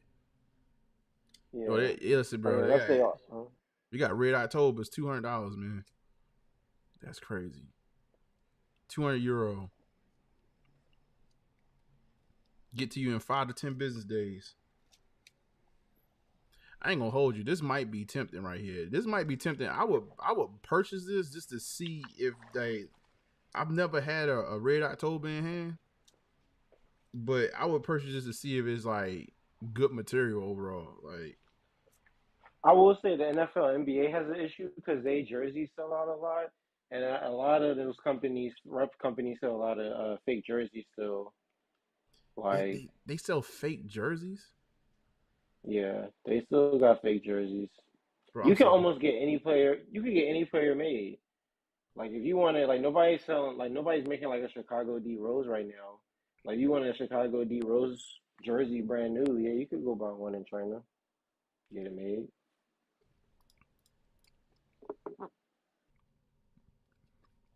yo, this is insane, bro. You know, like I'm so oblivious. Like the thing is like my mind. I'm like I don't know. I wouldn't say I'm a one track person, but like once I do things a certain type of way, that's it. I be completely oblivious to this stuff going on, bro.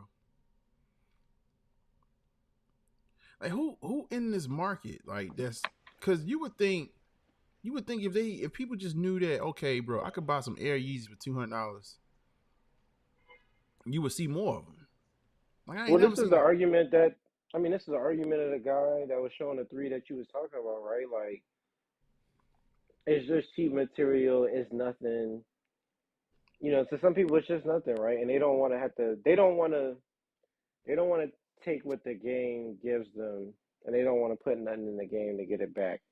So, like, even for me, I'll give you an example.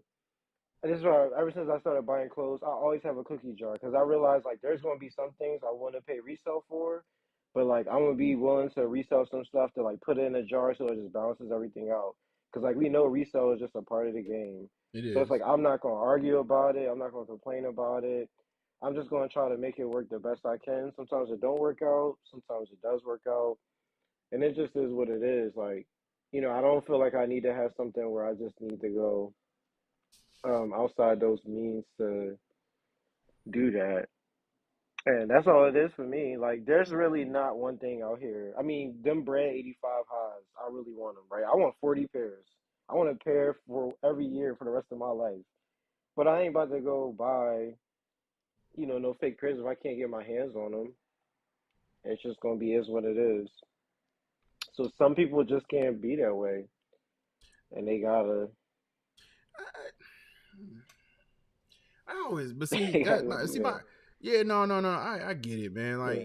like, listen, if you're not into it, man. Matter of fact, I had a conversation, with a family member that he don't care nothing about this, right? And he was like, "What did he call fakes?" He had used the word. He had used some type of slang word. He said, "You don't be getting no I don't know if you call them like bobos or something like that. You call them something." And I was like, "What you mean?" He's like, "Yeah, there's some fakes." And I was just like, "No, I don't do that." Like, but he was like, "Dog, like he's like, man, I don't care about them shoes like that, man. Them shoes on your feet, man. Where can I get them from?" Like he was like trying to ask me, like what fake site can I go get them from? Not, no, I ain't trying to go to StockX, none of that. I'm like, what? And I was just like, bro, I have no clue about that world, man. I really don't. Like, I was like, man, I don't even want to tell. Like, but you right though. Like people outside the culture, they don't care. Like, it was my barber was like, yeah, my son want to get X, Y, and Z. Excuse me. He was like, I found this site and they had it on the site, and I was like, what the hell are you on right there? It Yeah, was some people, like, yeah, you just don't know. they Yeah, they don't don't know know, where to buy like, from. you Yeah. know, and they don't care. I was like, well, don't. I'm like, I said, well, that site is a fake. You can go here and get the shoe. And I think it was like, man, it might have been some foam runners. I said, well, you can go here and get the real joint, the real deal Holyfield. But I was like, he's like, what about this other thing though? You think it's gonna be good quality? I'm like, I just told you they fake. Like, but then in my mind, and I told him, I was like, listen, the only thing I would say is like I'd be hesitant to give them like real financial information. Like sites like this, like I'm definitely giving them like a virtual card or something like that. Yeah. Like you're not gonna get access. Like I don't know what you got going on. These people got the nerve on this website to say they authenticate. You see that? Hold on. I mean, they probably. I Like, don't yo, know, man. what? You know, huh? What are you I mean, authenticating? if you paying enough, you could probably get your pair as right as possible. But I don't know. Yo, I mean, to me, what are you authenticating?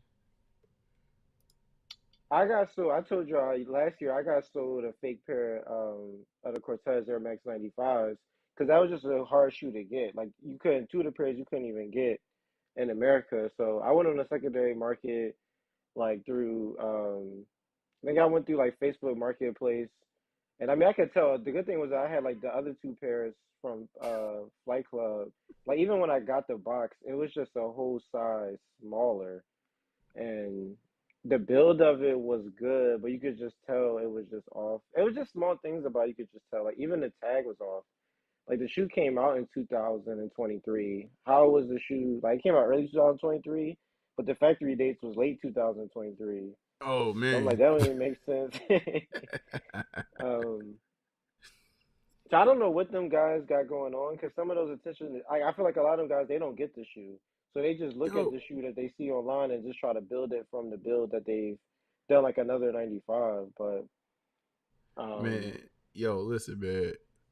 This is nasty game. Shout out to the folks that's still up in here, man. If you're new to the channel, man, hit that subscribe button, hit that like button. We talking about fake sneakers, by the way. I just want to give I just want to put it out there, like we ain't necessarily supporting fake sneakers. We talk about a fake story, right?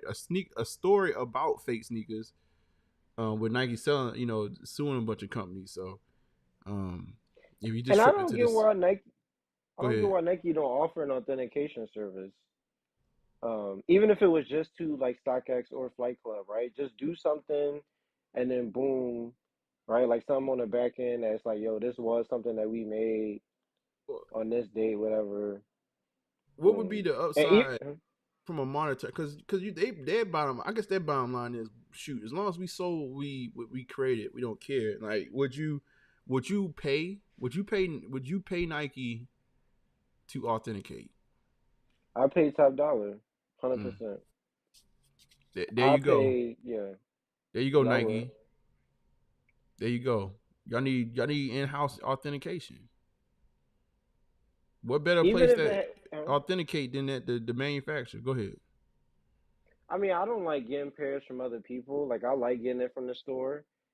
Um, I like that whole experience. I don't like the secondary market experience, but if Nike was to sell like pairs, which they not going to do it like that, I would. I mean, it's going to be flawed if I had to buy a pair from the secondary market and send Well, it to Nike to look at it and they I'm send it thinking, back. I'm thinking But like just a strictly an authentication service. Like you got a shoe, you want to verify it, you can send it off to Nike, and they tell you like, and then if anything, it can help them in like hunting down the fakes, because then when they gotta issue the fake, they be like, "Huh, where you get the shoe from?" All right, cool. Appreciate that. Appreciate that information you gave us. You get what I'm saying? But like, I don't see why Nike. That could be a whole thing. Honestly, you could have a business that had that just like as an expense on the back end. Like if it costs, you bring the shoe up to a business, maybe you trying to sell the shoe, whatever. They send it off for authentication to sell it. They just make it as something a part of the tax that they're going to tax you for selling the shoe, and yeah, whatever consignment fee, whatever, you know what I'm saying? And wham bam, thank you, man. Yo, Moses Mammy, what's good? Hitters, what's the word? Salute to the homie Norm. Like, salute to you, man. We've been having all kind of conversations today, man. I don't know. I would pay, especially for like top end stuff. I would pay Nike to yeah. authenticate. I I mean, was you're sitting not at going to do it that many times a year, but if it was a decent fee for some stuff you was nervous about, yeah, I'd do it. Um, this is insane. We provide images before shipping. Wait for your approval. They'll wait for you to approve the pictures. Ship within 5 to 10 business days. We authenticate. That took a authenticating what, man? Like, well, you gotta put context on that for me now, like, cause it's not real. We know that. What are you authenticating? Did he it said that exist? they, I mean, that's my whole thing with this thing too. Like, you authenticating that they're as close to the legit pair as possible. Like that's Mm-hmm. really that's like if you think about all the reviews that happen, like even when y'all looking at the other guy video, like y'all looking to see how close it is to the real pair, the legit pair, and then if it's not, you're gonna send it back. So that's really the thing that's going on there, and that's the thing that doesn't make sense, right? You buying something that you know is not the same thing, Guess you so just why are want to you make expecting it to be? right. Yeah. You want to verify that as close as possible. Now I feel like so I heard on these contracts, right? Like you can't like let's say you was the lab to make lost and founds. I don't know if it's in the contract that you can never make lost and founds again. I don't know. Maybe 10 years from now that is like freed up, and I don't know. Maybe that same factory could pump out lost and founds, right? Like, and they look fresh as day. But I ain't. It's nasty work, I man. don't know. I It's mean, nasty work. Balvin's was a stretch for me. My Balvin's do look pretty good, but I stay away from a lot of pairs that I feel like people out here just trying to take advantage of people to um get it. Yeah, yeah, yeah. No, the game, it's nasty work, man. I'm telling you, man, if the materials was good on something like this, like a shoe that we know we ain't gonna get, like this is a grail that we know we ain't gonna get back. I would be tempted. I ain't gonna hold you. I'd be tempted to buy something like this just to see, like, if they can, and like, maybe get some like true to life. Like, maybe I can't get my hands on a pair of red Octobers, but see enough pictures and images to see if I can really, once I get them, how close it is. I would be tempted with something like this. I mean, this Like, shoe been out for 10 years, so they've had thousands of people buy this shoe. So I'm pretty sure it's probably it's spot on. as good as it, yeah, right? Like they had 10 years to perfect this product, and probably sells thousands. They probably sell. I mean, it's crazy. I don't know if I really see stuff like this in America, but it probably like throughout the world, there probably is people out here really rocking like Air Yeezys like that on the daily. Well, in China, in Yeah, China, they definitely wearing them. King was like, hit a no. yeah, I agree, King. When he said that, I was like, Oh, y'all oh cringed. no. Y'all I'm cringed not when I gonna said say that. cringe. I get what you're saying, but You nah, know it ain't what? worth it, man. So I would just for this. It would be only this issue. It would be something like this. Something I know that because just Kanye's relationship with Nike is what it is, and his relationship with everybody, it is what it is. Um, and I just noticed they not going to circle back for this. I would be interested to get my hands on something like this just to see. Like, I want to see if you are able to give me a shoe that looked like a shoe. Like, but yeah, no, I couldn't. But I can't embrace, like, if it was a current day, whatever. Like, I can't embrace it, man. I can't embrace it that's one whatsoever. thing. That's one thing I like about Porsche. If they got 400 customers that say they want a certain type of car, they'll make 900 of them.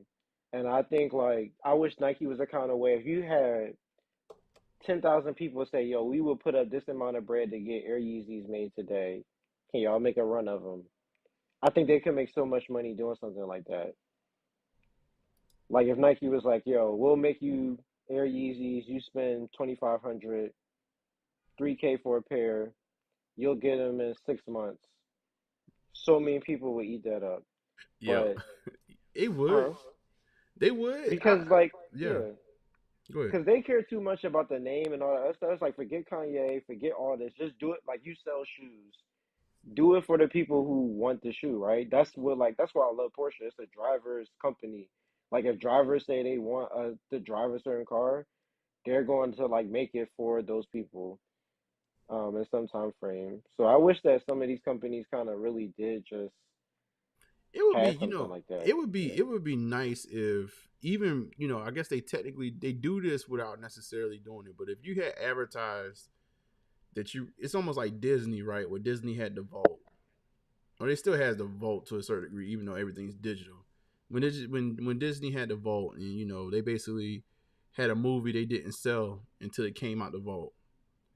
Like even if you had like that with Nike, where they open up the vault, right, and it was like, all right, for X amount of time we taking orders on these shoes. They only going to be available when we open up the vault. Next time we open up the vault, it's going to be something different. Like, I think even that in itself would generate more interest into some of the sneakers. And it's not what you're talking about where you can request. Yeah, I understand. Yeah. You know what I'm saying? Like, it's not the fact that you can request. It's not that. But I think a level. It's almost Go ahead. It's almost like it's like they got all this data on how many fake pairs were sold.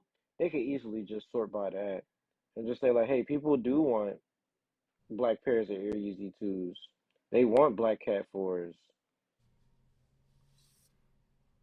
Yo, King said if it's good, you towing. Hey man, they go say they fake anyway because of the price tag. That's a fact. They go like, man, that dude ain't wearing no damn $30,000 shoes from 10 years ago. Wait, are they still at 30? Let me see where they are. Where they sitting at right now on GOAT. I missed that drop by 5 minutes. I literally was hanging on Twitter, and I was just waiting all morning, and then like I just was kind of like, I'm gonna give up, and I missed it like by a few minutes. No, they got some pairs for 1,500 or 15,000. I mean, let me see. I would have worn that shoe. I probably would have worn that shoe a lot, to be honest. Hell yeah, it was a dangerous shoe to wear at that time. A very dangerous shoe to wear, but all right, they got no original box for 10K. You gotta be suspect on that. New with defects. Let's see what they look like. Is that sitting at GOAT? No, none of them sitting at GOAT. It's in my living room. Let me see what the used pair looking like.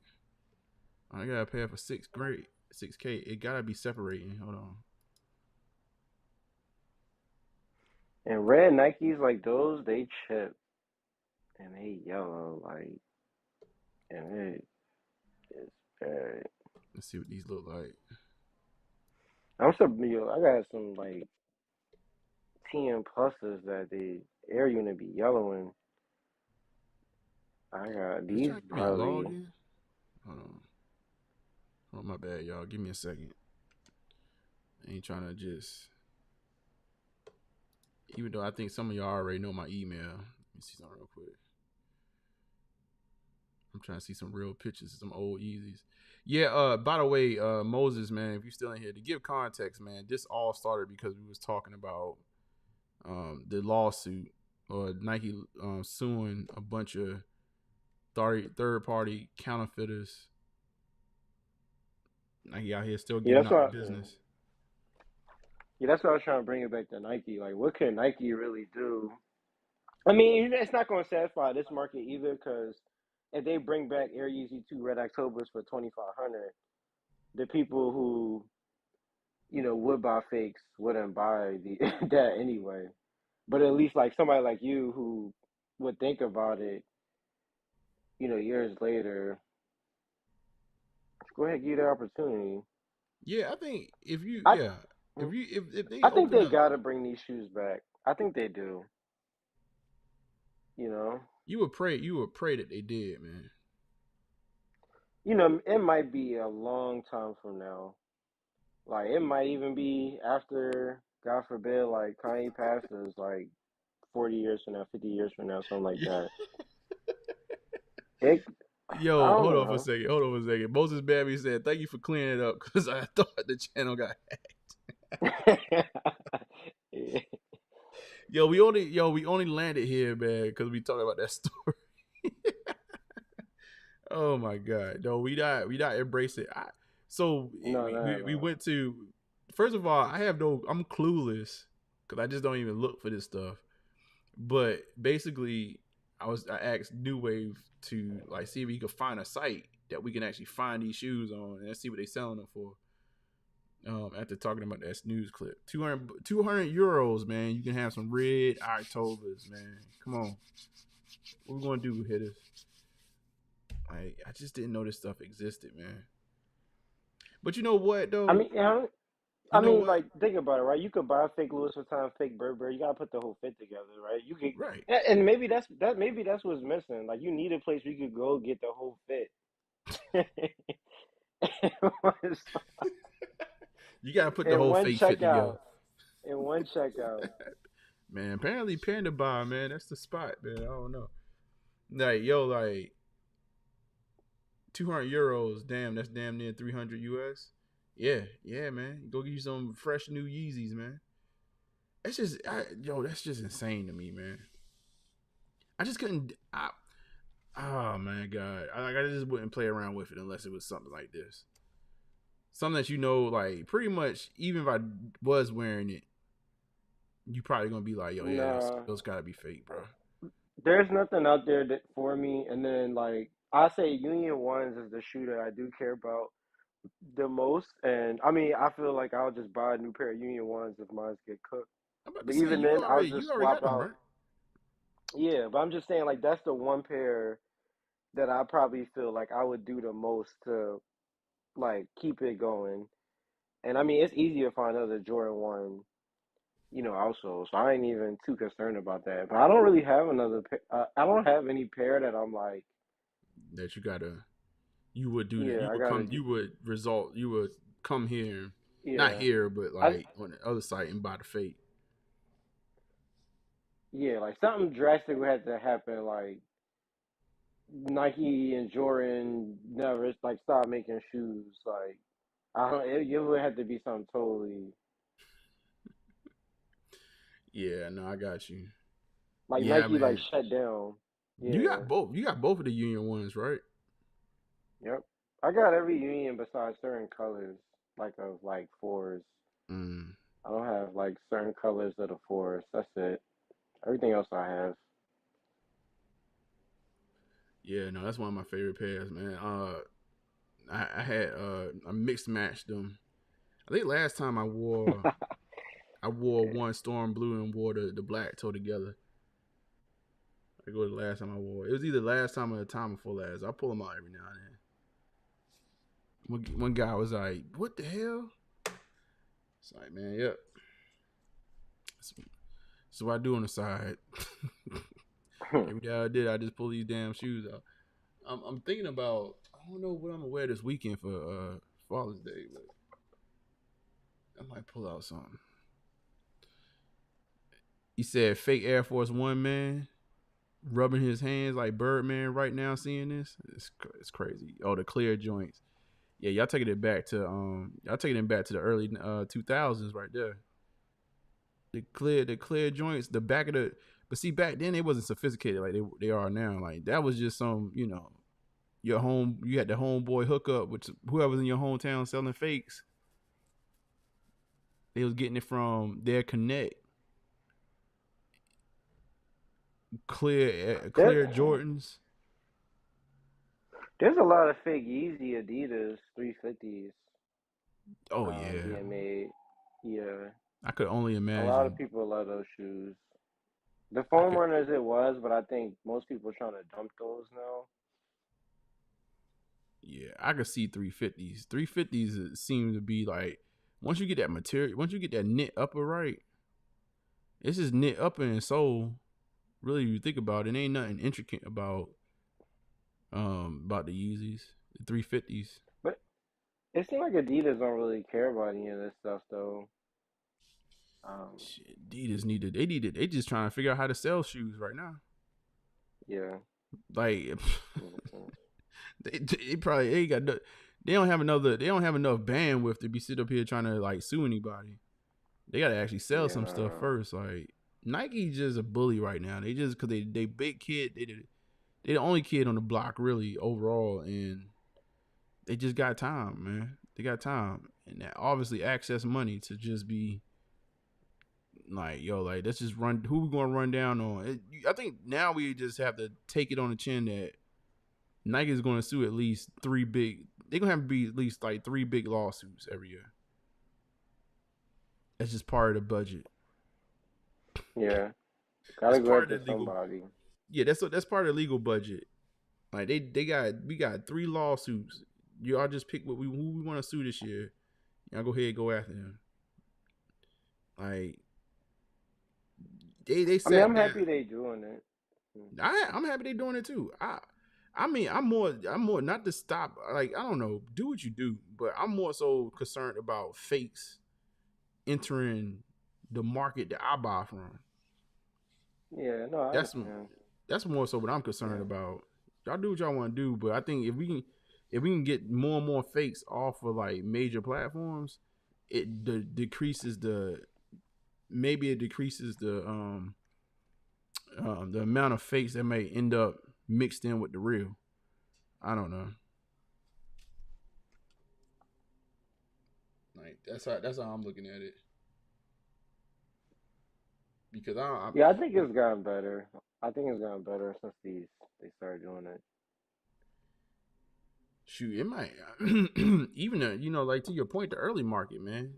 The early market ain't hitting on nothing, man. Like, it was back about a year ago. Well, shoot, we about 2 years ago. It was easy to get some Yeah. good some decent pairs on the early market, man. I don't think nothing's really leaking like that, man. If it ain't coming straight from a third party, excuse me, quote unquote third party store,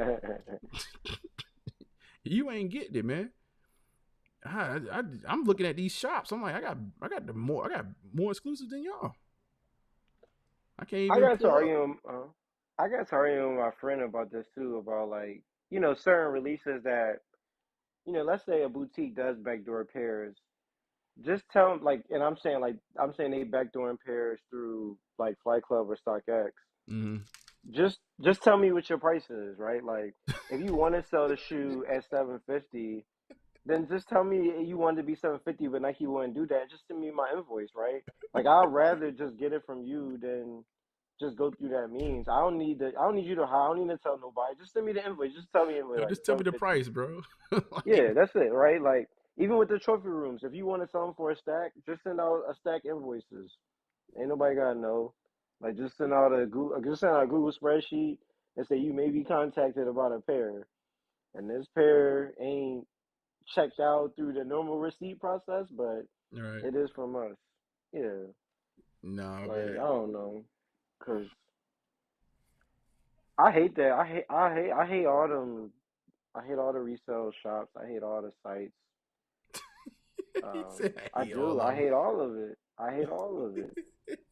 I only like the people who will. If I tell you I want a pair and you like do what you gotta do to get it, then that's the only way that I like really probably ever kind of feel like I get anything out of it. But it. Nah, I feel you. nah, I feel you. Moses Mammy said any hitter ever been swindled with cross the water pairs. Mine was the 350 V2 Pirate Blacks. Soft tacos. well, Yeah, you know what, bro? Have I ever been got? I think we got here. I've told y'all about it with those the born and yeah, the raised. born and raised. Like that's the Yeah, shoe I would not buy on the secondary market. like that shoe was mm-mm. that was some foo foo, man. I was looking at that. Yeah. I was like, yo, like this shoe seems to be way off. Even though I know there was some QC issues with that sneaker. No, your first hunch is the real hunch. Like it was the same thing when I got the Air Max 95s. I was like, nah. I lifted up the other pair I had. I was like, nah. I was like, and some things that can make you feel like something right, but Yeah, no, the material was wrong. It was I took pictures of everything that I saw that was off, and I was just like, yo, this is not it. This is not it. This is not it. And who else? Who else got? I'm gonna put them. Should I say name? Impossible Kicks, man. I dealt that's with a them store. once. Yeah. That's a store there. There's a store here, and nah, man, no good, bro. I bought something from there, and I had to turn it back around. But then what I would start doing is I would start going into the store and checking what they got on the wall, like not their exclusive wall. They had they got an exclusive wall in there, and I'm like, this stuff is off, man. Travis fragments, the lows, they just don't even have the right shape to them. The heel counter is all messed up. Like they honestly, I don't even really like to throw. Y'all know me. I don't really be saying people particulars, but I've walked on that on numerous occasions. I'm like, this ain't right. Something ain't right. But any of this stuff I'm seeing on this wall right here, particularly the exclusive wall. I'm like, I'm Yeah. always walking straight to the exclusive wall. I'm like, all right, let me look here. But they advertise themselves as selling, all legit, man. So I don't know, man. Like some of these sites, some of these resellers, man. I have 4 of them in my neighborhood. I've only really bought once. Maybe I've only bought once in the past 4 years, and that was just the black and white 85s.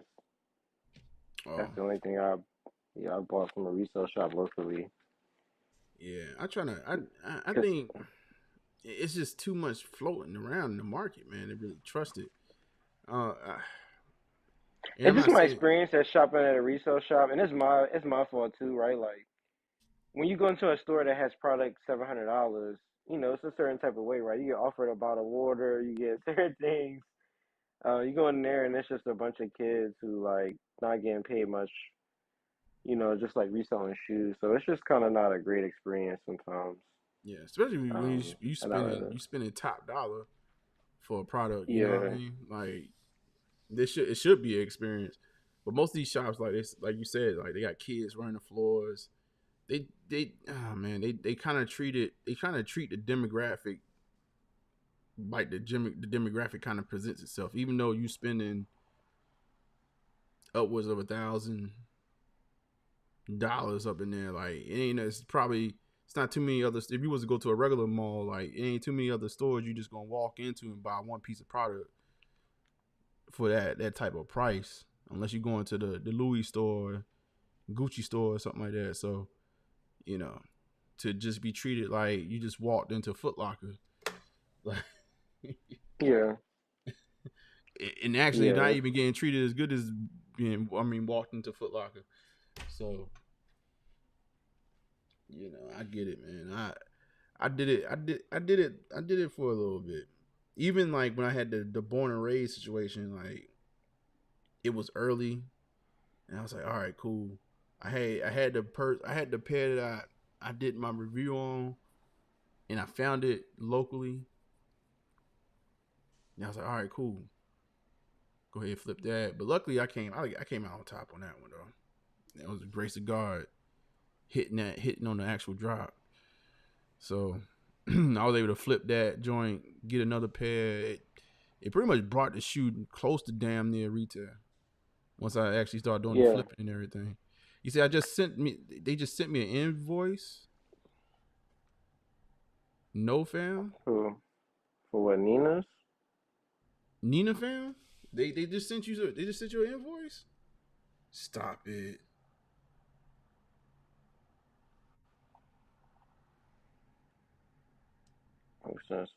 I can't see the Everybody checking now.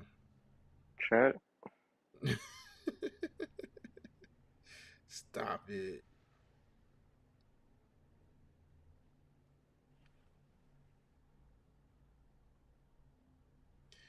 Yeah.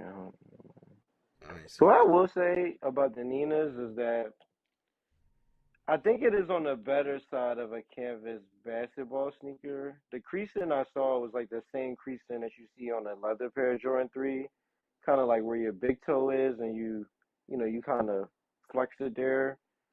Like the people I saw wearing it, had a little bit of like creasing there, but it wasn't something where it was like coming across the whole entire toe box, like in the middle or anything. you hadn't tried them on, did you? I haven't tried them on yet. Okay. Cause I wanted with the cut. I wanted with the sizing. What did you end up going with? True to size? Yeah, I just went true to size. I didn't want to think about it too much. Got you. Um, I have a feeling this shoe is probably going to be fairly limited. Just kind of about like how this release was handled. Mm-hmm. Some things I'm kind of noticing. about like how Nike does certain shoes sometimes. Yeah, it does have the feeling of a limited shoe. I mean, this would have been the main drop. So, yeah, I mean, it come with Thursday next Thursday? Um, I don't foresee this being like too many pairs, like, you know what I mean? And there's enough No. demand there it's gonna sell. So like So I will say, even just seeing Nike employees wear it and stuff like that. If you looking for a shoe that, let's say, like you just got kind of like a basic outfit, right? Like you don't even really want to wear like a graphic shirt. Like you just want to throw on like plain stuff. That's a perfect shoe because like it just lets the shoe speak for itself. And like if you just got days where you don't want to think about like what you wearing, it's a good shoe for that, to be honest. Um, because it's still it's a different colorway, right? Like a lot of people don't be wearing green shoes, but it's not like it's not super out there, like as a shoe, to be honest. Like I think if you wearing a bunch of, if you wearing like graphic T-shirts and all this other stuff, like it could probably make the outfit look weird. So I would say like anybody who is kind of nervous about that, if you do, you can just wear like white tees, gray tees, or something like that often. I think it's a good shoe to just throw on and just have something that pops. But it's different. I don't think we're gonna get much Jordan threes like that. I think even kind of what she did on those Jordan twos, I think I think she kind of would have wanted to do like an OG colorway. Like I think she probably would have wanted to do this in a white cement. Um, yeah. but I think like because the white cements just came out, I don't think Jordan Brand was going to let her do like a white cement three. So I think I get the story. My hunch is that like the 1988. I don't know if Gatorade still hosts the dunk contest, but the 1988 dunk contest was called the Gatorade, 1988 dunk contest. Mm. And as you know, like that was the year the threes came out, and Jordan won the dunk contest in the white cement threes. So I'm guessing this is just a Gatorade colorway of that. Because if you look at the jacket that comes out, it has 88 and then like dunk champion on it. Mm. Yeah. And then I'm guessing like where the tag is in the inside, it kind of reminds me of a Gatorade bottle label.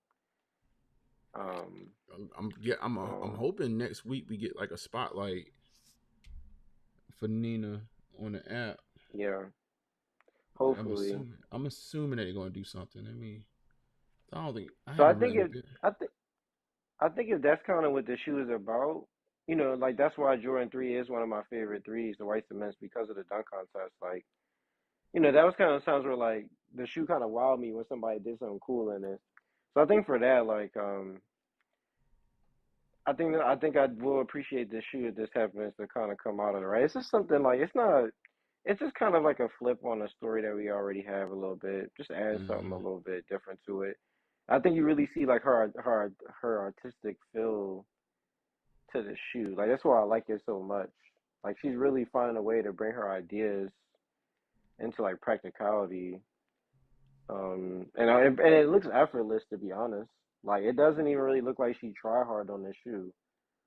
Like if this happened to just be a Gatorade colorway, like Mm-hmm. it's not even like try hard. It's just let's do some different materials, get some things looking right, and it's all right. No, I yeah, don't know. we're gonna see next week, man. We're gonna see next week if they drop. I hope they drop a spotlight on it so she could just the first shoe she did was really after her contemporary type art, whatever. So I think this one doesn't necessarily have the art piece as prevalent. So I'm assuming that there's some type of tie, some type of other story to it. Yeah, So and no, my I man, don't see. my man did send me a DM and he did show me a picture of the invoice. Um, it's real. He just got it. He just got an invoice. Is it? I Now bet that that too. size, Yeah. the size that he went for though was kind of nuts though. I Well, think he had like a 16 and a um, half or something like that. Yo, like I why'd you get don't such a think. big shoe? I'm like, go ahead. No, go ahead, New Wave. Go ahead. Yeah, I don't see many people wearing this shoe. to be honest, and I don't see it costing more than the Balvins. Yeah.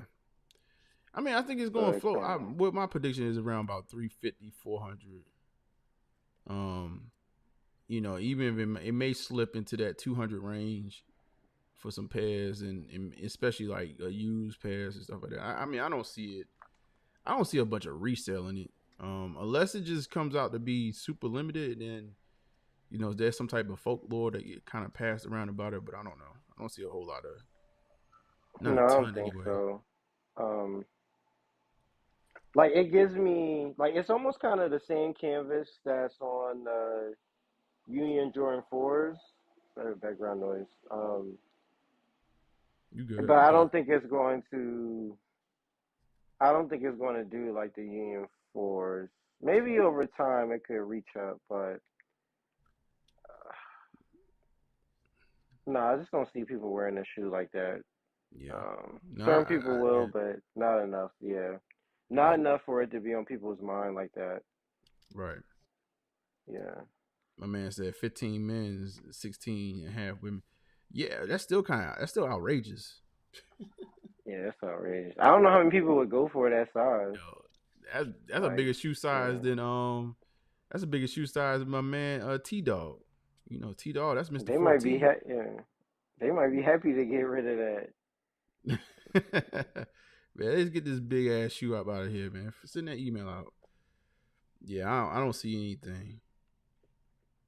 I don't see any emails from them, so I'm No, I still. think they didn't really run through everybody. I think they kind of manually doing it, so they probably gonna take a few days. It's no rush for them to like send out invoices, right? Like, I think they just got to give people more time to check out if they just gonna randomly send them. Oh, he said for resale, But no cap. Yeah, that now for resale, that's actually 15. You might be in some dough. is it? I don't know. Who want this shoe in the? Let me see. Somebody, I'm somebody. just interested. He said that's not mine. That's not Uh, mine. My size is 10 minutes. No Diddy. yeah, last sale was 335.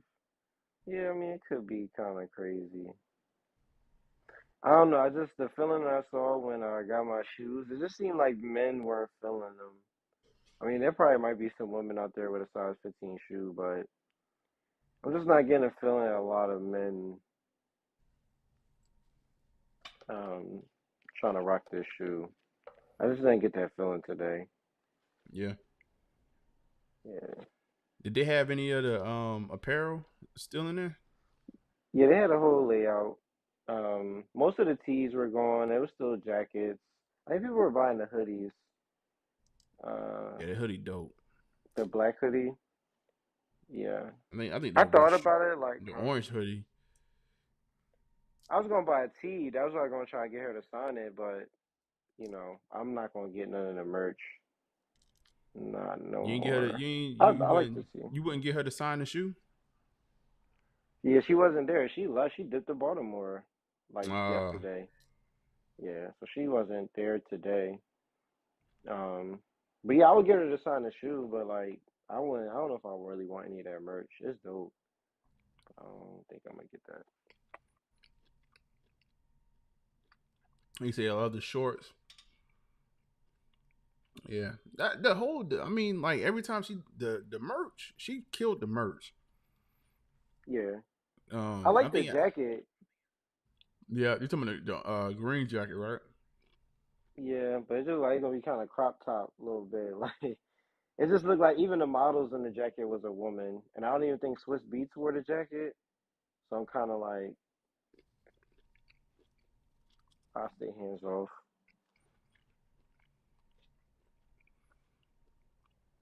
No, that was yeah, no man. Yeah, no, she killed the apparel, man. For it to be Jordan apparel, Jordan collaboration, she killed that. Yeah, she did that both times. So Yeah, I shout out might to. change my mind. I don't know. We'll see. Um, yeah, I kind of missed a lot of weekend review, but I do. I want those pink puffs, the pink huffs tomorrow. basically like an all leather pair Air Max 1. That's gonna Yeah, be. we skipped the. I I'm mean, not we counting actually on that, huh? we skipped we skipped a few releases for this week, but I know we missed out on Action Brunson. I think Action Brunson tomorrow too. Oh, he really dropping? Did he even drop last week? Yeah, he dropped last week. Because I know he canceled a lot of people pairs. Oh, did they cancel? I Did, don't did know. they ever? Did they report some W's last week? I thought they reported some. Some people did. I know some people got canceled. I don't Mm. know, but Yeah, I mean the blue. I don't know what the thing called. The Medusa, like the Azul Medusa. I don't know what the thing's called. The blue pair is supposed to release tomorrow. No, June 28th. I thought it was tomorrow.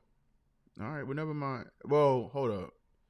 I might. Yeah. Don't. Never mind. Don't pay me no attention. I thought there was an announcement though. That was supposed to be like this week. I'm not. I don't really care. They getting botted out and shut down every time. So I don't even really. I'm not even worrying about it. I think right now the only shoe, it's crazy. Like I'm thinking about like shoes on the radar. I'm thinking about really just AE1s, like maybe. yeah. Like I I'm mean, thinking I'm about getting copy this. pair. Yeah, I'm getting the CDG foam posits. Um, I'm gonna see what happens with this Huff. Like Huff barely got a website now, and I'm not gonna. I probably might wait on a pink pair just over time to see if they drop to a lower price. Because right now, I think they might dip to 300s, but I don't think 300s for Air Max is going to stand. I think I've seen some go for 5. Yeah. But I think let me look at my list. I'm kind of similar. I mean, I think I am going to get the Union Field Generals. So that's going to be a little bit of pairs in the next month, but then I think it's going to slow down for me. Yeah. No, it's good for a break, man. It's good for a good break, man. Because I think May was heavy. It seemed like June was Yeah, I'm a almost little lighter. done. We'll be able to float for a little bit. Cause man, shoot, maybe I think Nina might be the main release this month, right? Is there anything else Mm-hmm. from a hype standpoint? Um, I know a lot of people looking forward to this release, but I think that's the main release this month. I mean, they're doing the metallic reds officially now. So I mean, it sounds like I've heard some stuff. It sounds like my 17s are dropping in July.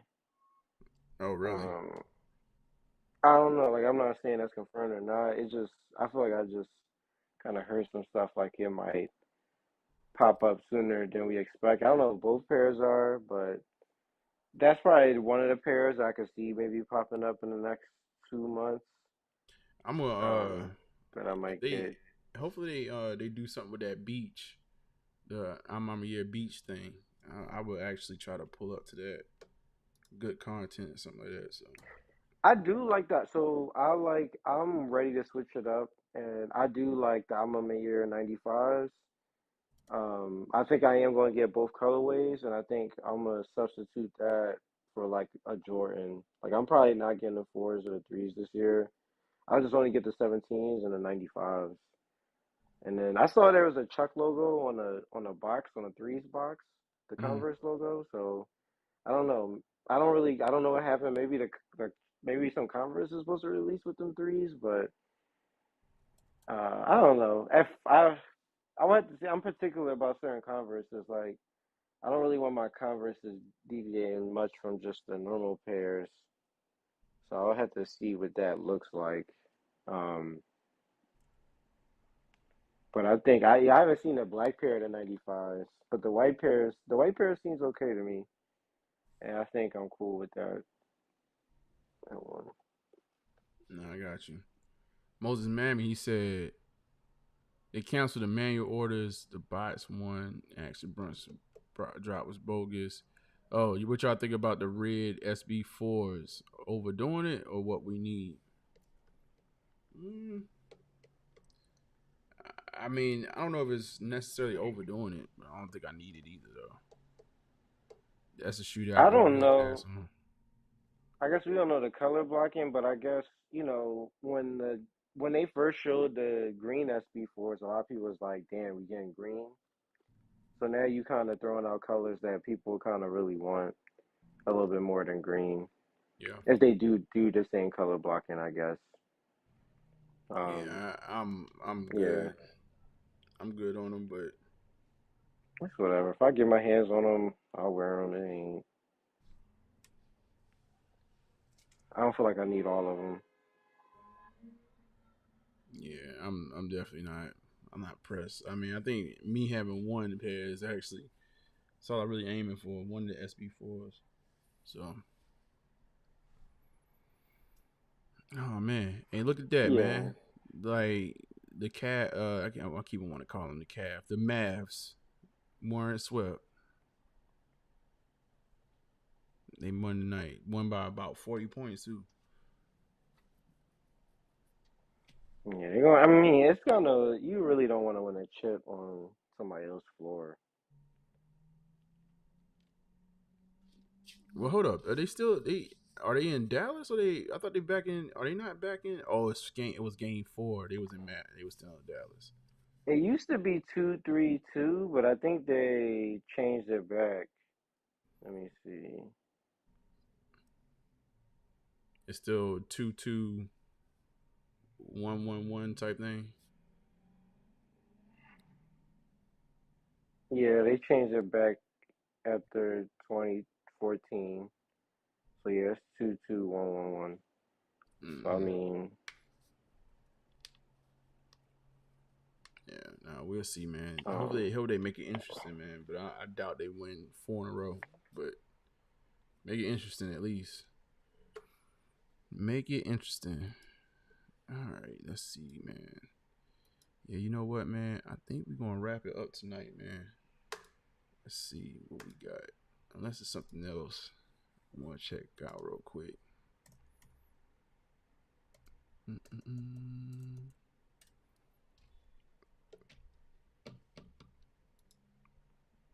Gotta see what's going on for the weekend. Spring releases. Hold on for a second. Oh yeah, when did the field general pack? When did that release? Is it next week? no, it's the week after. Okay. Um, it's not. Let me look. I think next week is there's some collabs like some Solomon collabs. Uh, maybe them Bad Bunny Gazelles are on the way. Oh yeah, true. Yeah, those should be dropping soon. They Oh dropped the yeah, clot joints Dunklow today. Philly. People gonna be, yeah. Did they sell out? I didn't Oh, you talking about the pay clots? attention. Yeah. I don't know. I would assume like they gonna hide the stock. Um, if it didn't, let me go to confirm. My nib boots finally shipped. I was getting kind of nervous because it had been a few days compared to other releases, but Oh, they shipped it's yours on the out. way. Yeah, not too long ago. Yeah, mine ain't ship out yet. Mine ain't ship out yet. Oh man, I'm waiting to kind of see them in hand, but yeah, we'll see. He said, "Happy Father's Day to all the hitters. Y'all be smooth. Peace, Norm." Okay, yeah. We going. I think we're gonna shut it down, man. I think we got it. We got it. All right. Got it nipped in the All right, I'm bud. dropping down. Have a good night. Oh yeah, man. No. Shout out to New Wave, man, for popping up. Listen, man, like that conversation earlier was super dope with Emery. Um, more and more hitters, man. Y'all can come up, man. Pop in. If y'all want to just do audio, man, like y'all see it, you just do audio. So, but shout out to you, New Wave, man. Appreciate you, man. Did he already drop? He already dropped off. Okay. I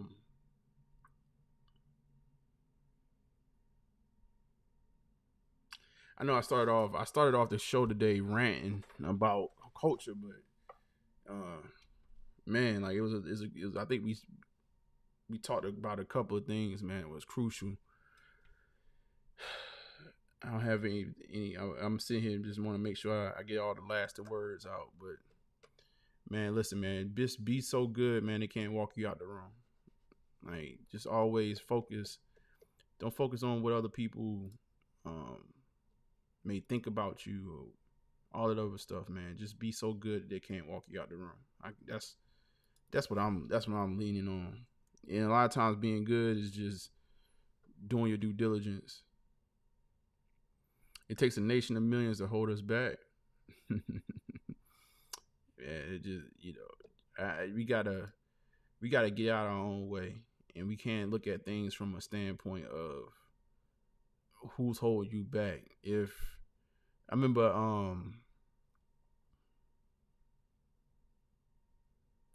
one of the most blatant times I think in my life where I think my race came into play was I was getting a job with this is me. I really wanted to work for Apple. I'm an Apple guy. I really wanted to work for Apple.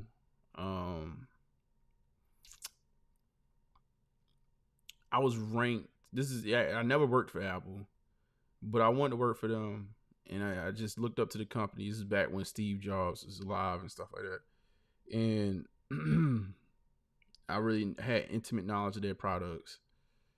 I was ranked like top 30 in the world, and not in the world, but in the U.S. It was a U.S. ranking system. Well, I was ranked at one of the top people in that system. And this is before I actually worked for the company, like a top sales consultant type thing. Wanted the job, was actually overqualified for the job at the time. And I went through the interview process, was acing all the interviews. I got to the last interview, and the guy asked me, he said, do you really want this job? Like, you actually kind of overqualified, and I really wanted the job before the job listing even went out. Like, I really just wanted to, it was an opportunity to start one of the first stores in South Carolina, right? He was actually trying to talk me out of the position. He was like, man, like you killing these interviews. Like he almost like this job that you trying to get is below you. I'm like, I really want this job, man.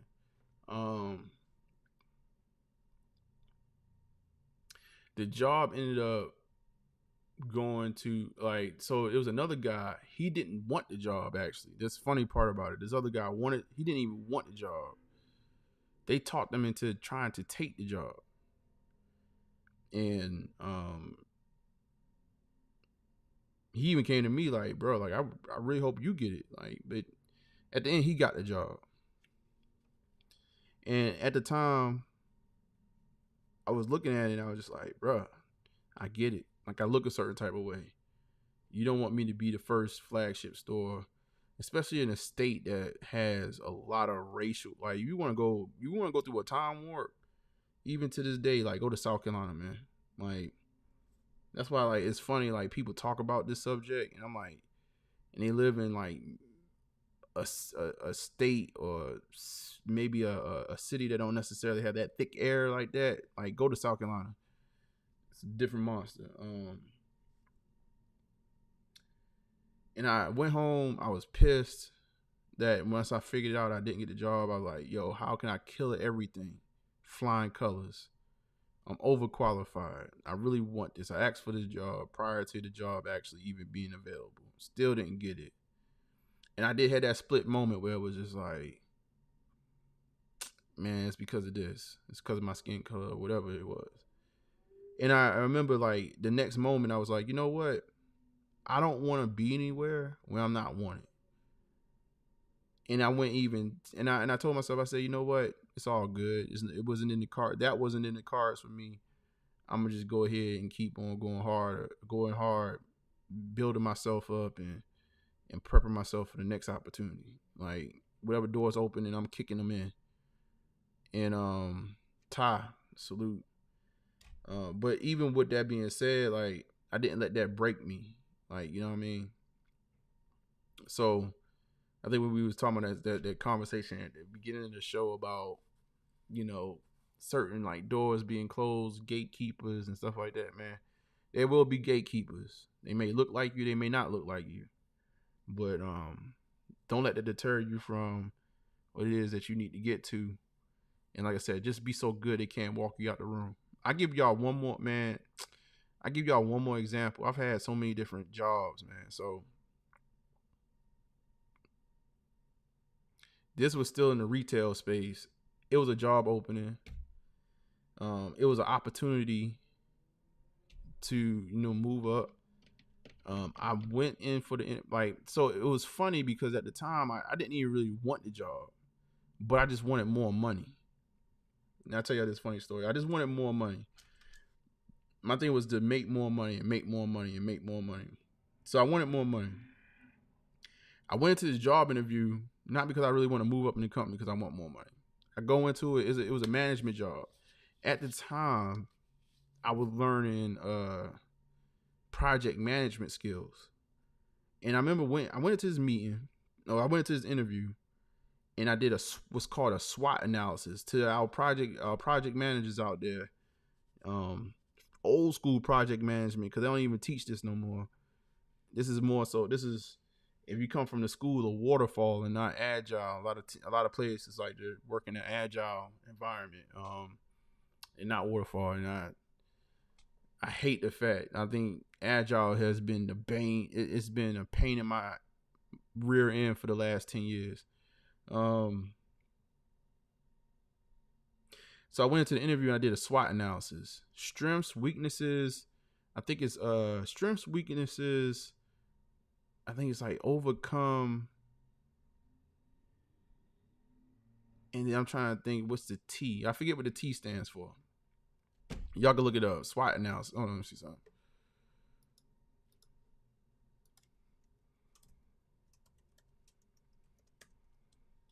SWOT analysis. Okay, strengths, weaknesses, opportunities, and threats. That's what it is. So I did a SWOT analysis, but I did a SWOT analysis for the whole department, and then I did a SWOT analysis breaking down each individual that was in the department. All right. I'm in this interview. I did the SWOT analysis. I remember coming out. I came out the interview. My man, like his name was Byron, came running after me, and he was like, "No, you don't really want this job, do you?" I said, "What you mean?" He's like, "Bro, like you just killed this interview. Like the job is yours if you want it. But we really, honestly, we had somebody else pegged for this position before you walked in that door. Like we knew who we was going to hire. But you just came in here and you messed our whole plan up." And I was like, "Word." And I was like, "You know what?" I said, "You know what? You're right. I don't really want the position. Give him the position." Gave the position away. And he was like, "You know what, bro? That's admirable. That's cool that you did that. We're going to give you a raise."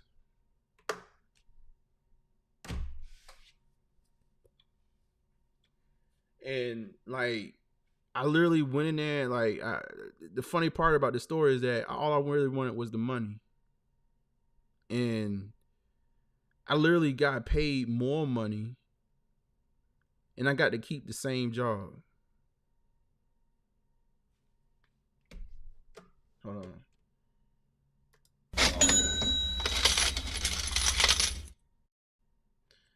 Again, man, like just be so good they can't walk you out the room, man. If I got any word tonight, like for the little bit of people that's still left going into midnight, be so good that they can't walk you out the room.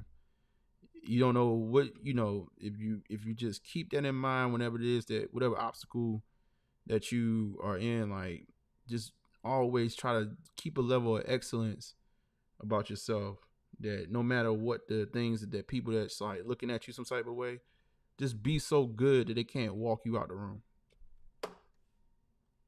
I'm gonna leave y'all with that. But that's something that happened that was like, yo, I didn't even want the money. I mean, I didn't even want the job. I just wanted the money.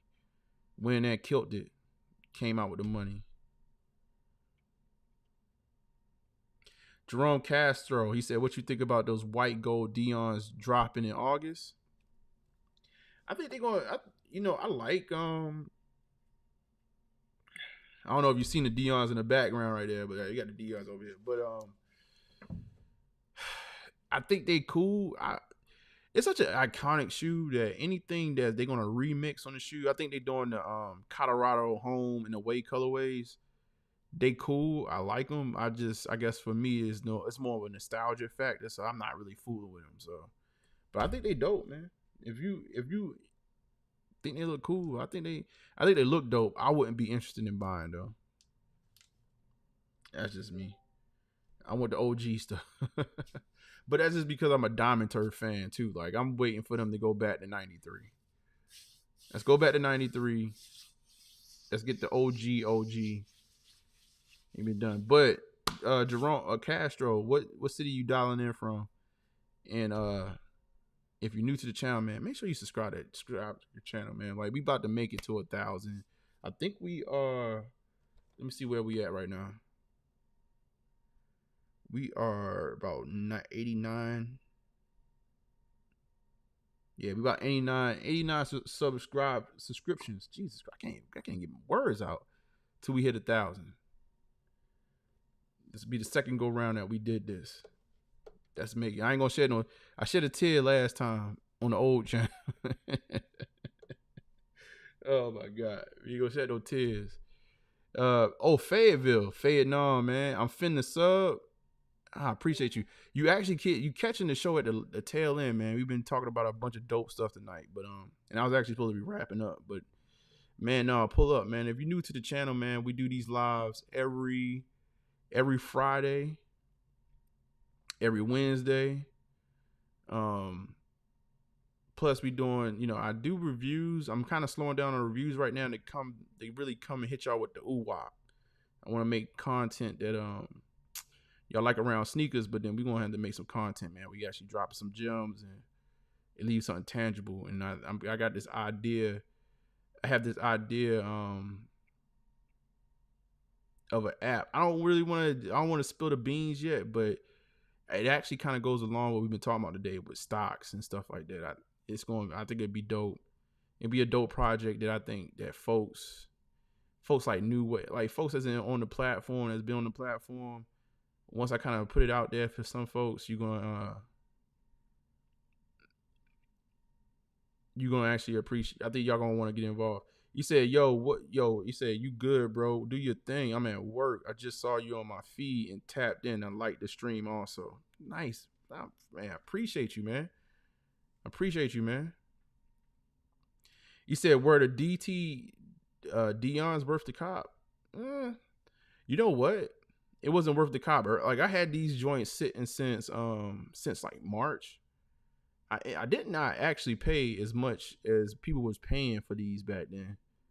But I mean, to be honest with you, it's an easy cop, man. I think they still got pairs available if you're looking around.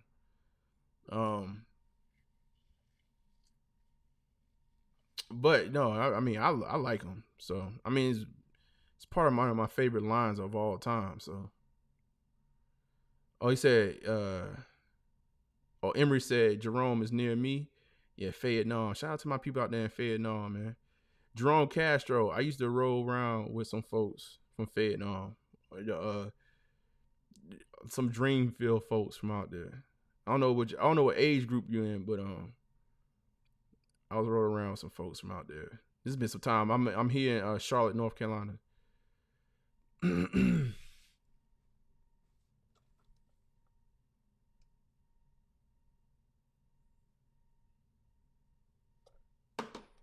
Said Lumberton.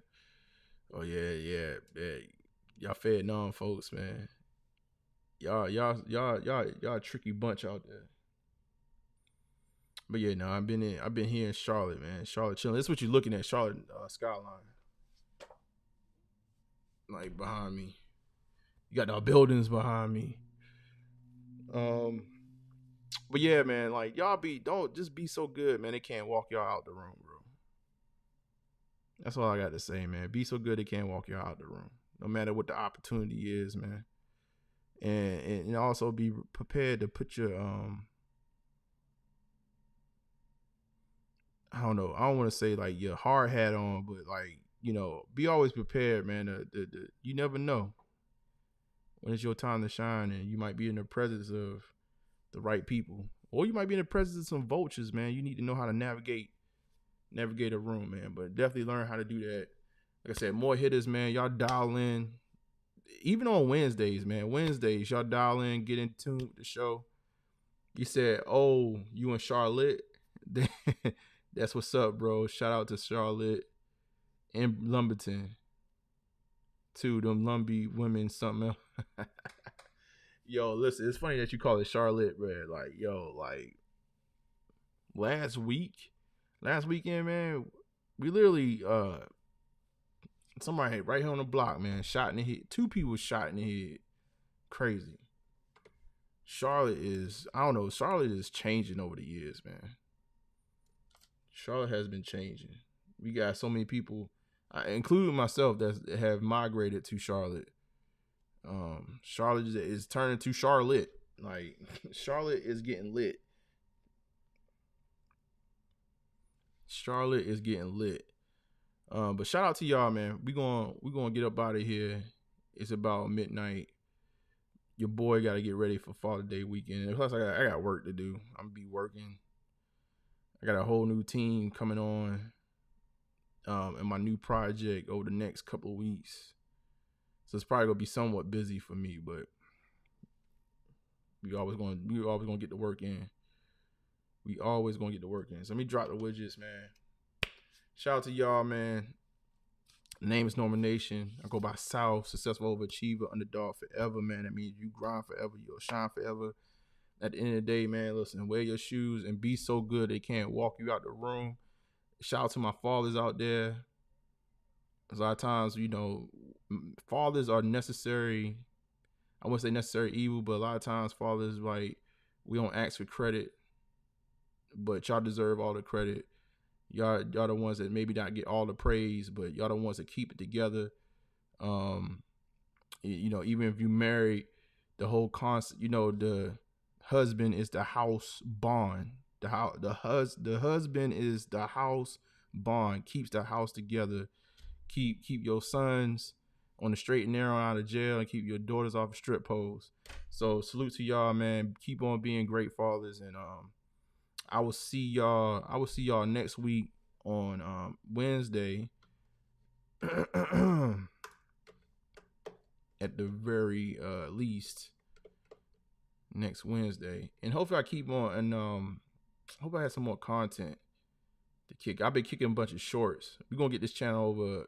We're gonna try to get this channel over 1K, man, by the end of next week. We probably get it over the weekend or something.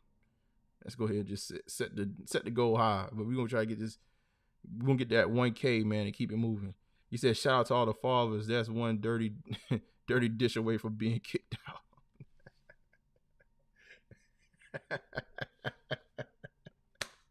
Yo, man, wash them damn dishes, man. Oh my God, wash them damn dishes, man. All right, y'all, I'm out, man. Deuces, man. Peace. Y'all have a good night, man.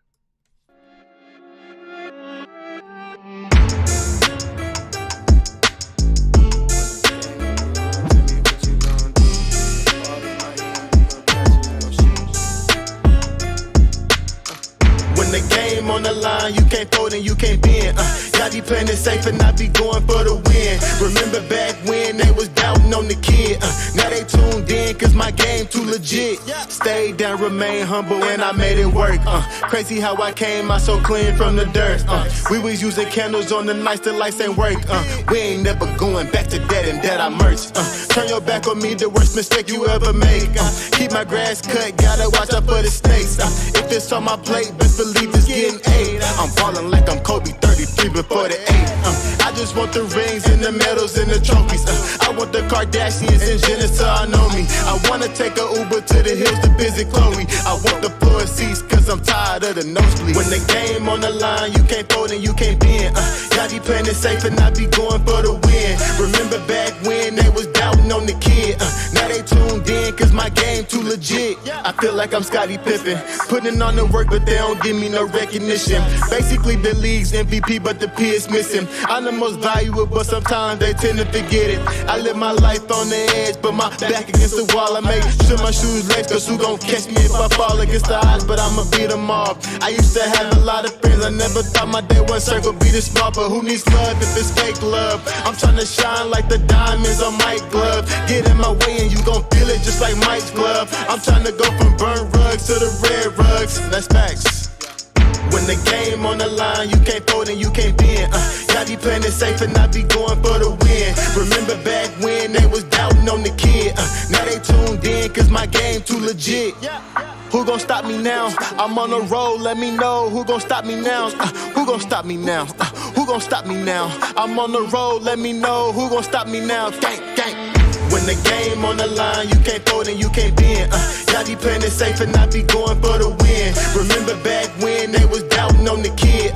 Now they tuned in cause my game too legit. When the game on the line, you can't fold and you can't bend. Y'all be playing it safe and I be going for the win. Remember back when they was doubting on the kid. Now they tuned in cause my game too legit.